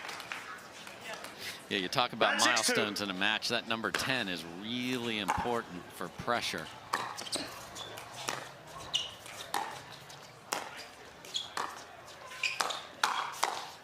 Point. So again, Wright attacked and then gave ground. Just stay in that, and she would have been much better off. But here we are, game point. 10-6-2. And a chance to take a commanding 2-0 lead.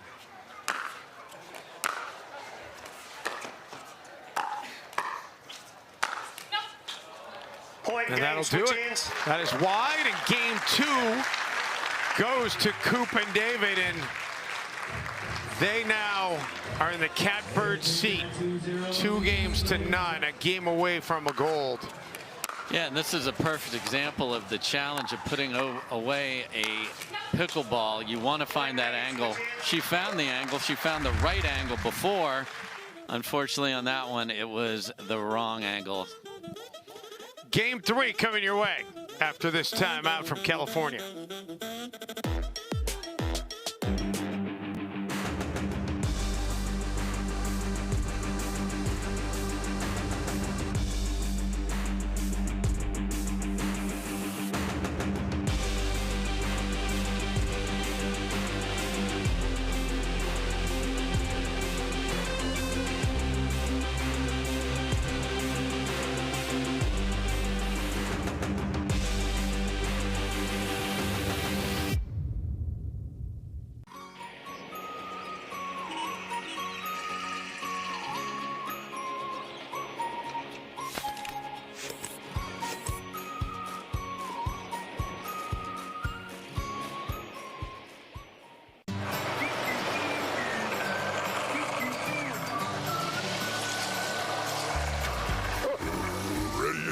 Not yet, buddy.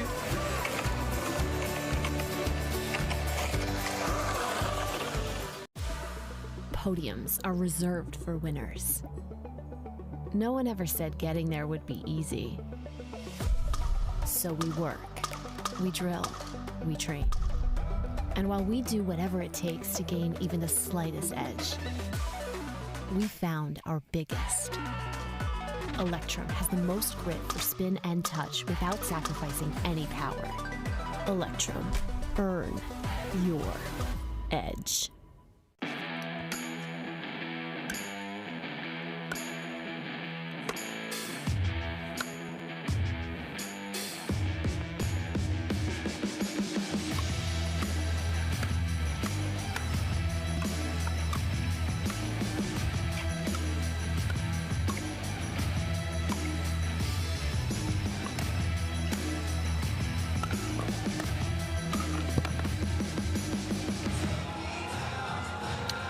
Back in Newport Beach, California.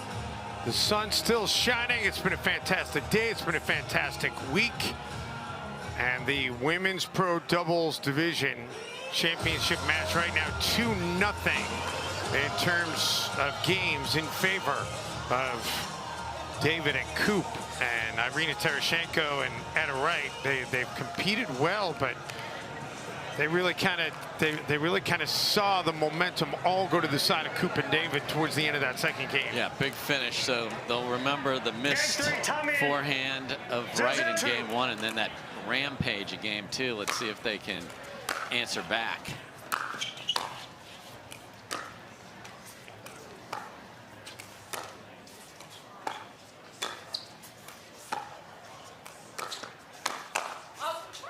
Side out. Good call by Irina to tell Etta to let it go, and it does go out. 0-0-1.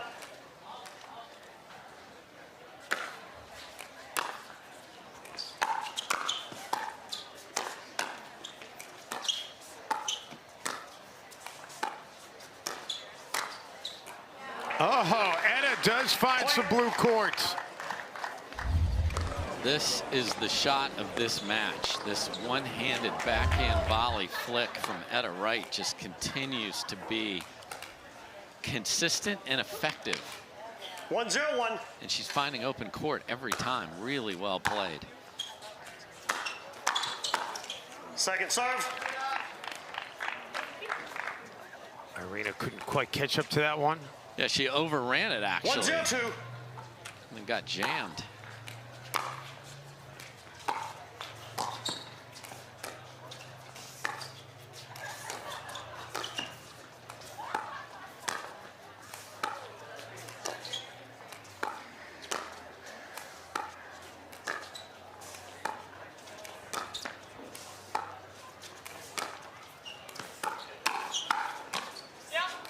That'll be out.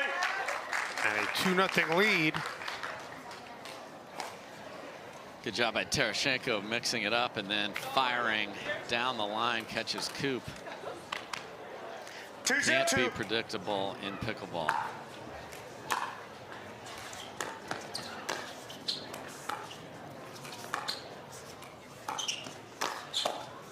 Side out. Side out. We'll get it back over to Koop and David. Quick discussion between those two that you see right there.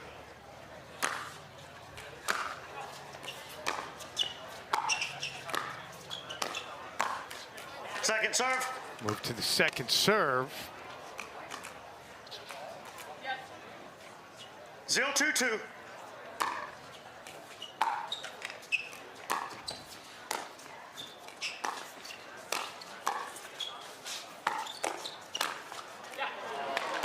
How good was that out of Etta Wright? Quite, Dave, quite good. And again, watch it's positioning your body, just sliding just a little so that the paddle stays in front. I like it.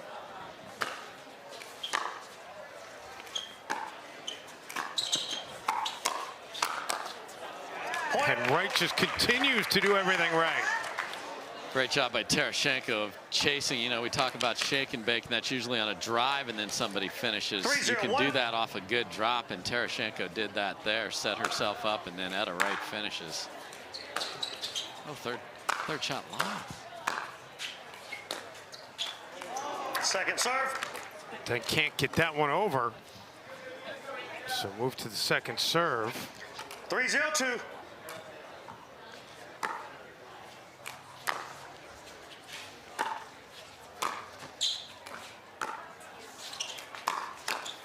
Side out. Side out. Sneaky little ball from Koop because there's very little angle there. I'm not even sure that would have stayed in, but Wright was so surprised, nothing she could do. 0-3-1.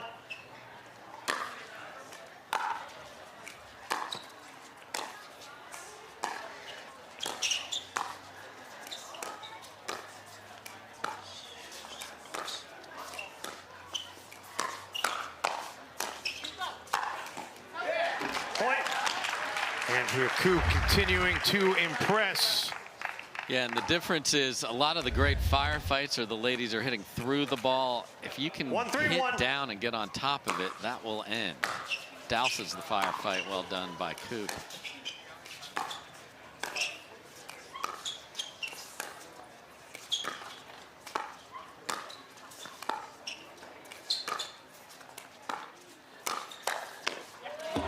Second serve. Move to the second serve as Etta Wright speeds things up a little bit. Yeah, you saw Vivienne David and heard her say, my bad. She's like doing 1-3-2. such a good job of cross-court dinks and then tried to sneak one past Etta Wright. That was a bad idea.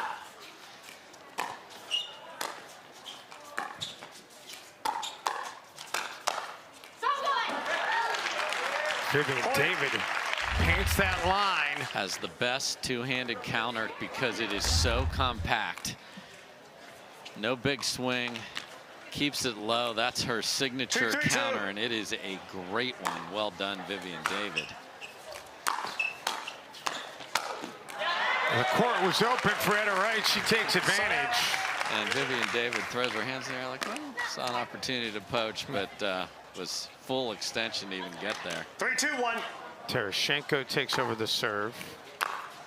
And I asked you a little while ago during the break how many PPA golds that you think Irina Tereschenko has in her lengthy career. And Dave Fleming, I've been, while we've been doing this, I've been doing a little bit of research. This is unofficial, but I've got Irina Tereschenko one career PPA gold, and it was in a singles match in Mesa in February 2020, right before the pandemic. Okay. And this is the 9th time in her career that she's played for a gold. She's taken 7 silvers. She's never won a doubles gold. So she's got a big hill to climb if she's gonna get her first one here today. Big opportunity here. I mean, this is tightly contested. Had 2 game points in game 1.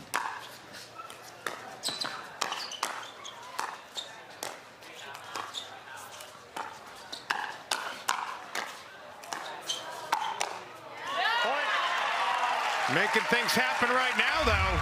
She sure is. And Etta Wright just so smart with power to finesse. And then Tereschenko finishes. 2-1.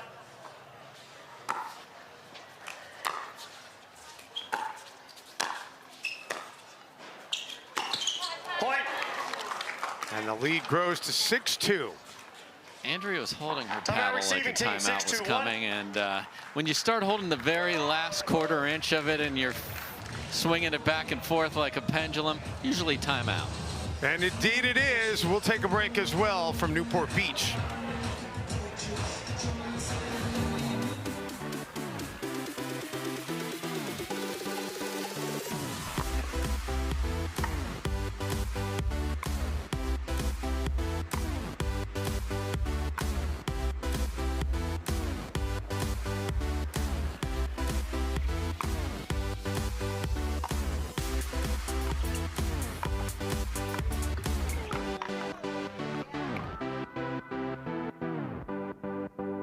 The most important part about Tuesday night pickleball at the Orchard are these cameras. This is the Canon 6R44-2B. We got a red light situation here.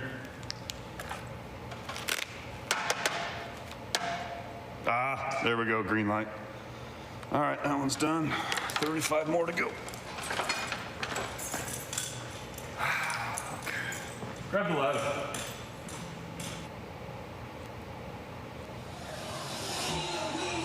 Back in Newport Beach, 2-0 in terms of the games in favor of Koop and David, but Tereschenko and Wright are trying to make sure this thing does not end in 3 games, and they've opened a little bit of breathing room here in game number 3.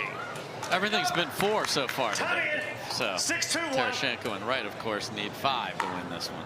Well, the only thing we can guarantee is that the next 2 matches will not go 4 because they are best of 3. Etta Wright, that got called out. Serve. A little deep there on that one. Let's take another look.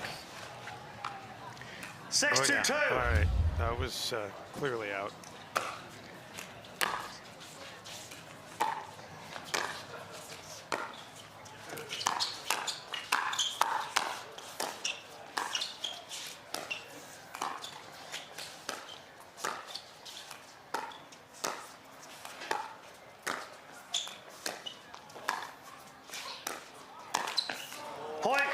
Into the net, and it's 7-2. And you talked to Dave yesterday about Etta Wright, who you see right there, all the things she teaches in college, the badmintons, the ping pongs, her ability to manipulate the pickleball paddle. 7-2-2. A lot of those skills come in here, and obviously a big-time tennis player too. Really impressed with what she can do with the paddle.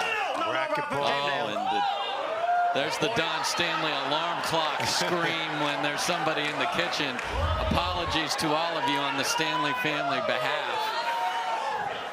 And you can see both referees on it. And I told you last night, I think that from now on we should call the foot fault the kitchen sink. Yes, because it sinks your chance to win that point for sure. Good call, Dave. You can run with that one. I'll take it with me as well. And I think we should all have Don Stanley screaming, no, no, no, Yes, if you want to get out of bed for an important meeting. That'll wake you up in a hurry. 2-8-1.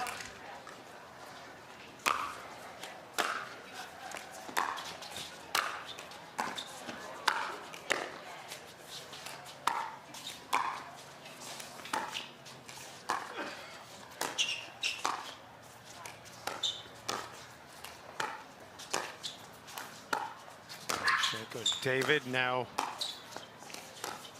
Wright getting involved.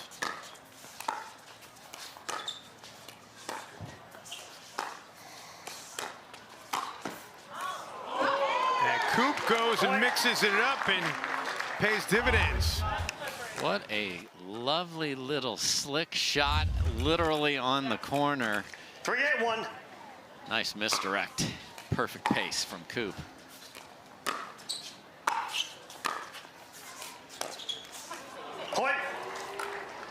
So Koop and David closing the gap a little bit here in game 3. Yeah, no reason for Etta Wright to give ground there. Just stand on the kitchen line, either take that out of the air or be solid on the dink.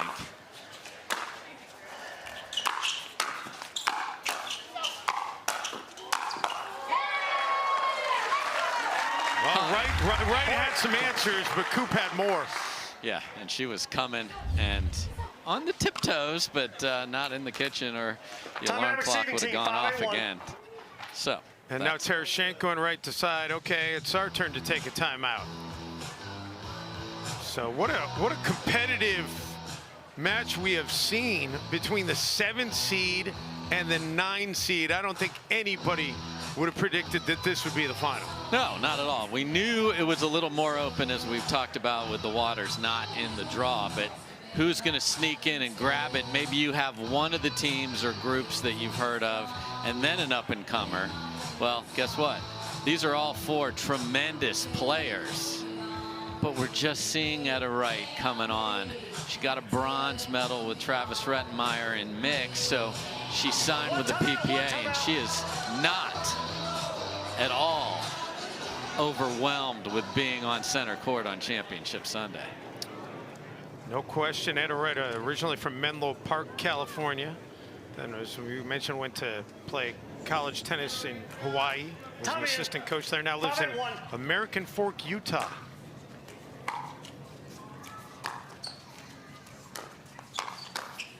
Can you have Canadian Fork, Utah? I didn't name the city. Thank you, Dave. 6-8-1.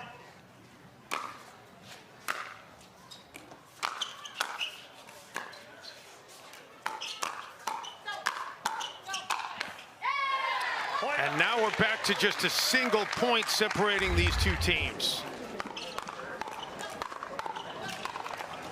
7-8-1. And it's who is dictating, and right now it is all about Koop and David.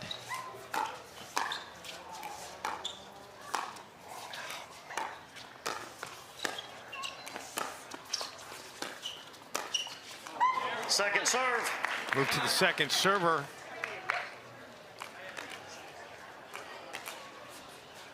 7-8-2.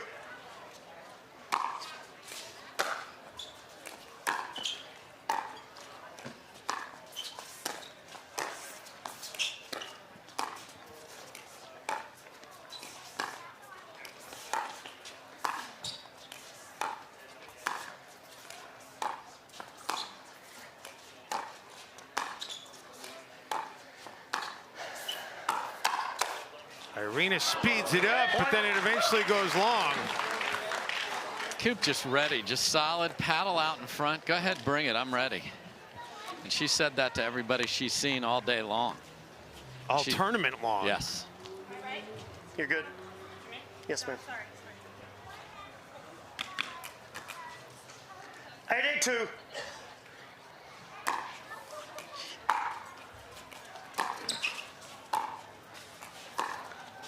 Tereschenko and Wright really need the side out here, Side out. and they will get it.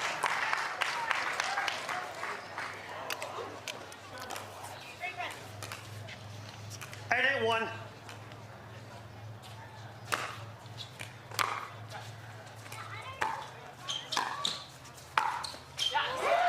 And down the boulevard to make it 9-8.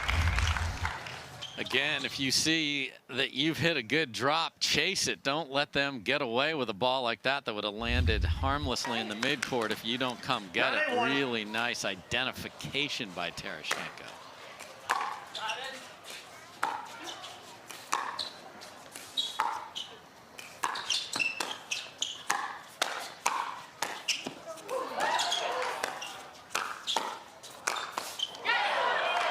Vivienne, David. Second serve. The quickness and the power. Went inside out, forehand at Tereschenko, and then got a ball back and crushed it cross court. Tell you what, Andrea Koop, she might be going home. She's going to be going home very happy regardless of how it plays out, but she might be going home and saying, you know, maybe I should have tried singles. She could have had a chance at a triple crown. Doesn't play a lot of singles.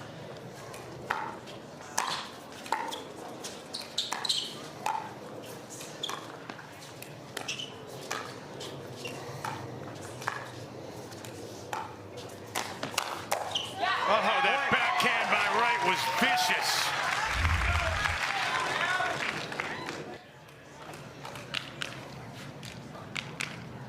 Yeah, Koop went for a ball off her toes, way too high. Game point.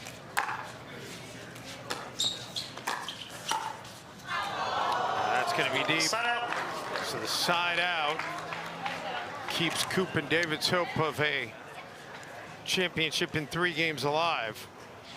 Yeah, they had 2 opportunities in game 1. They didn't finish, and now that's the first one here in game 3. We'll see whether it has the same outcome or not. 8-10-1.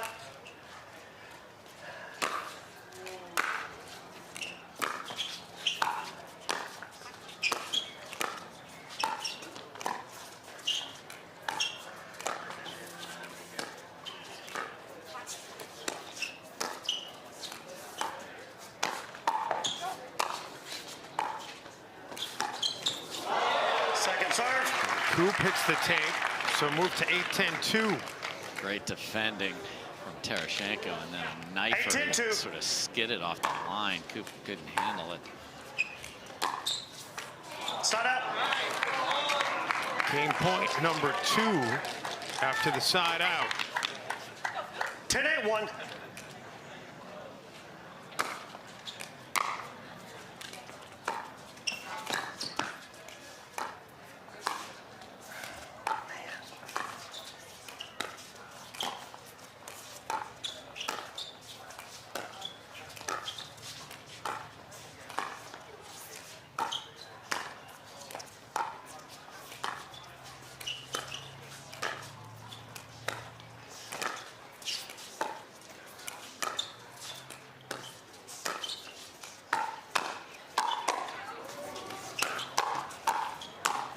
What an exchange, and finally Koop misfires, and that's how the game ends. But woo!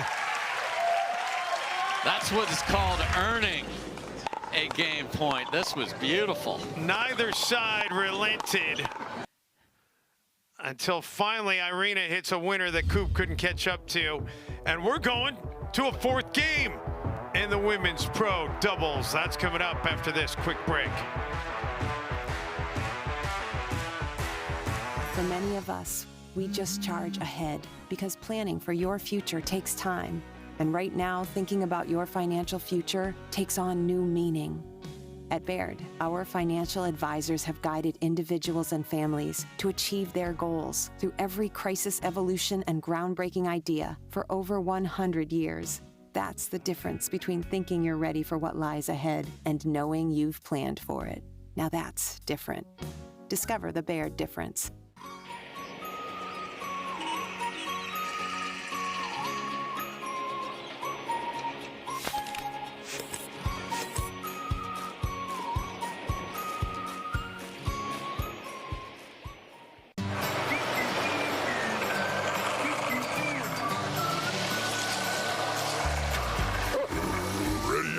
Not yet, buddy.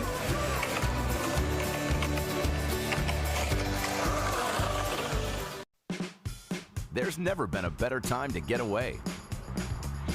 With a great deal on the Hyundai you've always wanted. With America's best warranty and up to 3 years complimentary maintenance. It's your journey. Own every mile at the Hyundai Getaway Sales Event. Hurry in to get our best deals of the season. Get in and get away. Get 0% APR financing plus 0 payments for 90 days on select vehicles. Now, during the Hyundai Getaway Sales Event.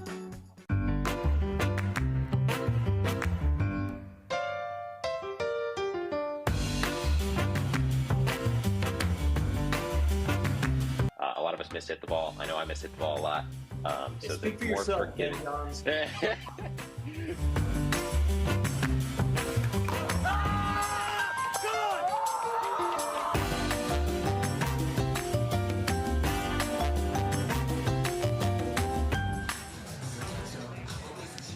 All right, let's go to 4 in Newport Beach.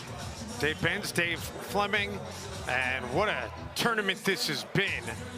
And Irina Tereschenko and Etta Wright, they refuse to back down, and they could be the team. Dave Fleming with the 2-1 lead going to game 4. They had those 2 game points that they let slip away in game 1. And an especially juicy forehand that Etta Wright had on one of those. But hey, that's pickleball. Didn't happen. They really dug in there at the back half of game 3 because it was sliding the other way. Koop and David were 3 points from a championship and couldn't get there. By the way, it is worth noting now we're reaching that time of day where the sun and the shadows could start to be a little bit of an issue.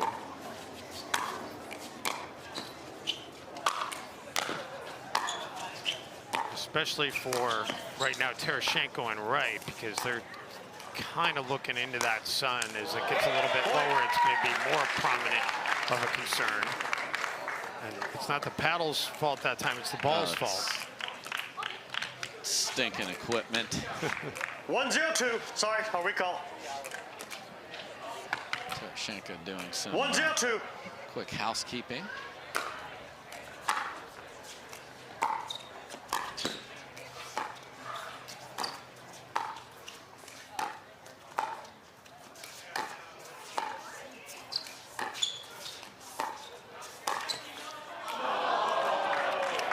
Goes off the net, and Etta just kind of got thrown off by where it was going to go.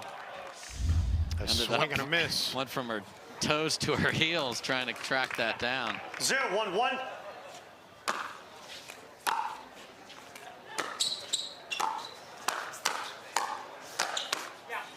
Second serve.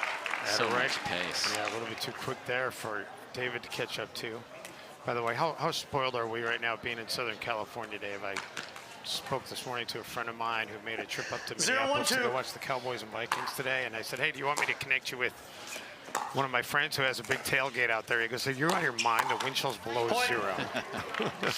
Yes, we encourage tailgates at pickleball in Newport, though, however. 100%.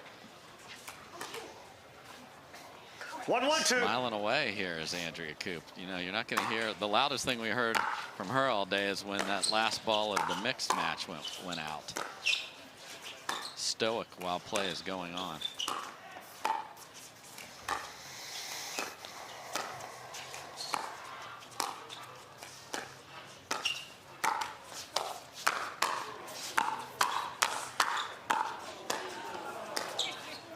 Love the aggressiveness on both sides.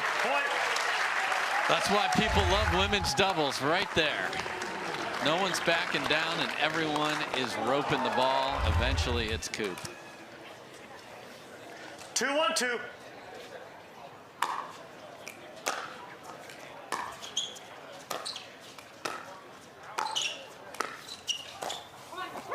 Point.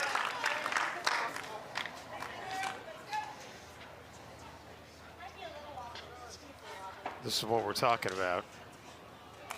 In case you can't tell at home that everybody's got short sleeves and shorts on. Although anybody who's been to California this time of year, especially on the coast, knows the second that sun dips. We're getting down to pretty. Find that layer. Find that extra layer. Yeah. But the layers in Buffalo and in Minnesota are on a different scale altogether here. And now we're having a lot of fun about how good is this ball. It's probably brand new. So this is so what's happening? Why are we hitting when it's not mattering? If it's a brand new ball, you want it to be scuffed up just a little bit. You don't want to play with the slickness of that. So much like you see a baseball that's scuffed up before the game, they add the dirt and so forth to it. The umpires do. Same idea right there.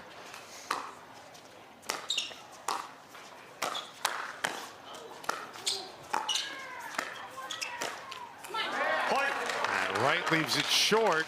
Koop and David now with a 4-1 advantage. Yeah, a couple of misses on the leaning forehand volley in the middle there from Wright. So they'll probably keep putting the ball there. The question is will Etta Wright be there? And the answer is yes. So good. That was filthy. Man, I've been loving this backhand all day, and that's the best one yet. And she made it look easy.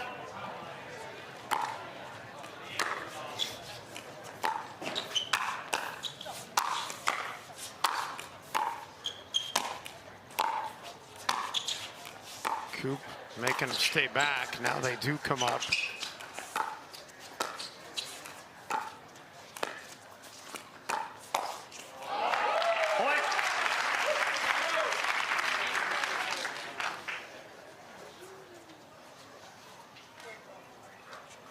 Two, 4-1.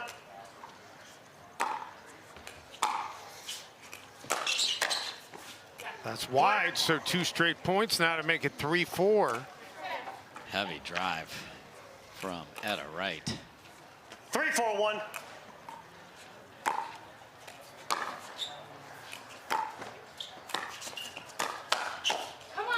Second serve. Boy, that is a really good reply from Vivienne David because everything was correct on the choice there. Just too good. Step back, smoke that ball. Man, that's 3-4-2.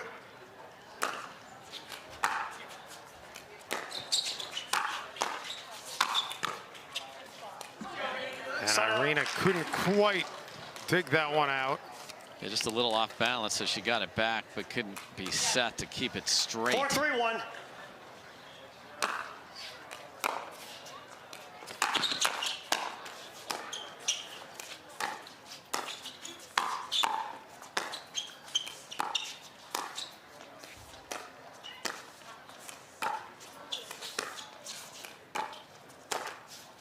Off the net.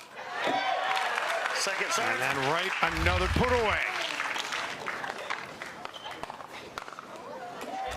Yeah, Wright's not going to let you get away with that. She'll take the extra assist, the apple, as they say in hockey, from the net.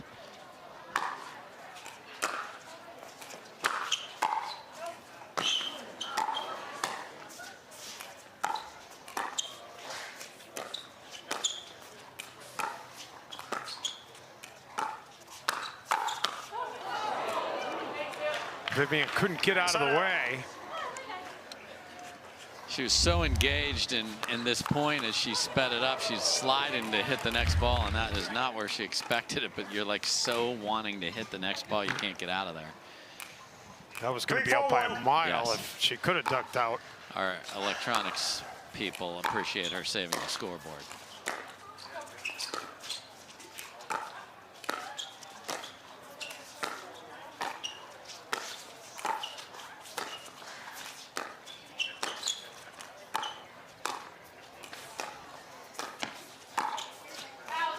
And that one is out. Second serve. So that's the angle when you attack cross court. It looks a lot like a tennis court, but the dimensions and the height are very different from when you start doing the geometry of that. So good lead from David. A lot of people hit balls that are going well wide, not long, but wide.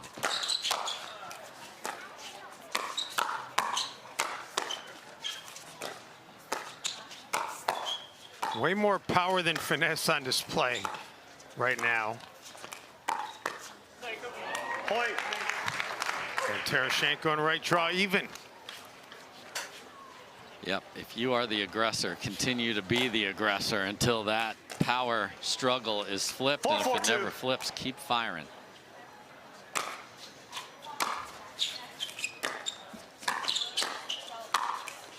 Sun out. 5-hole by Koop. And somebody's calling in some advice. Right, I Irina. think she said, do you want me to answer that? Yeah. 4-4-1.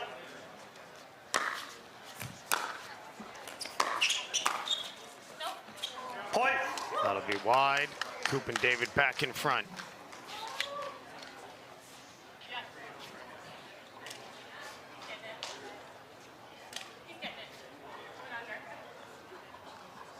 I'm surprised we haven't found a tournament yet where they've had a dog named Pickles to retrieve the balls. It'll come someday. 5-4-1. That, of course, is not, let's say, wives' tale.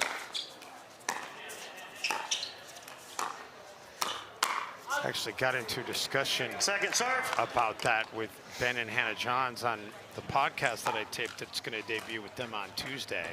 It's called The Press Box Party. You can find it on any of your podcast locations or on the No Filter Network is the video version. But Ben said there's also the boat story. Are you buying the boat story? That's the one you're going with? Yeah, I'm buying the boat.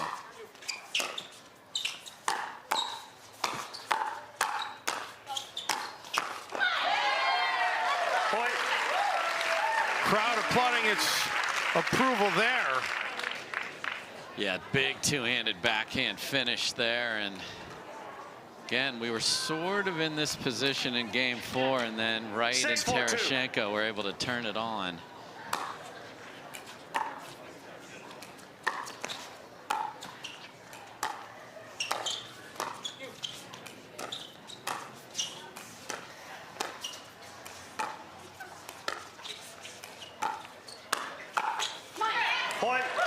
Trying to find that switch right now, but the power was off for Irina that time. Receiving team, and they're going to need a timeout.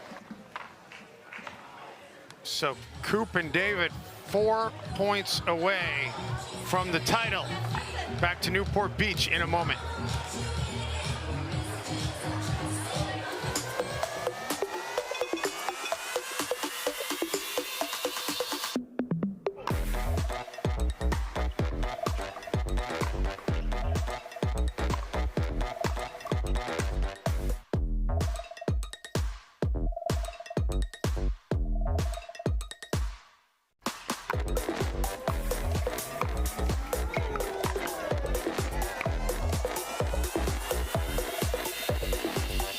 The most important part about Tuesday night pickleball at the Orchard, this door. This is the door where the pros come in. It's my responsibility. A lot of people will do a simple lock, unlock test. I do a 34-point inspection, top to bottom, left to right. No door, no pros. No pros, no pickleball. One timeout, two timeouts. Well, Irina, Tereschenko, and Etta Wright hoping that timeout can turn things around as they are right now looking up at a 4-7 deficit. Koop and David continue to control the serve, trying to see if they can end this thing in 4 games and win gold.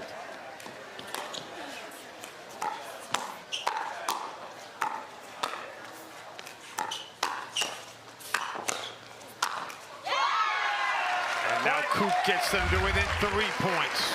Yeah, and a little extra energy and some volume out of Koop right there. Yeah. 8-4-2.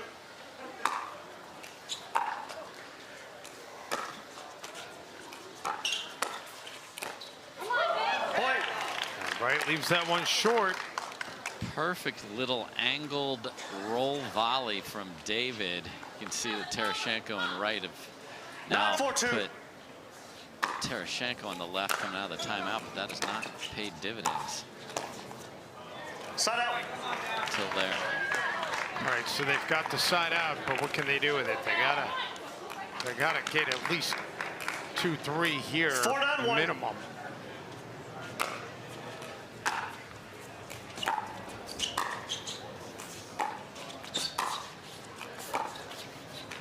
Second serve.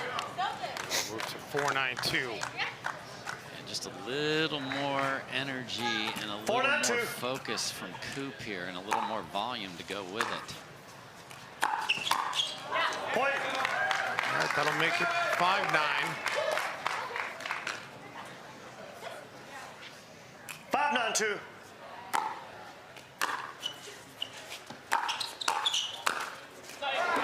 How about 6-9? Point.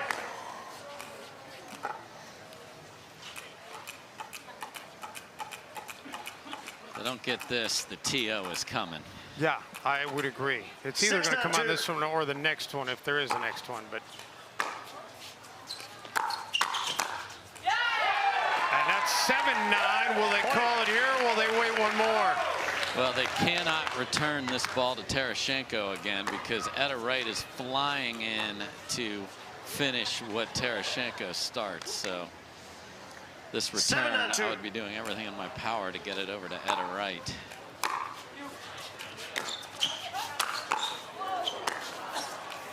Great job by Irina to catch up with that one from David.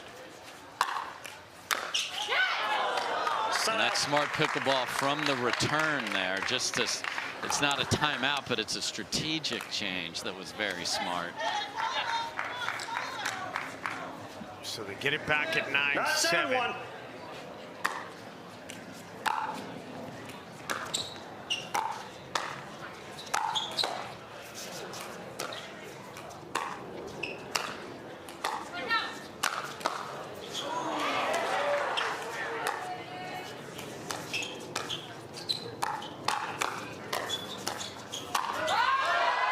Long.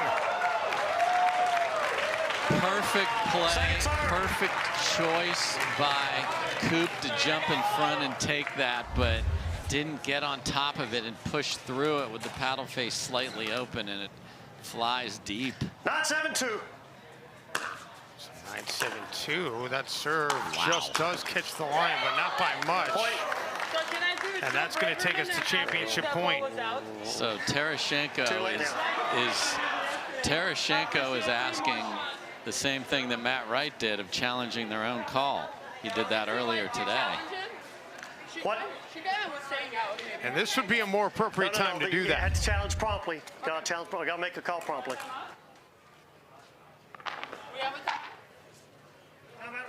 Team 10-7-2. From that angle, I mean, you can't, I don't know if you can tell definitively if it caught any of that line or not, because from the angle, it's tough to see, is there any space? I mean, if I had to make a call just off that angle, I'd say that it might have been out, but it was called in. I don't know that I would overturn. And they're not challenging this, so it's, you know, we're going to play on here, and they're going to just take the normal timeout, but they're going to be staring down a match point when they come back. So what they've got to do sitting there is decide, okay, where is our return going? Which side do we want to be on? Like, get the simple mechanics and foundation right here, Dave.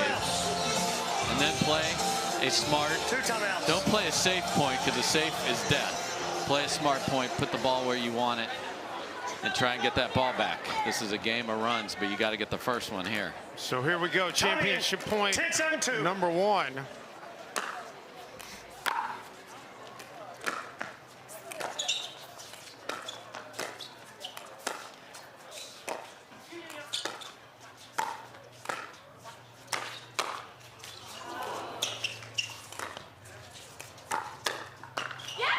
Vivienne, David, the quick hands. Wright can't catch up to it.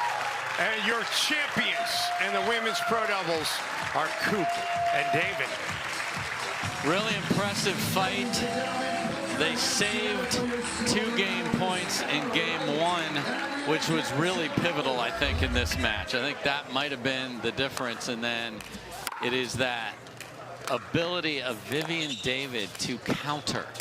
And that is what ends up being the winning shot in a really entertaining women's doubles final.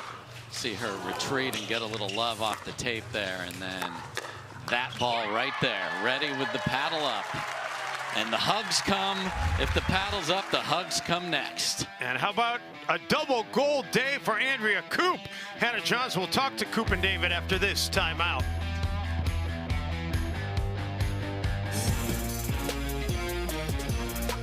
Love 15, 30, 40. Any point one means you win. Because when you bet just $1 on any tennis match, you could win 100 if any point is won. Plus, if you're not in a sportsbook state, you can take a swing at thousands in prizes in our free-to-play pools. So download the DraftKings Sportsbook app, sign up with the promo code, bet $1 to win 100 if a point is won, and make it rain.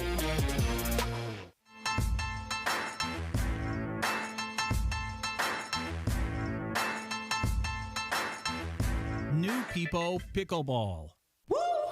Our new EV rental fleet is the absolute GOAT. Nice. Speaking of goats, is that Tom Brady? Yeah. He comes in to recharge, get software updates, you know.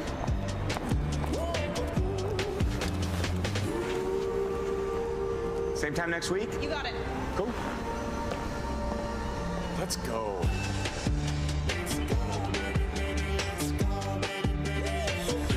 Let's go.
Well, welcome back once more to Championship Court. I've got our winners here to introduce to you all, Vivienne David, Andrea Koop. Guys, that was an incredible match. They made a push to win that game 3, but you were able to fight back so hard in game 4. What did you chat about after losing that game 3?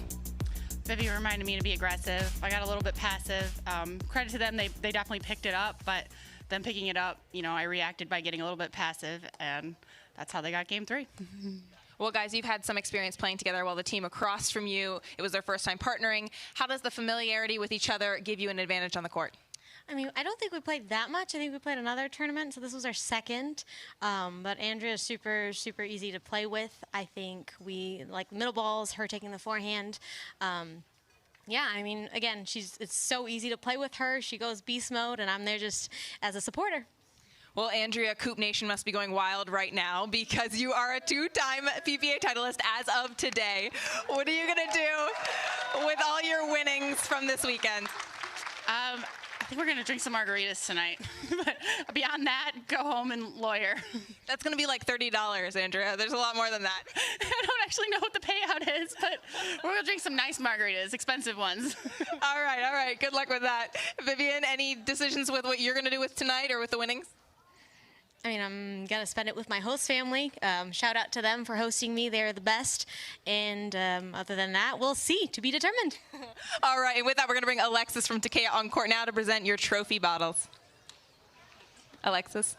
Perfect. On behalf of Takeya USA, we just want to congratulate you on an amazing game and present you with our Golden Championship bottles, which I'm sure you'll need to rehydrate after such an incredible win. So congratulations.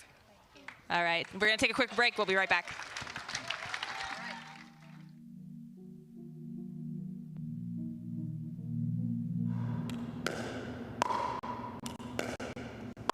I'm going to say she's a solid 3.5. Nah, she's definitely a 2.5. Guys, look at that forehand. She's clearly a 3.0. Guys, come on. I'm at least a 4.0. Yeah. Fair enough. Ratings don't have to be hard. Duper. Optimized for accuracy. Optimized for fun. Download the app and claim your free profile today.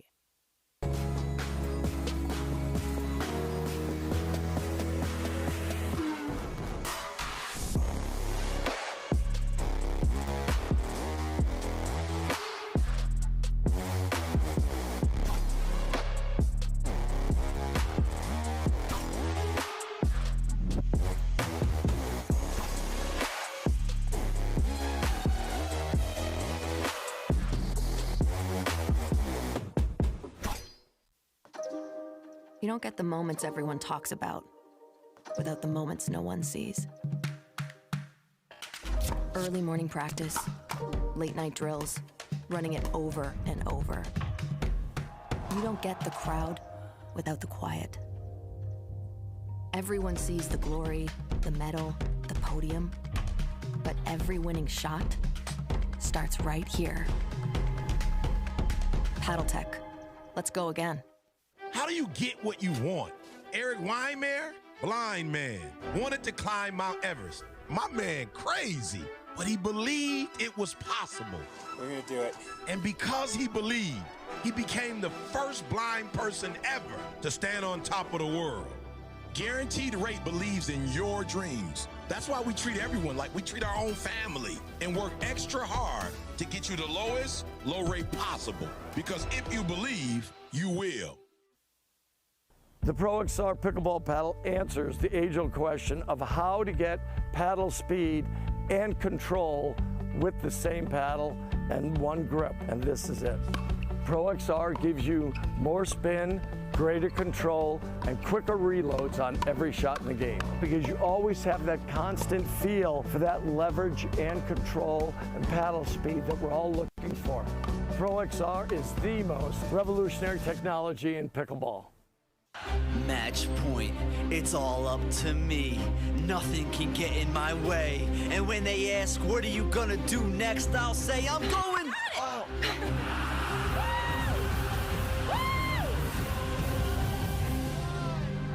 We're going to Margaritaville!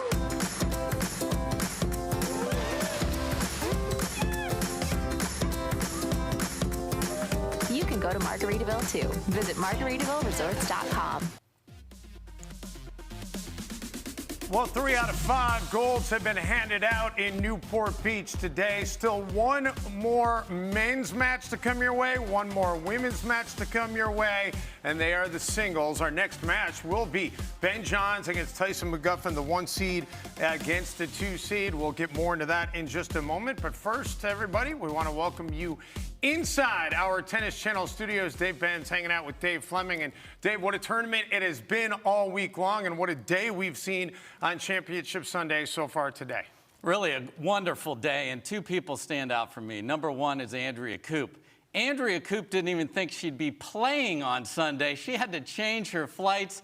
She's going to have to find room in her luggage for 2 gold medals. And then Matt Wright today loses the first match of the day in mixed, loses the first game of the men's doubles match, and then is on fire, and he gets a gold. Really impressed by those two today. And Matt Wright, at 45 years old, played 8 straight games to get the day started on center court, but he does come home with the 1 gold. Ben Johns, he had to settle for a silver in the men's doubles, so he's going to try to atone for that. You mentioned Andrea Koop. I'm sure all of Grand Rapids, Michigan is cheering her on. What a performance for her, as she is 2 for 2 in gold medal matches today. That really is impressive. And she mentioned to Hannah Johns yesterday that she was battling an illness last week. So we're glad she's healthy. We're glad that she performed at a high level. And I have a feeling we're going to see much more of her on the PPA Tour. Let's talk about somebody who's been the main person on the PPA Tour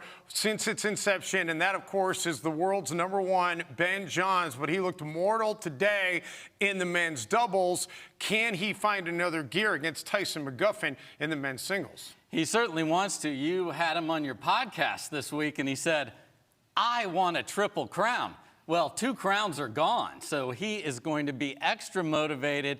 And not only does he have that motivation, but he lost the last PPA singles title to Ben, and he's playing Tyson. He loses that one. That's a problem for Ben Johns. Here's the tale of the tape between Tyson McGuffin and Ben Johns. And don't let the age disparity throw you off. Tyson McGuffin is one of the best conditioned athletes on the PPA Tour. Not much of a height differential, but head-to-head, Ben Johns, for the most part, has emerged victorious. What does Tyson have to do to win this singles match? He's got to remember what he did in the last one.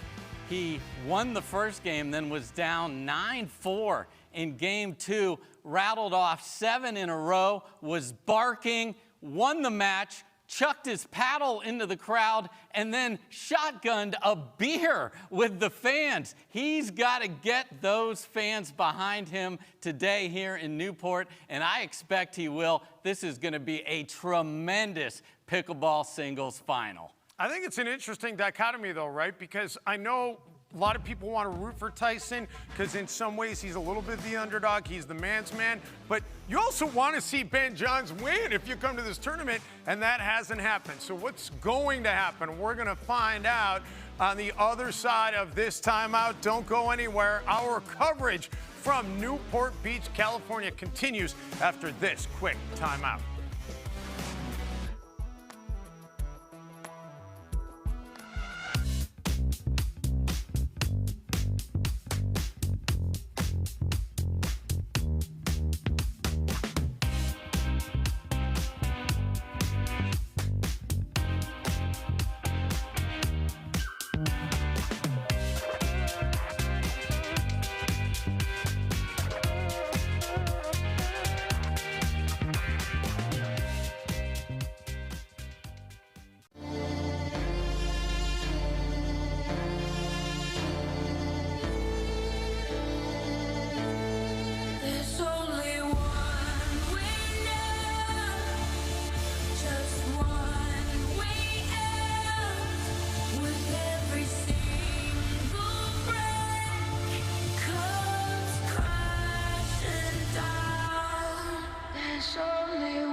On your six, ladies.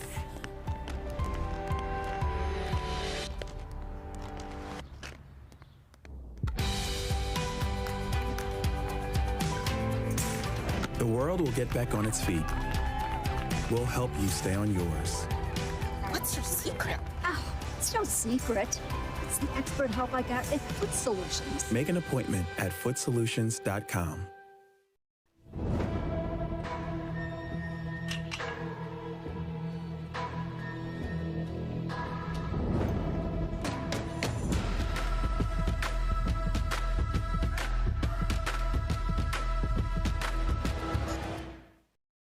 What if you could have shades like these for a fraction of big brand prices? With Shady Rays, you can. We're an independent company, so we do things differently. We offer high-quality polarized shades for a reasonable price. And we personally replace any pair that gets lost or broken. And so far, we've racked up over 100,000 5-star reviews. I founded Shady Rays so that we could have sunglasses that stand up to whatever life throws at us. Order now and get 50% off 2 pairs at shadyrays.com.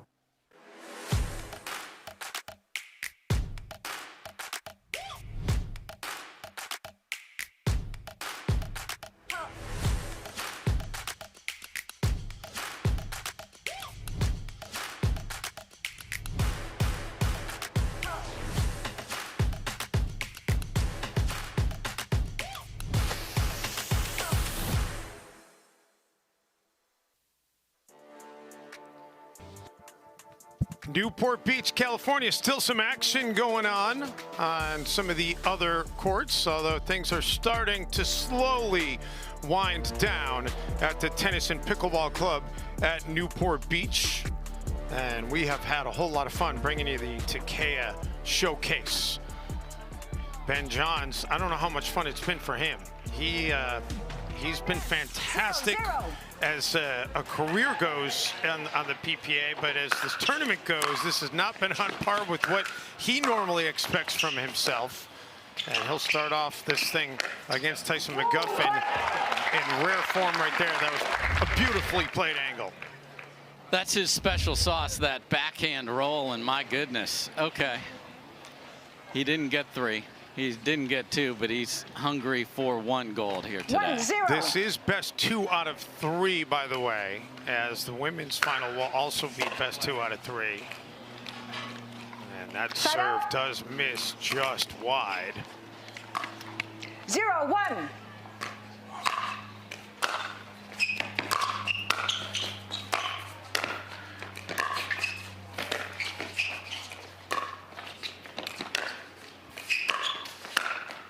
Making Tyson run from side to side and finally able to win the exchange. You can see the physical toll that singles is already. McGuffin, plenty fit, especially 2 out of 3. You can empty the tank here. It's Championship Sunday. Let's go. Side out. Side out. We'll get it right back over to McGuffin.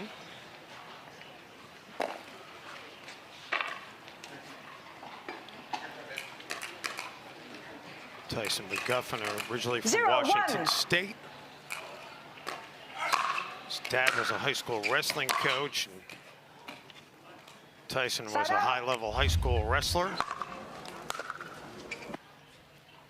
1-0.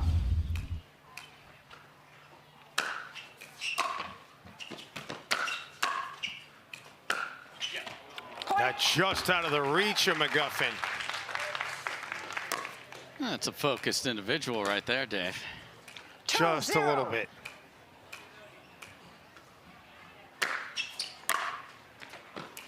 Point. And that'll be another point for Ben Johns. 3-0.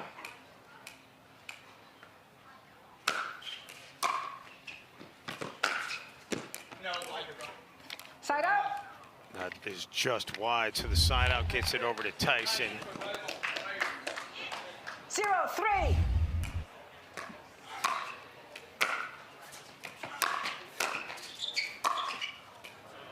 Side out. McGuffin goes wide. I don't know. What do you consider the bigger surprise? The fact that Ben didn't even reach the medal round in the mixed doubles, or the fact that they just completely lost their groove after that 7-1 lead in the men's doubles this morning?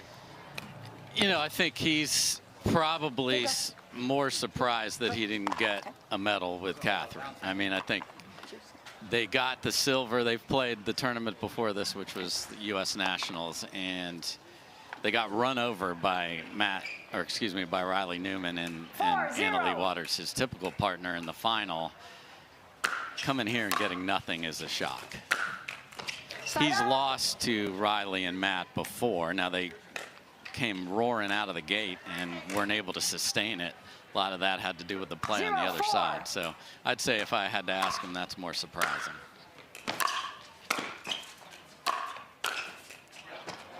Beautiful shot by Ben there to get the serve back. 4-0.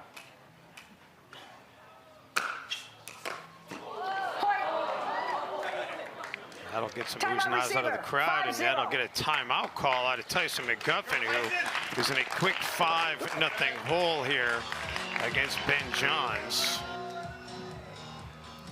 Not the start that the most electrifying man in sports would like, and you see that flow that man has, and he loves his tats, and there's a good look at his DraftKings profile, Dave. Yeah, we mentioned his height at 5'10" and his 6 PPA titles, age 32. He was a head tennis pro at the Yakima Tennis Club, where he coached for 6 years before eventually being introduced to pickleball. Just a versatile athlete, just a great personality, and you know, he's been so great for the sport for a long time. You know, was, I think, kind of just known as, oh, you're Riley Newman's pro doubles partner.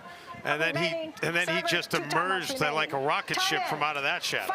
Yeah, and his singles has always been there as well, though, Dave. So he's just a well-rounded, good player here, but he's running into a big problem in Ben Johns right now. Yeah, a laser-focused Ben Johns. Because now he's starting to hit two-handed winners in the absolute corner of the court. Side up. Ben hits that one, so Tyson will get it here.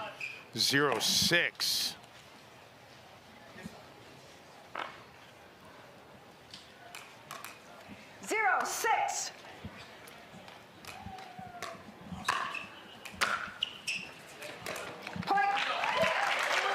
And the crowd cheering as Tyson finally gets his first point. 1-6. Thought it was great when we had Sam Query on the broadcast. I know you and I both got a chance to work with him earlier this week. He was telling me he went out to Tyson McGuffin's place in Idaho. It was on his podcast. They went down to a local park, played some pickleball. It's a good person for Query to train with, as he's going to make his entry into pro pickleball.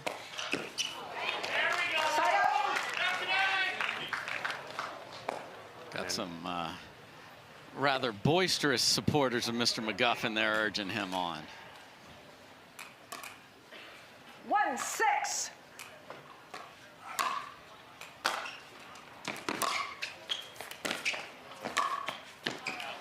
That is just wide. Tremendous return from Ben Johns there in the corner, and McGuffin did a great job to handle it, brought it all the way back with a really biting angle, but Ben Johns was there, Dave. Yes, he was. Tyson asked to see the new ball being put in play, just to, again, check how similar is it to the one we were just using. 6-1.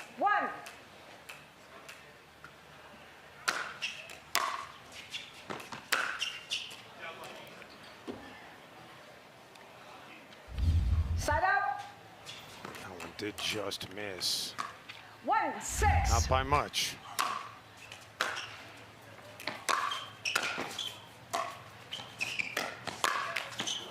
Side up. Ben just gets the serve right back. Ben Johns, one of 7 kids. I mentioned it earlier. They were allowed to watch 1 movie a week, no television. And Ben's favorite movie is Gladiator. That doesn't surprise me. Are you not entertained, Dave? Great line. 7-1. So Ben, when he was on the podcast, we asked him about going on with Kelly and Ryan about 1.5 years ago when he was on with Kelly Ripa and Ryan Seacrest. Yeah. Ben didn't really even know who Ryan Seacrest was. He said he had vaguely had heard of him, knew he was associated with American Idol.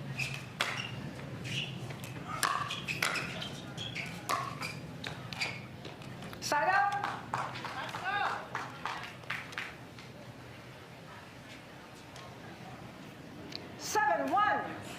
Pretty cool, though, to be able to go play some pickleball on a closed-off street in Manhattan. Absolutely. Point. And another laser beam forehand from Ben Johns.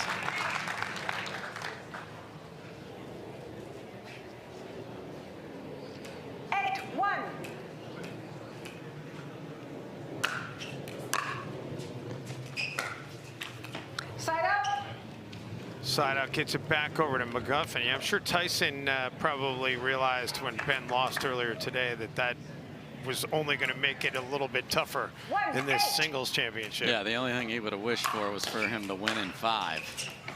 Take a little more of a physical toll, potentially. Not that Ben's not used to playing, as you talked about. He wanted a Triple Crown. He's played and earned many of those. Not today.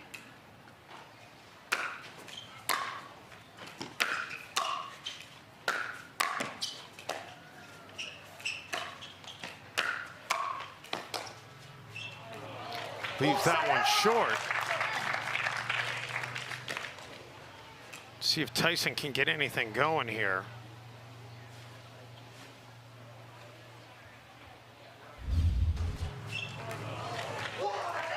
Trying to fire himself up. 1-8.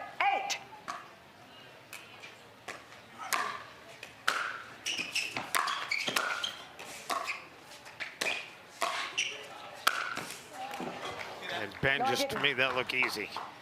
Tyson sort of hopingly said, "You see that?" to the referee, which we all saw it. It was in. Yeah. Did we lose another ball? Damn. Tyson trying to get the ball, finally does. 8-1. Side out. Side out, as that was a little bit deep on the serve.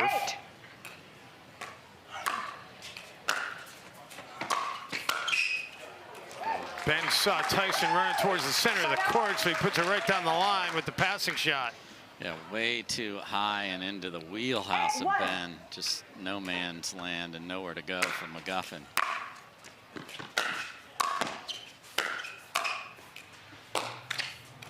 Ben was trying to paint that corner, but it didn't get it up enough.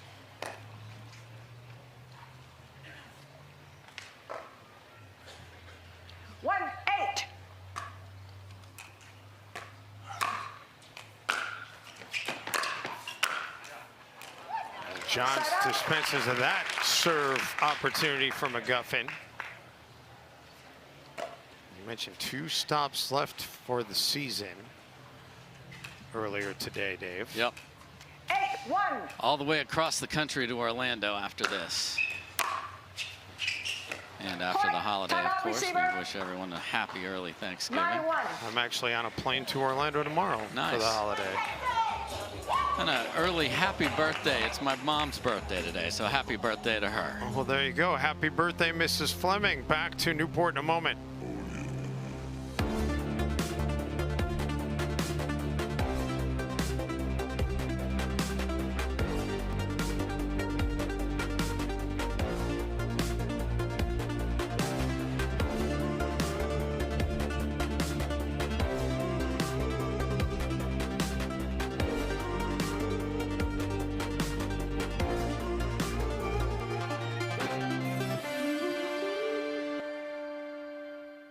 A lot of people come up to me on Tuesday night pickleball at the Orchard and ask me, where's the bathroom?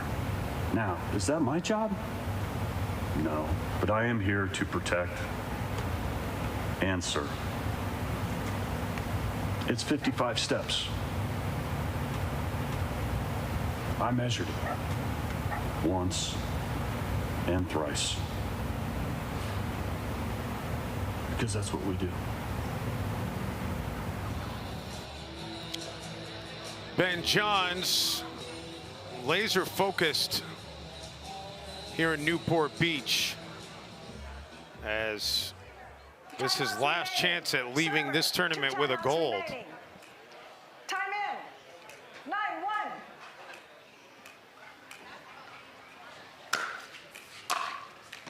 Point. And makes the lead 10-1, so game point here for Johns.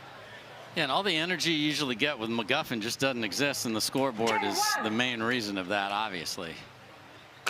Yeah, he's tried to manufacture some, but it's not been easy to come.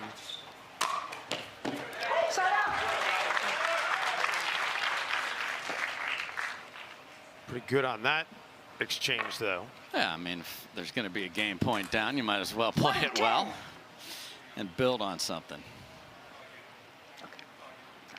1-10.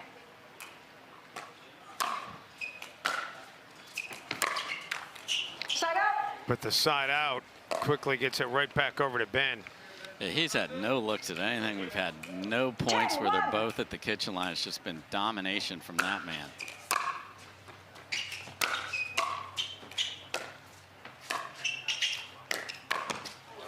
And that'll close out game one. A dominant 11-1 performance for Ben Johns in the first game. And this thing is only a best 2 out of 3, so Tyson's going to have to find something in a hurry, or Ben Johns is going to be forcing him to leave with a silver. Back to Newport Beach after this quick timeout.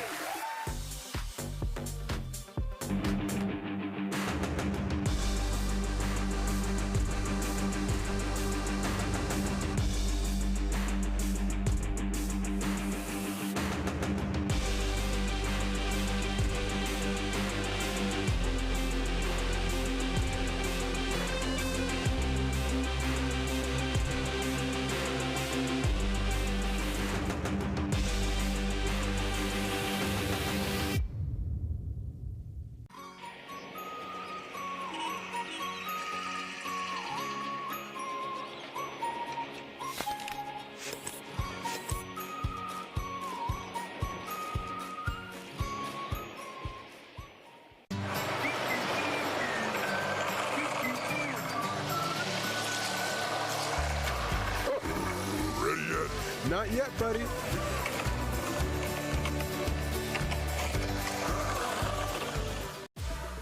Podiums are reserved for winners. No one ever said getting there would be easy. So we work, we drill, we train. And while we do whatever it takes to gain even the slightest edge, we found our biggest. Electrum has the most grit for spin and touch without sacrificing any power. Electrum, earn your edge.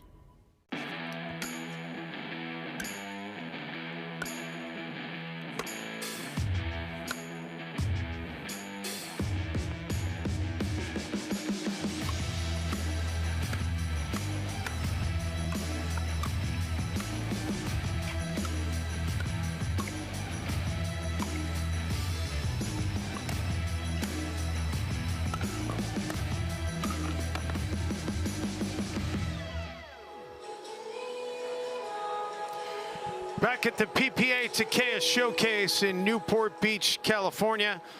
Ben Johns, I mean, look at that. Look at that focus right now. He's all business in this pro singles match.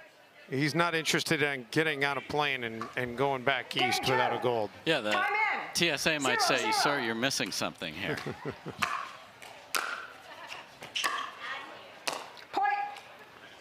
Well, that'll help Tyson McGuffin. He's got a lead. 1-0. Side out. How about that? As if Tyson needed the net to help out Ben's cause. Not in this situation. So again, interesting shadows and sun on the court right now as well.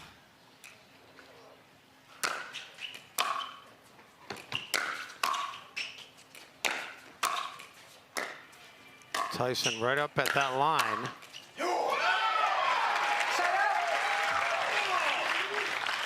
And a good solid bark to go with the forehand volley put away. 1-0.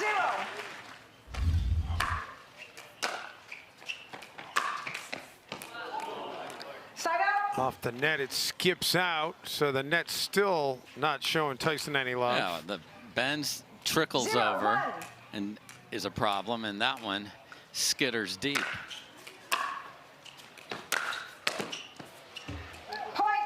First point of game 2 for Ben Johns. Yeah, and that forehand has been lethal in this match for Ben.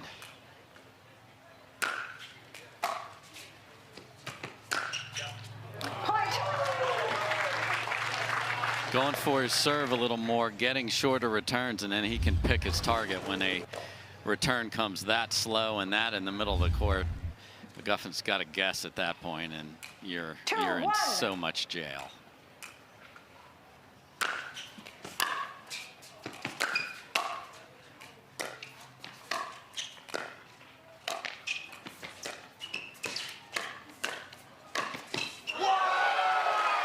Great action at the net there by McGuffin, right on that line. Finally got a little cat and mouse point where they're both at the kitchen line staring each other down. See if he can build on that. The crowd trying to get Tyson motivated as well. Side up.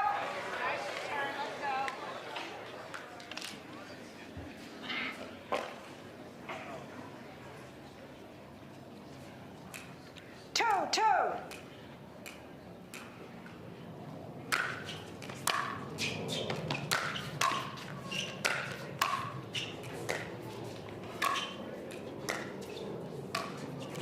Oh, beautiful decision by McGuffin. Especially in singles, if they're back, there's not a partner to jump across at the kitchen line to come grab that. Smart choice from McGuffin indeed. By the way, that last camera shot from the side there gives you a little bit of an idea. That sun, but I think it's low enough now that it's not really going to be in Ben's eyes. Another missed return, so a trio of missed returns out of the 4. It's 3 of them are missed returns.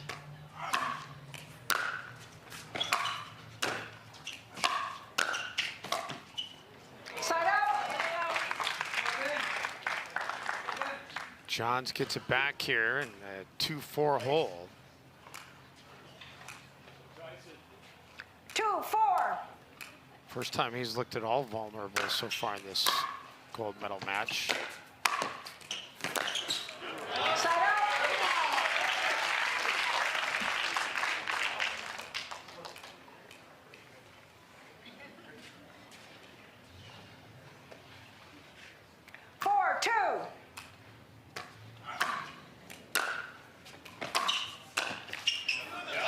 How about this? McGuffin opening up a little bit of breathing room. And the energy and the focus is now coming from that side of the court.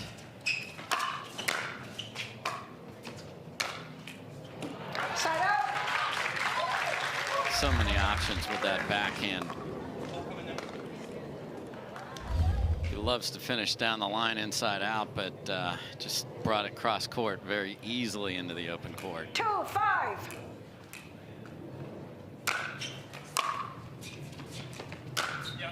Oh, beautifully executed by Ben.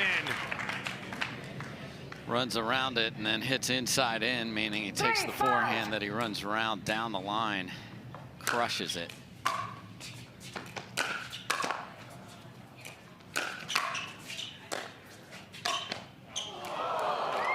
Tyson with a nice idea, but he hits it long. And back to a 1-point game.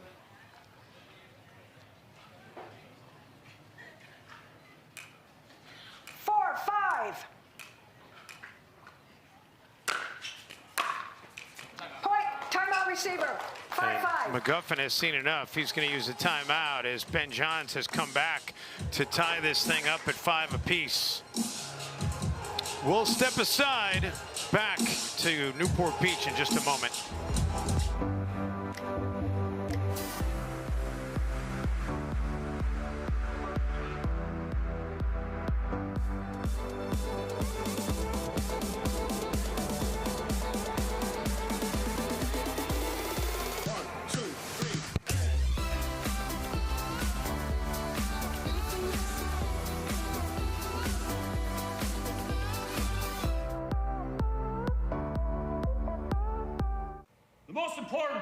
about Tuesday night pickleball at the Orchard is the sound check.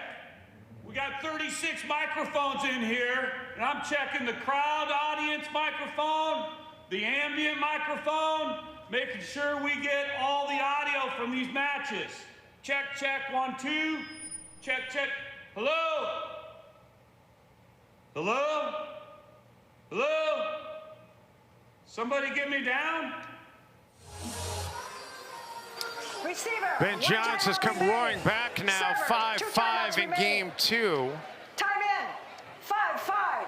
This is the second to last match of the day on our Tennis Channel coverage. We'll have the women's gold medal match in singles to follow as McGuffin gets the serve back on the side out. Calls timeout and then hits a tremendous backhand slice return on the far sideline.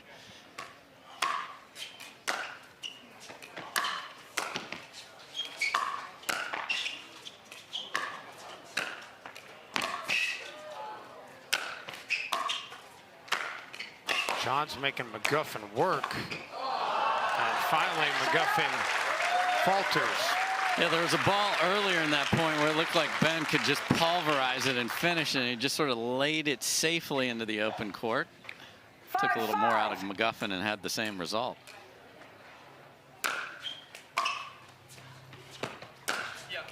Wow. Again, Ben's going for that serve, and this, look at where this return lands. It's just, you're just begging him to hit a winner. So John's now back in front, 6-5.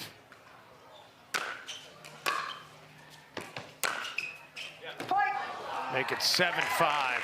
And McGuffin is sick of saying yeah as it goes past him. 7-5. Point. Make it 8-5. It's almost like Ben, you know, just said, okay, I've had enough. I gave you your little lead here to start game 2.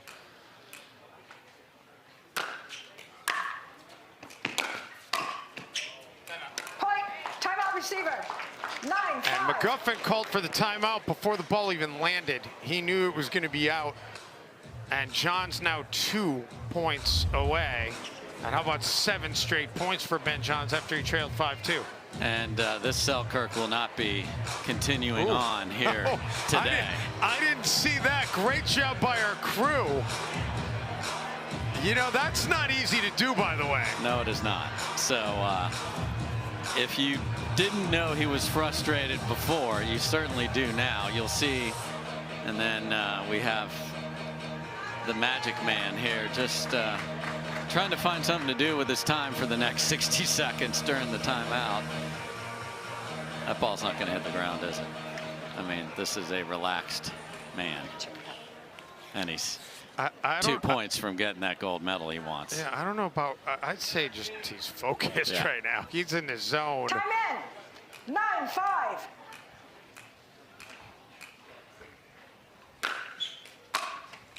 Point. 1 point away from the title. I'd be curious to know if he feels more happy or relief to be able to win this one. 10-5. Probably a little bit of both, but definitely happy. And there it is. I mean, that was just a clinic. 9 straight points by the world's #1 ranked player to close it out in straight games. And Ben Johns does emerge with 1 gold medal out of his trip to sunny Southern California. Yeah, we talked about, was there collateral damage to someone who wasn't involved in the match, meaning when Ben and Collin lost earlier today, and McGuffin is a innocent bystander. Yeah, he is an innocent bystander. That was a rampage. He'll speak with his sister Hannah on the other side of this timeout. Stay with us. You're watching the PPA. For many of us, we just charge ahead because planning for your future takes time. And right now, thinking about your financial future takes on new meaning. At Baird, our financial advisors have guided individuals and families to achieve their goals through every crisis evolution and groundbreaking idea for over 100 years. That's the difference between thinking you're ready for what lies ahead and knowing you've planned for it. Now that's different. Discover the Baird difference.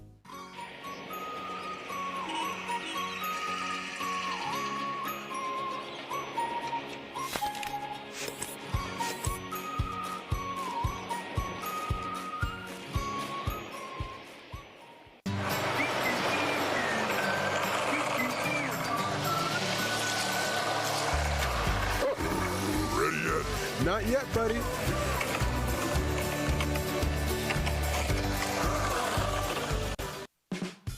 There's never been a better time to get away. With a great deal on the Hyundai you've always wanted. With America's best warranty and up to 3 years complimentary maintenance. It's your journey. Own every mile at the Hyundai Getaway Sales Event. Hurry in to get our best deals of the season. Get in and get away. Get 0% APR financing plus 0 payments for 90 days on select vehicles. Now, during the Hyundai Getaway Sales Event.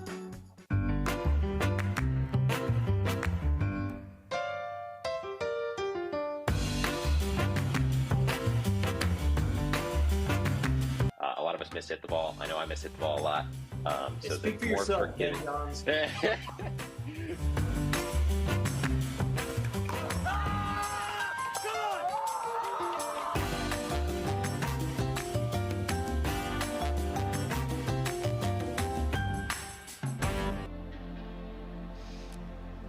Well, welcome to Championship Court, where I have our winner to introduce to you, Ben Johns. You are the titleist of this year's Takeya Showcase. You were able to come away with that one in 2. How did you feel out there? Body feeling good? Game feeling good? Yeah, well, I was thankful that this singles match didn't go really tight like a few of my other ones. I think my first 3 matches in singles were all super tight to get here, so I was just thankful to not have to push myself to the absolute limit once again. So yeah, I think I played a pretty clean match, not too many errors, and yeah, that's really what brought me through. Well, Tyson was able to break his streak against you and win at the Texas Open a few weeks back. Did this one mean a little bit more to come back and reclaim your victory at the top? Yeah, I guess. You know, we've played each other probably 60 sometimes by now. So there have definitely been a lot of wins, a lot of losses, and yeah, no, I mean, it always feels good. It's always fun to compete against him. I'm just happy to see him in the final once again. I got to play him at Nationals as well last week, so it's always fun. Well, we're winding down towards the end of the year. You played a lot of tournaments. We're all pretty tired. We spent a lot of time together on tour. What are you looking forward to as the season comes to a close? A little more rest, a little more routine, a little less travel, a little less pickleball. You know, it's a wonderful sport, and I love playing. I love competing, but there's definitely some downtime and some off season to be desired. So that's what I'm looking forward to. Well, it's coming your way, but not before 2 more events to finish this year out strong. Congratulations once more. We're going to bring Alexis from Takeya on court now with Dagny from Takeya as well to present your trophy. Ben, on behalf of Takeya USA, we want to congratulate you on your win, and we want to present you with our gold bottle. Congratulations. Thank you so much. Dagny, you want to say hi to anyone? Yeah. Congratulations.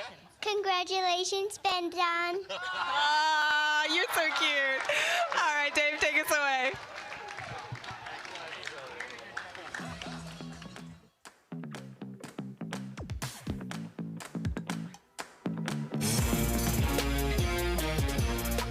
Love 15, 30, 40. Any point won means you win. Because when you bet just $1 on any tennis match, you could win 100 if any point is won. Plus, if you're not in a sportsbook state, you can take a swing at thousands in prizes in our free-to-play pools. So download the DraftKings Sportsbook app, sign up with the promo code, bet $1 to win 100 if a point is won, and make it rain.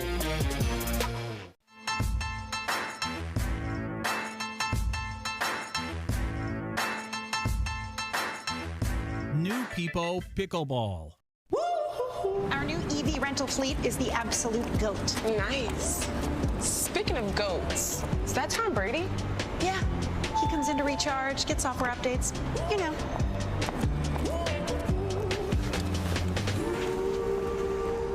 Same time next week? You got it.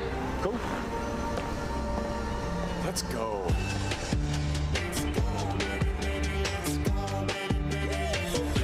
Let's go.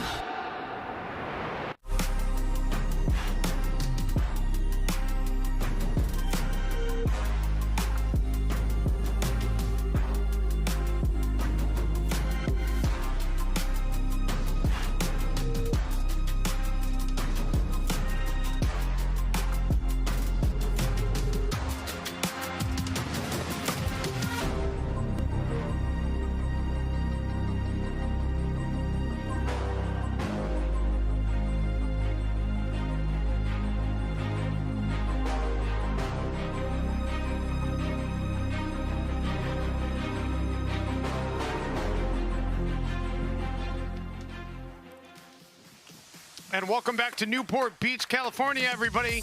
Ben Johns with some smiles on his face following that victory over Tyson McGuffin, 11-1, 11-5. And that takes us to the women's pro singles coming up next. Catherine Parenteau, the #1 seed, because Anna Leigh Waters did not play in this tournament this week. And Salome Devidze will be her opponent coming in as the 3 seed. How do you handicap this one, Dave Fleming? You know, they've played a few times, and Devidze's gotten the best of Catherine a few times. Catherine's been there as well. This is one where we need to speak about, and we have, who isn't in this draw, because Anna Leigh Waters' favorite event is singles, and she plays with her mother and with Ben Johns in mixed, and yet singles is her favorite. So when she is not in the draw, guess what? It's wide open. Catherine's the #1 seed here. Catherine had disappointing results in her doubles. She had Ben as her partner, didn't medal. She had Brooke Buckner together with her as the 3 seed in the women's doubles, didn't medal. So much like we talked about Ben not having golds, Catherine wants a gold to take home and pack in her luggage as well. But Devidze has really come on. This is a woman that played very high-level tennis and has played some tremendous pickleball singles all year long. Well, we shall see whether or not that trend continues, and should be fun. This is a match that, you know, either one of these ladies I could see getting hot and going on a run, and we shall see whether or not they can deliver a little bit more drama than what we saw between Ben Johns and Tyson McGuffin. And you know, when Ben Johns is as focused as he is, I don't know that there's anybody on the planet that is gonna right now be able to beat him like that. No, you and I both saw that look in his eye, and we saw it before the match starts. We're like, uh-oh, okay, and then here he came. So last match of the day, really loved the way the level, Dave, of pickleball now is just fantastic. And we saw some new players, and AJ Koller starts out with a really heartbreaking but meaningful story at the end of his interview. He had a great victory today. Andrea Koop, though, 2 golds.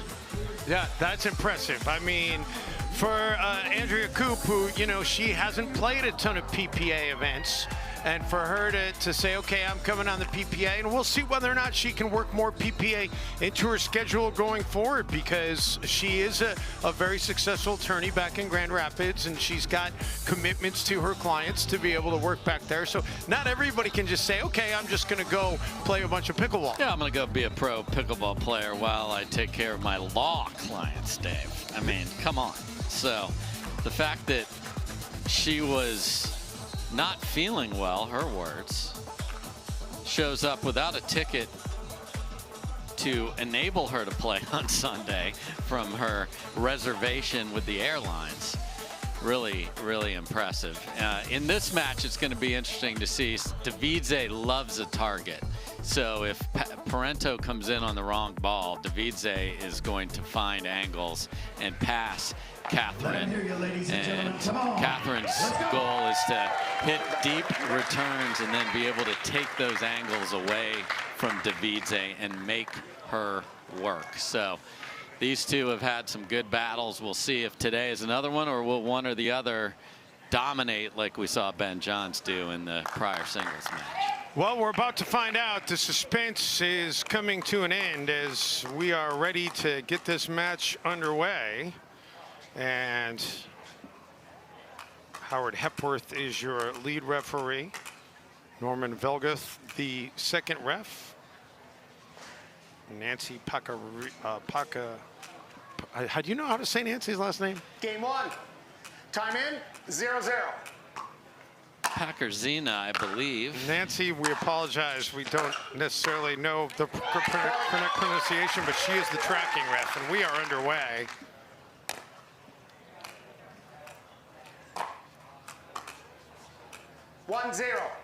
So Parenteau, quick 1-0 lead here. Side out. And that is out, but not by much. Yeah, just a dangerous two-handed backhand on Parenteau, just misses. 0-1. Tried for the more loopy angle. You can see Athena, her partner, just sitting off court there. Oh, catches that back corner with plenty of room to spare. Parenteau originally from 1-0. Montreal.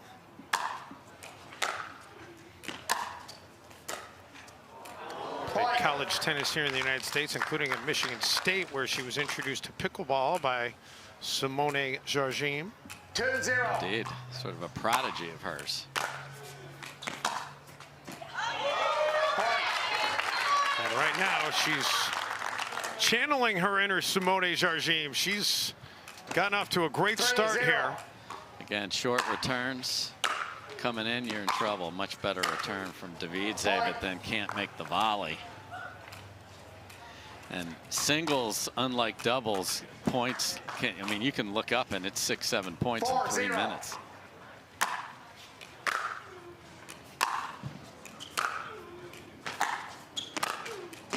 Devidze right now, some self-inflicted wounds.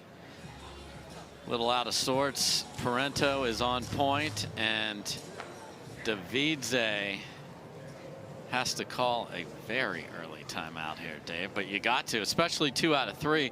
You know, the switch to 3 out of 5 gave you a chance. All right, you don't play your best. You're not like having to win that next game. In this case, you got to go. And Devidze is getting the very best of Catherine Parenteau to start here, and she's got to get this under control quickly. By the way, I've gotten a pronunciation on Nancy's last name. It's Nancy Packarzina. Packarzina. Packarzina. I think that was pretty much in line with what you said. I think I said that or close to it, but if I didn't, let's get it exactly right, Dave. Time in. So Devidze that early timeout. See if she can turn things around here. So she chose to stay back, and Parenteau hits a gorgeous cross-court two-handed backhand.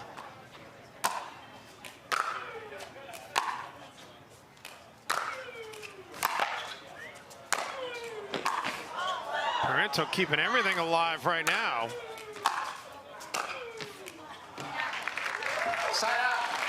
It takes a ball on the edge of the sideline to win a point here so far for Devidze. Well, she still hasn't got a point. She got the side out. Yes, to win a rally, I should say, yes.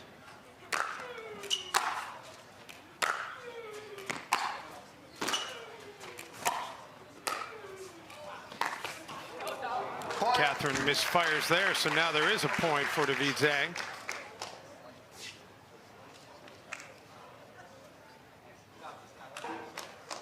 Salome with a impressive 17-year run on the pro tennis tour.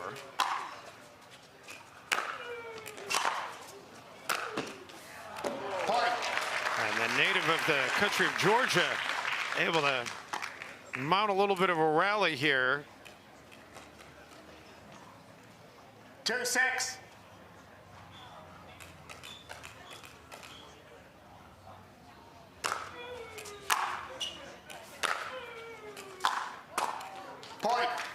Well, she's cut the deficit in half. She sure has, Dave, and it's been with penetrating groundies of her own that are within an inch of the baseline.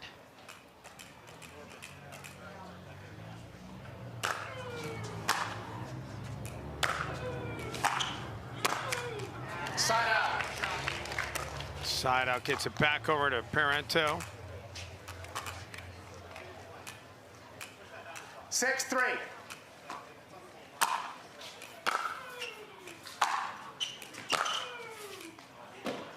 Side out. And that does again catch the line. So Salome's caught a couple of those. 3-6.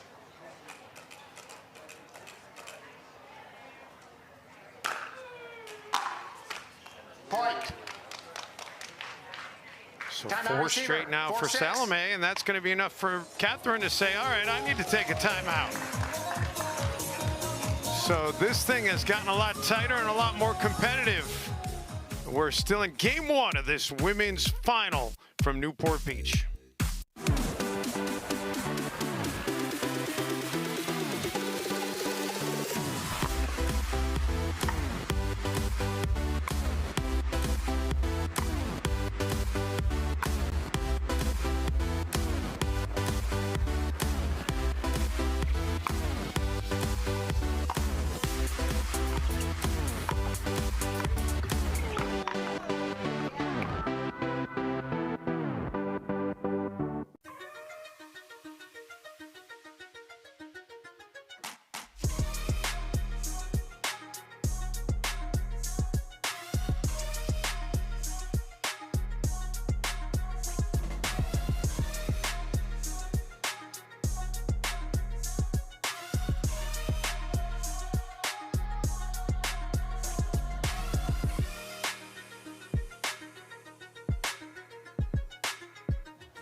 Salome Devidze with that fantastic pickleball skirt.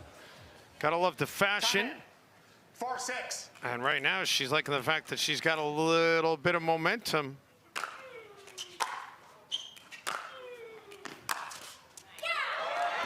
But that's a well-placed shot by Catherine. Yeah, and a little outbreak of emotion from Parenteau there after she makes that. It's a really good ball there.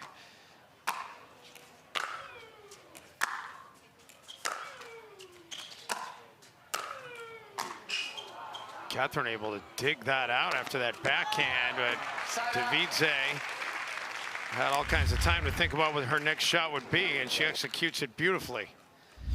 Yeah, and unlike we saw some of the cat and mouse from Ben and Tyson, although that match didn't last long enough to have much of it, to be honest with you. But none of that in this match.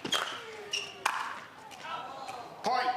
Someone gets to the net and they either hit a winner, hit an error, or get past. No one is dropping anything, and that's their style. That's what's working. That's why they're on Sunday. 5-6. Tough to argue with that.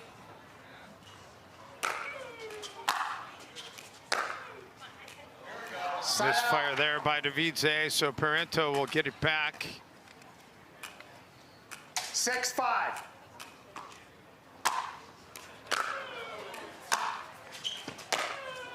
Oh. That's too good.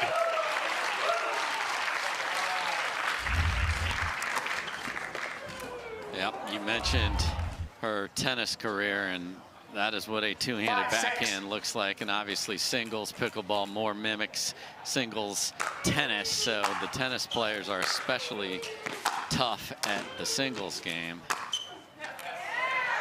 Parenteau played a little tennis too, and she places that one well. Trying to end the run, though. She's given up 5 straight points after the 6-0 lead.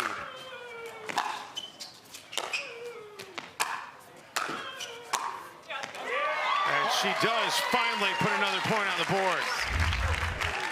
And that time, Devidze was, usually you are volleying to have the advantage. There she was volleying to save her own life there in the point. Point, timeout receiver, 8-5. Devidze going to use a timeout here. So she'll make it to an 8-5 advantage, Will Parenteau, and that's the final timeout for Devidze. And I understand her taking the timeout, but now that eliminates her ability to challenge anything should there be anything down the stretch here in this first game that she would like to challenge. Yeah, and that's one of the important things that the players who play on Sunday, when that is in play, should be. I'm not saying they are. They should be thinking about the strategy of timeouts changes dramatically, because in this case, all right, I just missed a return. I'm not happy about it. Catherine's gotten 2 points in a row. But what if there's a ball that's close? What if there's one that you couldn't really tell? And a timeout has to be there to call for a challenger, you don't get the opportunity. So that's gone now. So hopefully a call does not become, but it's something you got to have in your head. Time in. 8-5.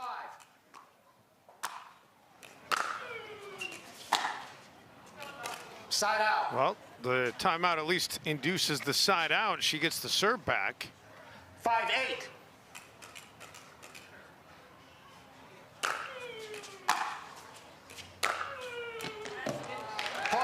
And that paints the line to make it 6-8.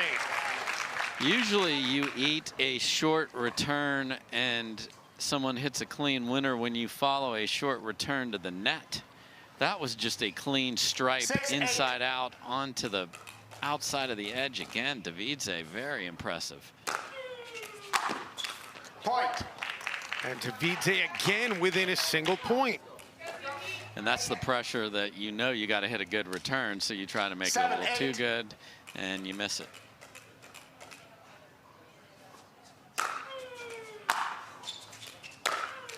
Side out. Salome had an opportunity there to draw even. This has not been tied, nor has Salome had the lead since it started. Catherine got off to that 6-0 lead. That's going to be deep. Yeah, Parenteau could do no wrong in that lead that you talked about, Dave, but a couple of balls that she's had a good look at that she's missed, and that's why her lead is but one.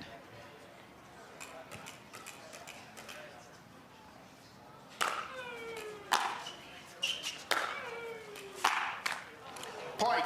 All right, we're tied. It's a race to 3.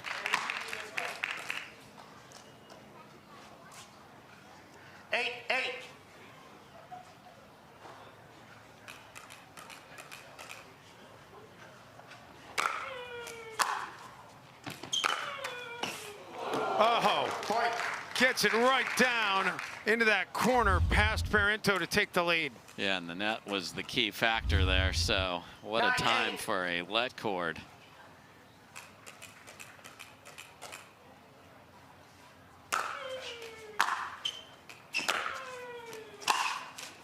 And what a time for a wicket down the line backhand by Devidze. And Parenteau says it's time for me to use my final timeout. So after jumping out 6-0, it's been 10-2 in favor of Devidze. Oh my, how things have turned. They have indeed, and I think, you know, it's who's dictating with depth and placement on your shots. And in singles, depth is the key to this whole operation, and Devidze has been able to find that, and then she's also been able to find lines. I mean, she has painted every line on the court here in this comeback and has given up nothing free. She did miss one return that gave Parenteau one of the 2 you mentioned she's been able to get of the 12 that have taken place since that 6-zip run. But now that woman right there has the game point. Well, we'll see whether or not she can take advantage. We all know that 11th point. That's the hardest one to get.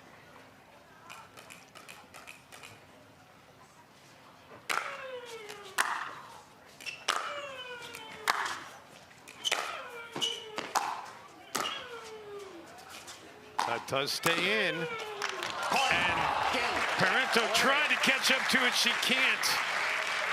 So Salome Devidze, boy, does she ever come back from that 6-0 deficit. Storms back to take game 1, 11-8. And she'll look to close it out and get gold in game 2. Back to Newport Beach in a moment.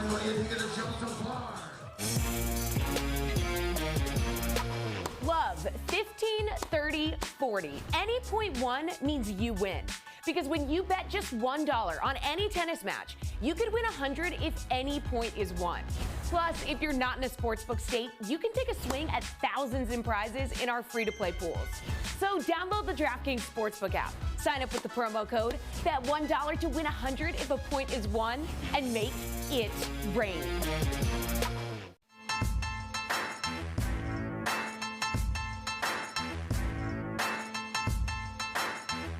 New People Pickleball. Our new EV rental fleet is the absolute GOAT. Nice. Speaking of goats, is that Tom Brady? Yeah. He comes in to recharge, get software updates. You know.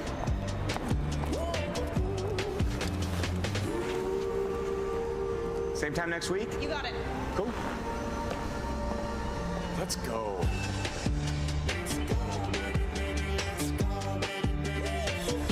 Let's go.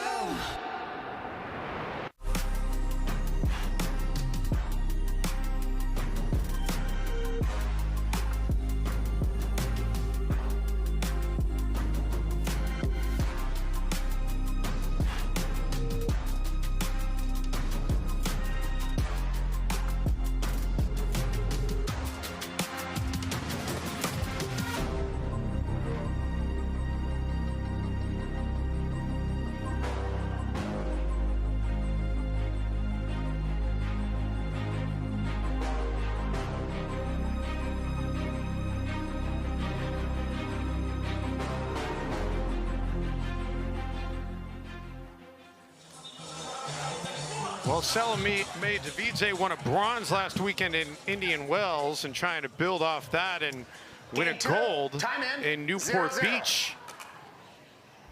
And she's up 1-0 in this best 2 out of 3 against Catherine Parenteau.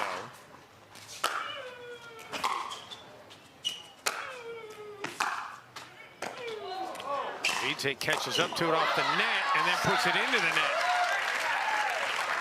Yeah, Devidze played a great point to start game 2, and then the net created a little problem for her. Let's see if Parenteau can build on that. 0-0. Point. And now Catherine takes the early lead.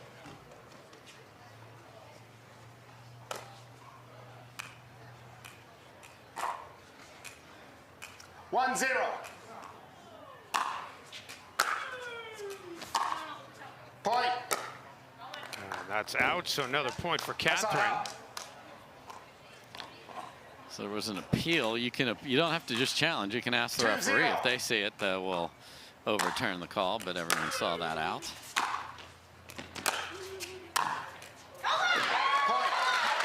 Is this a replay of the first game? Yeah, it's just they're on different sides of the net, okay. That's all. Understood.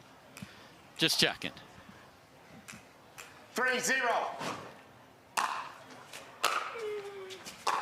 And Melissa McCurley from pickleballtournaments.com. I appreciate all you do, including just texting me to tell me that Salome Devidze has never won a gold on the PPA Tour. So this would be a first for her. But right now, Catherine Parenteau has ideas on trying to turn this thing around, and she's gotten out of the gates pretty well here in game 2. Again, I'm sure she's like, what happened? How did I lose 10 and then eventually 11 of 13 points there as far as what hit the scoreboard?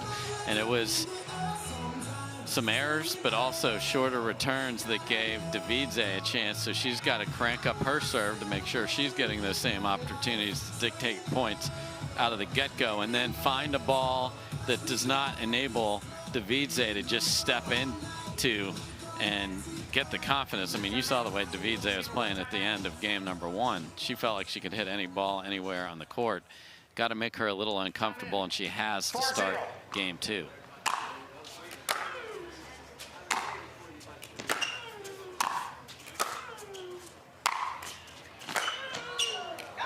That'll be wide.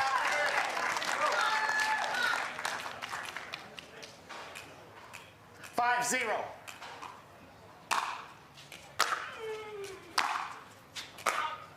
Side out. Okay, so that's long. I was going to say at one more point, and this would have been a replay of game number 1. Watching the same thing.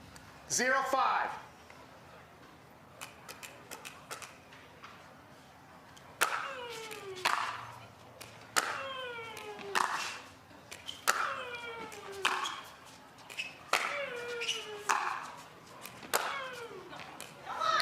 That one's wide out of Devidze, so Parenteau will get it back. Again, a chance to go up 6-0. 5-0.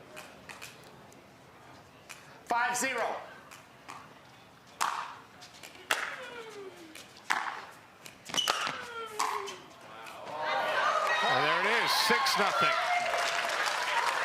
The other thing you have is the dichotomy of the way these two players like to play. Parenteau likes to play at 100 miles an hour when things are good, and Devidze is going to take her sweet time. Point. 7-0.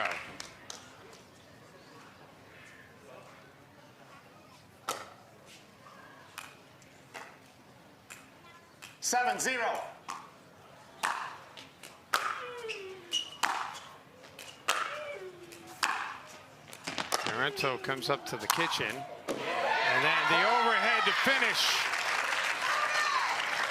And the other thing that Parenteau's doing is taking balls that are hit cross court and then going down the line, making Devidze move. So Parenteau is definitely going to be the quicker of the two players. So if she can turn this into, she's got to run back and forth to hit this instead of going back to where she is. And that doesn't look like somebody who lost game 1, but it does look like somebody who won or is winning game 2 8-zip here. Yeah, I would say that she feels like she's found her groove again. And if she can close this one out, it will go to a decisive third game. And Devidze's just got to go, all right, well, I did this last time, so time to channel that. But this feels a little different to me, Dave. Time in. 8-0.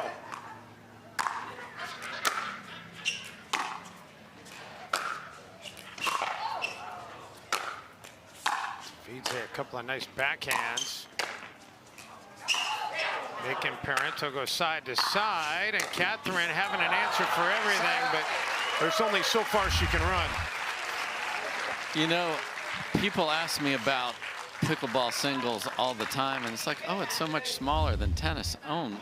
Covering that by yourself is a workout, and Devidze did a great job of filling the whole court.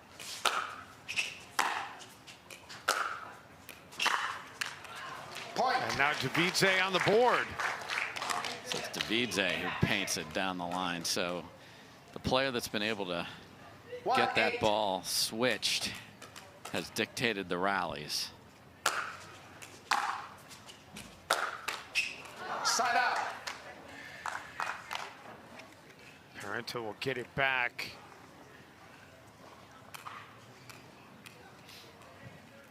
Even the ball back to Parenteau is slowly rolled back to her.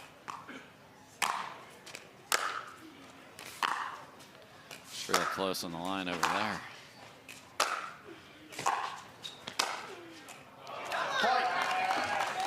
Devidze with a miss hit there.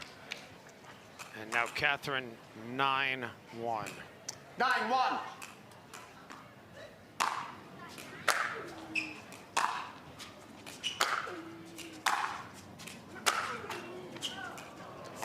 Point. So that'll bring up game point off the net. I think hitting the net there might have actually helped her have a chance of it staying in. That's game 2, and it goes to Catherine Parenteau. So let's play 3. A third and decisive game for the women's gold. And we'll have it for you on the other side of this timeout from Newport Beach.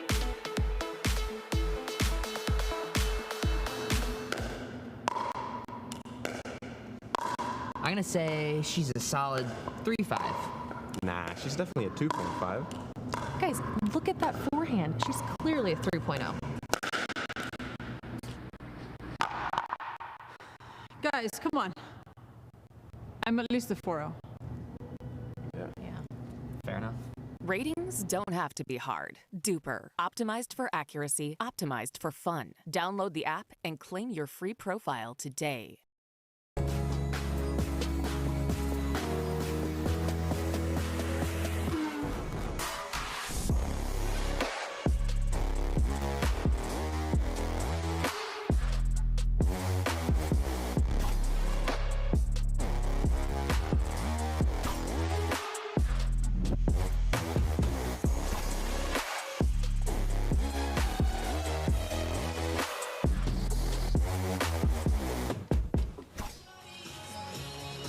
Dave Benz, Dave Fleming, along with you from Newport Beach, California.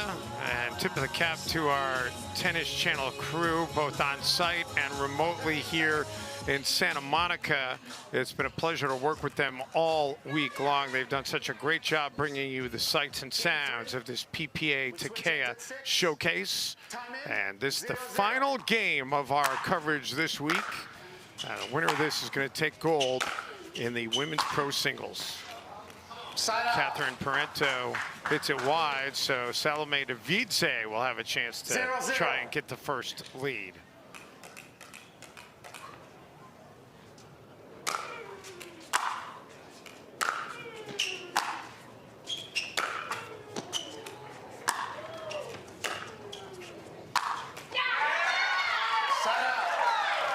It's a tremendous overhead by Parenteau there, because she had to go back a few steps and then still able to find the angle.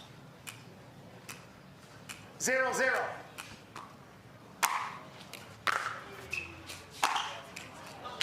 Into the net, so it stays at zeros.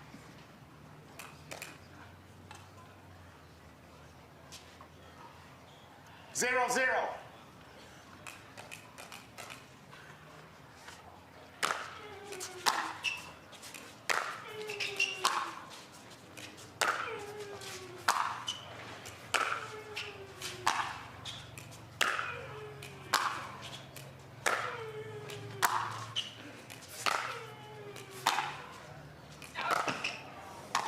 And that one just misses, so Devidze strikes first.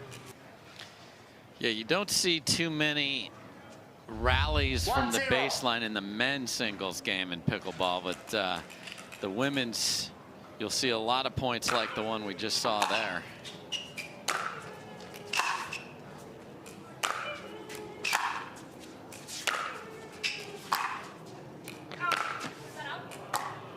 I didn't say clearly. Did you see it? Point. Devidze called it out. Catherine asked the officials. They 2-0. confirmed the out call. And I think I heard Parenteau say, I'm going to challenge. And this ball from that angle looks clearly wide. Yeah, there's green between the ball. So this is going to be a challenge that is not going to pay off, and it is going to cost Parenteau a potentially pivotal timeout here early in game 3.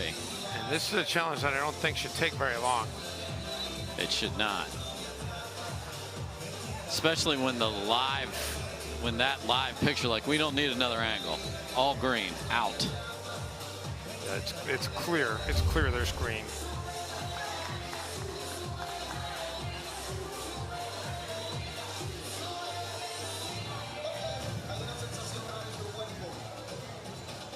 So if the call does stand, it'll be 2-0 with Devidze still controlling the serve. And they appear to be heading to that outcome. Let's hope so. I think Catherine has missed a couple backhands here and hasn't been able to take the mojo from her rampage of game 2 all the way to this. And I'm not going to say it's side, although the people who have been on the side that Devidze is currently on have won the first 2 games, but you know, the sun seems to be down. There's not a lot of wind there, so I'm not ready to call it the good side and the bad side here, certainly. It's just, I think it's the who's going to dictate play with the depth and precision on their shots. That's who's going to win it. And of course, we'll get the side change coming up at 6. On video review, the call stands, the ball is out. Ms. Devidze will be serving 2-0. Ms. Parenteau has charged a timeout.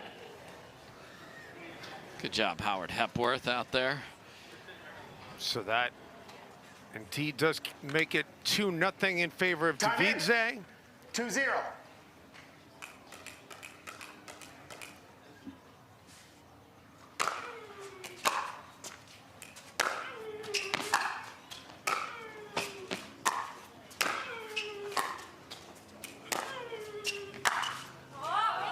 Parenteau misses down the side, so make it 3-0.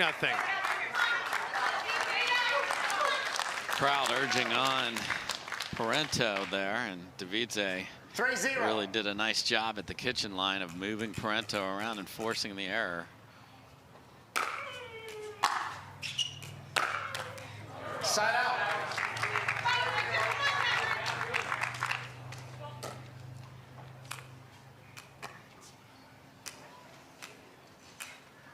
Catherine can cut into this deficit.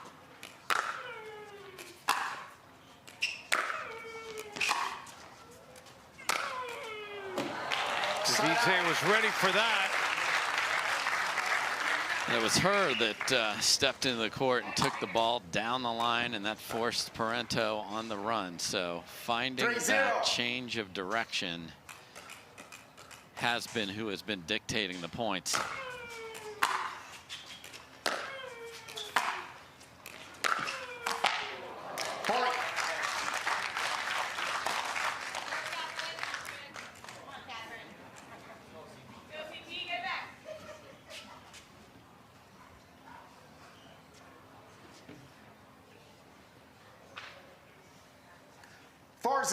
Salome Devidze looking to try and put Catherine Parenteau in a big hole.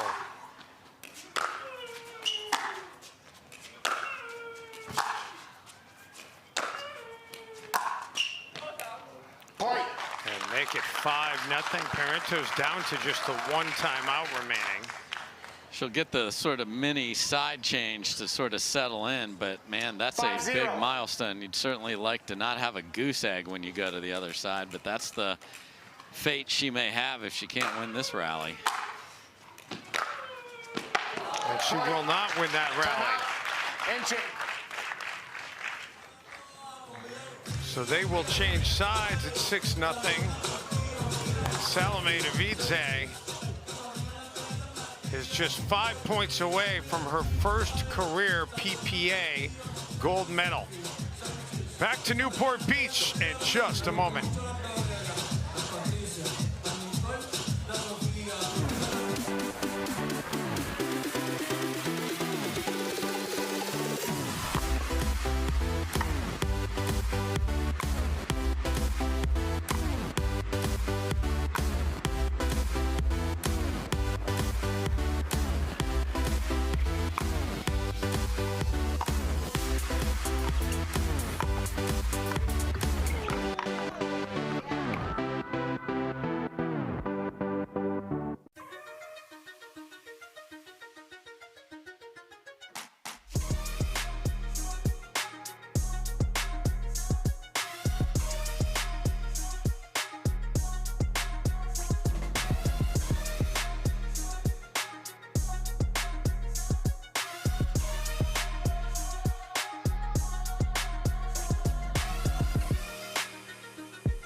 Back in Newport Beach, the Tennis and Pickleball Club at Newport Beach.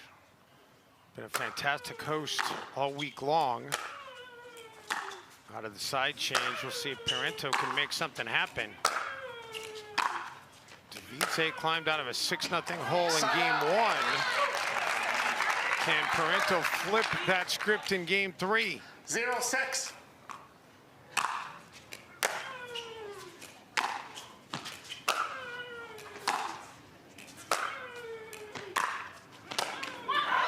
Oh, Salome was going to try to hit a little finesse shot to finish it, but she gets it into the net instead. 7 points in a row from this side of the court in game 3. 1-6.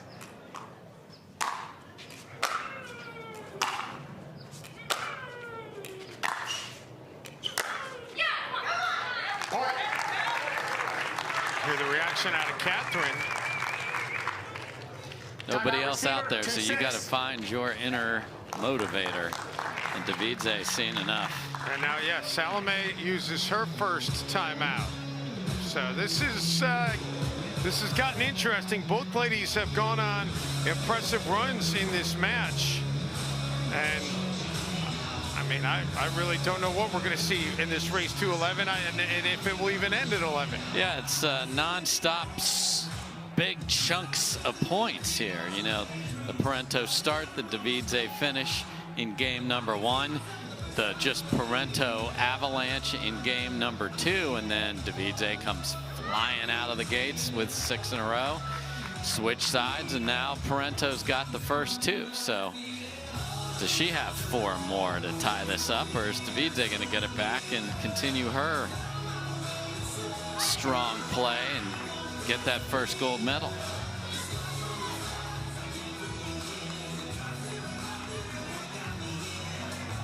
Appreciate all the spectators who've stayed through the conclusion of Championship Sunday. Time in. They're being treated to a little drama to close things out.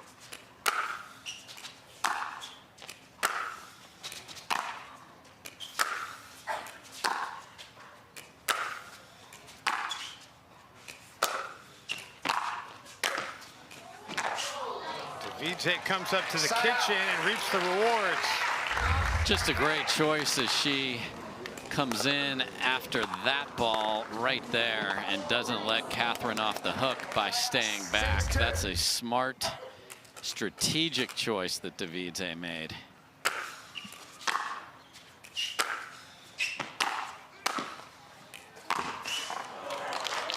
And now Devidze able to get the lead up to 5, and she's 4 points away. Great stick volley on the passing shot, the initial one from Parenteau. Put it cross court and just a foot inside the baseline. That's a strong volley.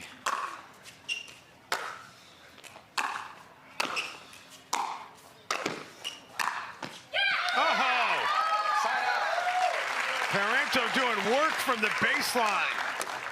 And she had to do work because the serve was really good, and Devidze chose not to hammer it, but placed it, and might want to think about bringing more to it next time she comes in. Point. That just caught the line there, Dave. Yeah. So 3-7. 3-7.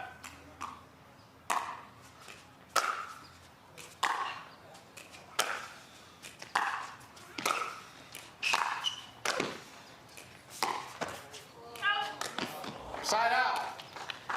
Just wide as I hope Devidze is okay. She comes flying wide here. That ball looks like it's got all green there.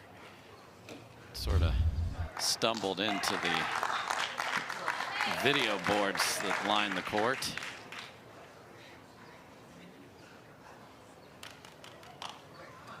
So 7-3 Devidze.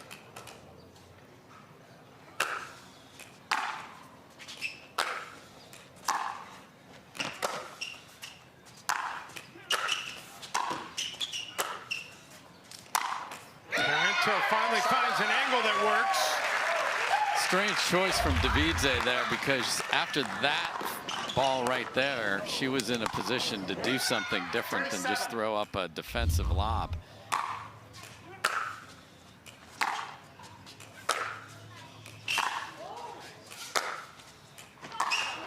Devidze misses wide. So Devidze frustrated with the call. She does have a timeout left if she wants to challenge. But chooses not to, so takes it out on the net and then goes back to play without a challenge call.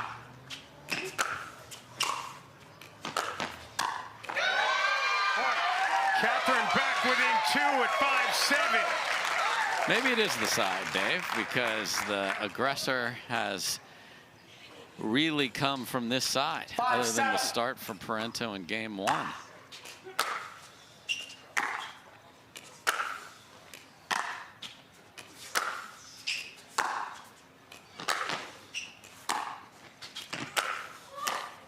Catherine reaches out, but couldn't do much with it. And it was the difference between how much down the line could Parenteau get that. She had Devidze well off the court, but didn't get it close enough to the sideline. Therefore, Devidze was able to track it and hit a beautiful ball.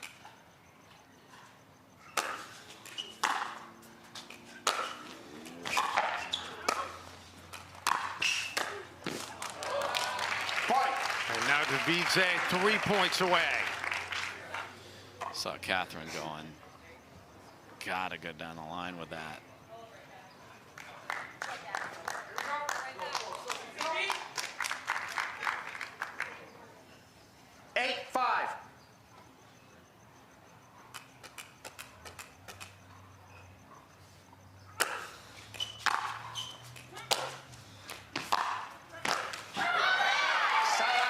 Nice shot by Catherine.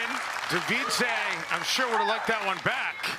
Well, if you're going to coach yourself up in the middle of a match and then you execute it in literally the next point after, when you say don't roll across court, go back behind her, it's nice that you get to do it right away. Point. That's long. That's not out. Devidze asks Mr. Hepworth if he saw it deep. He did. I did. Dave Benz did. Everyone there did, because it was out. 6-8. Uh-oh. 7-8.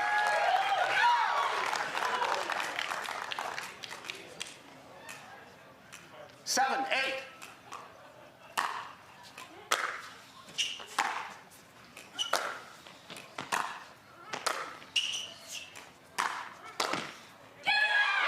And we're tied. What a comeback from Catherine Parenteau. When you switch sides in the third of a best of three down 6-zip, it is hard to find the fortitude she has.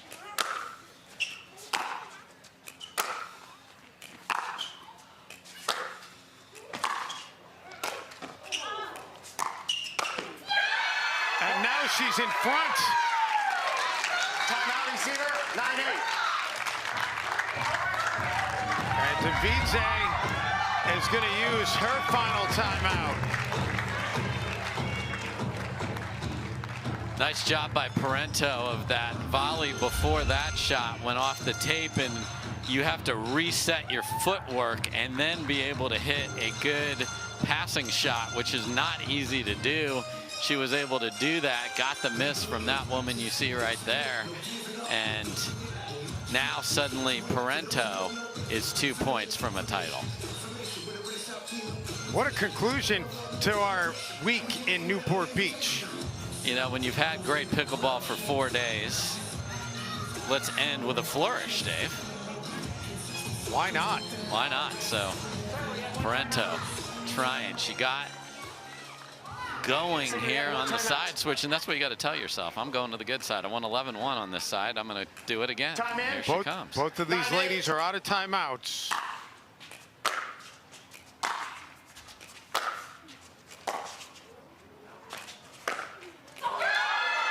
And that's long. Parenteau 1 point away. Wow, and Devidze hit an absolute laser into the corner that got a miss hit from Parenteau, and Devidze had one that was almost too easy for her, just sitting there. The only difference is she had to provide all the pace and provided too much. 10-8.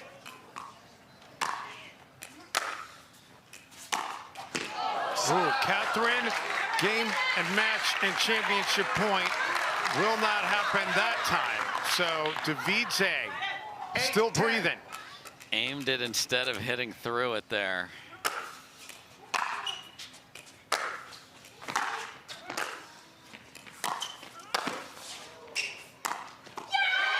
Catherine gets the serve back.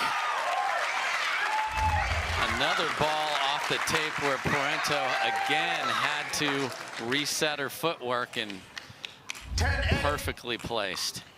Championship point number 2.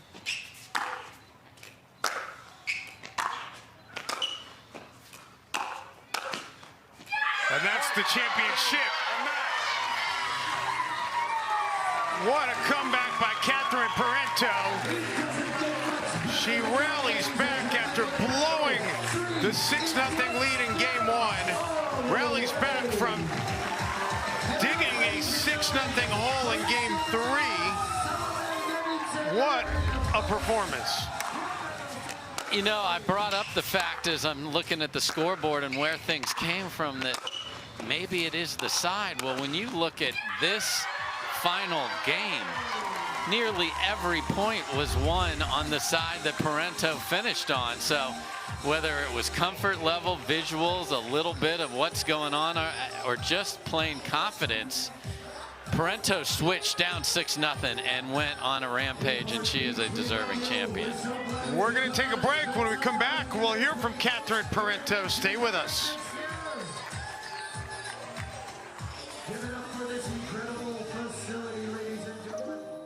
You don't get the moments everyone talks about without the moments no one sees. Early morning practice, late night drills, running it over and over. You don't get the crowd without the quiet. Everyone sees the glory, the medal, the podium, but every winning shot starts right here. Paddle Tech. Let's go again. How do you get what you want? Eric Weimer, blind man, wanted to climb Mount Everest. My man crazy, but he believed it was possible. We're gonna do it. And because he believed, he became the first blind person ever to stand on top of the world. Guaranteed Rate believes in your dreams. That's why we treat everyone like we treat our own family and work extra hard to get you the lowest low rate possible. Because if you believe, you will. The Pro XR Pickleball Paddle answers the age-old question of how to get paddle speed and control with the same paddle and one grip, and this is it. Pro XR gives you more spin, greater control, and quicker reloads on every shot in the game because you always have that constant feel for that leverage and control and paddle speed that we're all looking for. Pro XR is the most revolutionary technology in pickleball. Match point, it's all up to me. Nothing can get in my way. And when they ask, what are you gonna do next? I'll say, I'm going. Oh.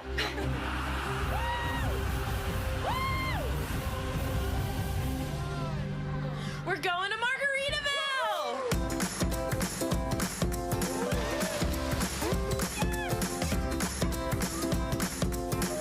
You can go to Margaritaville too. Visit MargaritavilleResorts.com. Championship court one last time where we just got through an electric thriller of a match in 3. Catherine, how happy and how surprised perhaps are you to be standing here right now? I'm so happy. You know, I think I was down 6-0. That's what we were talking about. And I reminded myself that same thing happened on Thursday. I was down 7-0 against Mary Brasha. So I said, I mean, this might be the tournament of just comeback. So we might as well just try and fight and see how it's going to go. And super happy to end up winning. Well, what is motivating you out here? Several comebacks. You really have looked like, you know, down in a few matches, gotten to a couple troublesome places. What has brought you through those moments? Oh, I think the fans. I mean, I'm also Team Takeya here. I mean, they were cheering so loud. Thank you for all the fans. You just kept me in it. And, yeah, I just love California. Well, it's great to see you clasp one more PPA title. What do you expect to see in the rest of the year? Whew, that's a good question. I would love to get another title in Orlando, maybe just not just one, but maybe a second one. We'll see. But yeah, I'm super excited. I think it's going to be fun the rest of the year and our special event in Vegas too. Absolutely. Congratulations once more. We're going to bring Dagny on court now to present your trophy from Takeya. Come on, Dagny. Thank you. Dagny, do you want to say anything? Yeah. Congratulations, Catherine. Ken? Yeah. We want to congratulate Salome for a terrific tournament. But Catherine, we're so proud of you. Thank you for being a great representative for Takeya. The team here just want to congratulate you one more time.